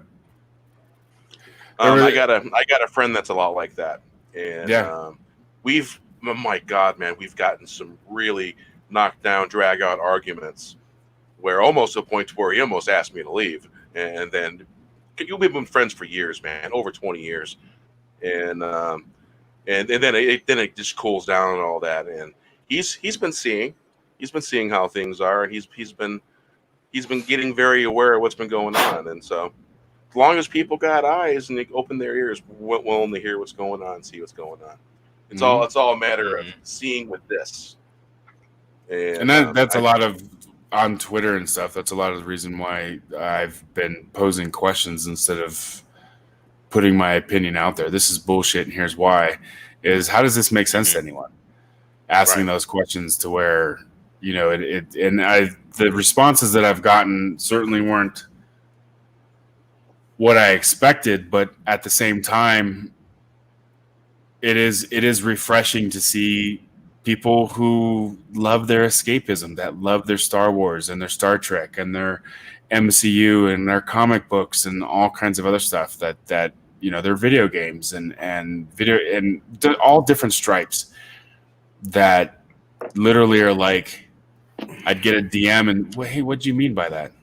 So I'll say, hey, look, check out this website, or go here, or do you know what this is? And I'd start asking questions and find out what their base was, and then steer them in a direction that perhaps, much like my wife, I don't really just lay things out raw with my wife.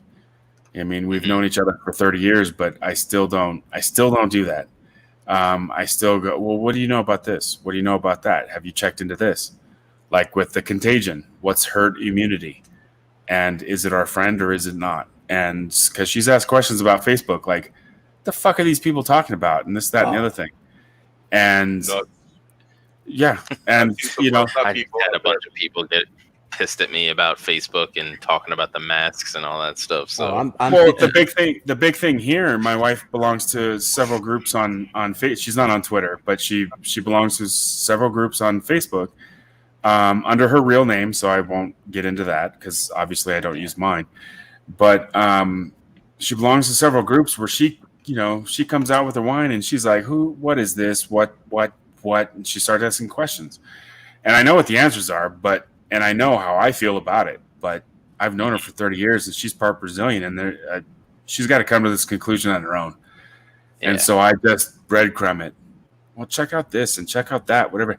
And then no shit, like 2 weeks later, she'd be like, did you know? Like, oh yeah. That's just how her brain works. If I said, okay, if she came to me and was like, what does this mean? Okay, you got 12 hours. All right. And then I got the dry erase board over here, and I've got the paper over here, and I'm doing diagrams and shit. No. Strings and right. After 20 minutes, she's just like, that's cute. I gotta go to bed. I gotta get dinner. I gotta raise kids. It does make her brain hurt. Right. Yep. But all of a sudden, it's on a weekend or whatever have you, and I'm like, it's like 10:30, and She hasn't come downstairs yet. She's just like searching shit, and it's this rabbit hole that she has to find, and she has to go down at her own speed to then.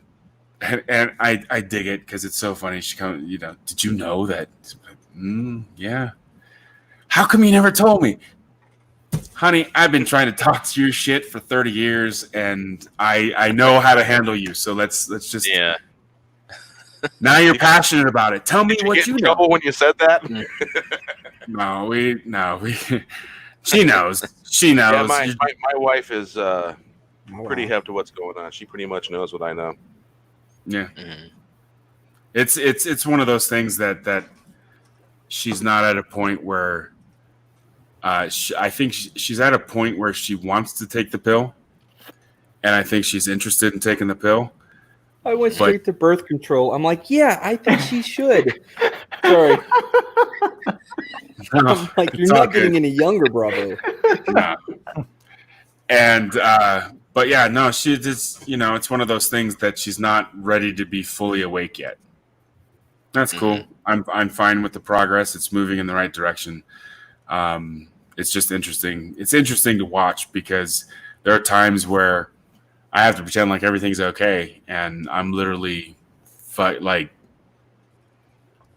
I just got done seeing some bullshit of an island and underground tunnels and rituals and all kinds of other shit. And now it's time for dinner.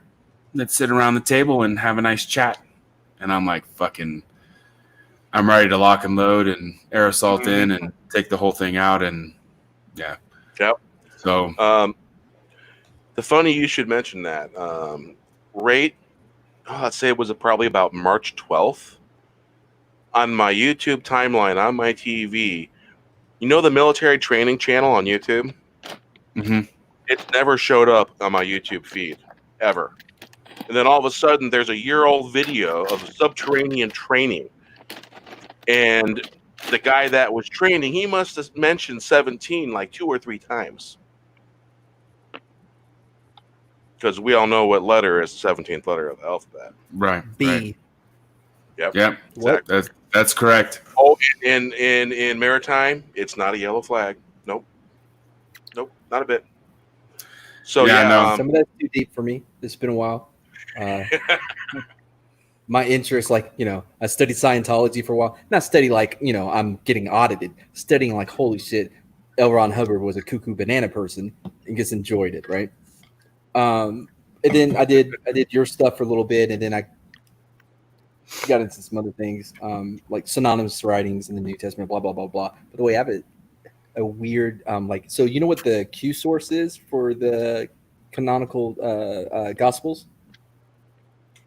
Q is German for source, and it's what they believe that the authors of the synoptic Gospels had. Well, Mark specifically, the author Mark had it, and that's where he drew his from. And then came Matthew, Luke, and then John with Casino Royale, the whole Jesus story, But yeah, so you have this source for the New Testament, and then you have these writers who interpret what this source says, and then they, like breadcrumbs, and then they provide it for everyone to read. I always thought that was kind of interesting, that correlation between the two. Is that big enough? Did I do something wrong? Is this a good thing? No, I can't ever remember which one I'm supposed to be taking. That's funny. Yeah, that's a big one, huh? Yeah, that's a good size. Yeah, I was making a thumbnail, and I threw that in my thumbnail because it just looked funny. Well, gentlemen, yeah, it's been nice meeting some of you. It's been good catching up with others, and I certainly appreciate. This is 3-4 hours past my bedtime, and I had no idea that it was going to go this long. 2 hours past my bedtime. It's all good. Thanks for having me on, man. Appreciate it. I'm 5 beers. I'm 5 beers deep with no dinner, so I gotta take a bio break and certainly get some food. So after you end this, I'm gonna go out and then I'm gonna break the governor's ordinance and not wear a mask. There you go. Yeah, doing that. Mazel tov. Enjoy that. But you know what? But I do have a good excuse because I have really bad allergies, and I got an allergy for every season, every minute of the time, man. So yeah. Even with allergies, I wear it at work because it's mandatory, and other than that, I'm like, screw it. Yeah. Oh, I talked with someone from Fort Lewis, and they told me that all the ADA medical laws have been suspended. We're going back under lockdown here, so that sucks. That's what I hear. Well, if y'all had the eyelashes that I do, I mean, the mask is and it's like a light blue mask, so I have no problem wearing it. My eyes pop, so I'm good. It's just me. I'm way too tired for this shit. I'm not even making sense to myself. No shit. All right, Wyatt. Thank you so much for having me on, man. It's been a blast. Not a problem. I appreciate it. Yeah, I enjoyed it. Lots to learn. Hopefully we can, it'll be something that catches on. If not, at least I will be having fun. So that's truly all that matters. Keep my mind off some shit, get some shit off my chest. And if, things move in a direction that's. What do you use decompress with? Right now? What's your go-to TV show that you watch to decompress? Oh, Deep Space Nine. I'm typically just movies. Yeah. I go through, whether it's Netflix or Amazon or good old physical copies. It's just a matter of, I honestly really try to get into Rebels. It's more just a task to say that I've gone through the whole story because I want to get to a certain part in the last season. Because I want to see how it's going to play into potentially what the future of Star Wars could mean. But I've been trying to get into the characters, and it's so pedantic as the character growth. I mean, it is made for kids, and so there's this long progression of why the characters are doing what they're doing, and it's just like, fuck, I understand already. Let's get on with it. And so the cartoons are hard for me. I mean, Clone Wars, I'm not watching 280 some odd fucking episodes of anything or whatever the fuck it is, 7 years of it. I'm just not doing it. I mean, I may dip in for the 7th season just to see what's going on, but right now, as far as the show goes, it doesn't take that long. Yeah, they're only half-hour episodes, so it's pretty quick. I know, but I haven't watched it all yet, but I plan on it at some point. I'll watch 3 or 4 episodes, and then it takes me 3 or 4 days to get back into it. Right now, I'm watching Fresh Prince. I'm watching Fresh Prince of Bel-Air on HBO Max. Yeah, Bel-Air, yeah. I'm watching that. All right, fellas. I got to get going. Season 3. Yep, I should probably get going as well. All right, man. You guys all take care. Well, I think we'll all get going. We'll probably just pick up where we left off some other time. Oh, yeah. All right. Good. All right, well, thank you for stopping by. Take care. I appreciate you guys. Night. Yeah. Have a good night, guys. Good night. Take care. Yep, you too.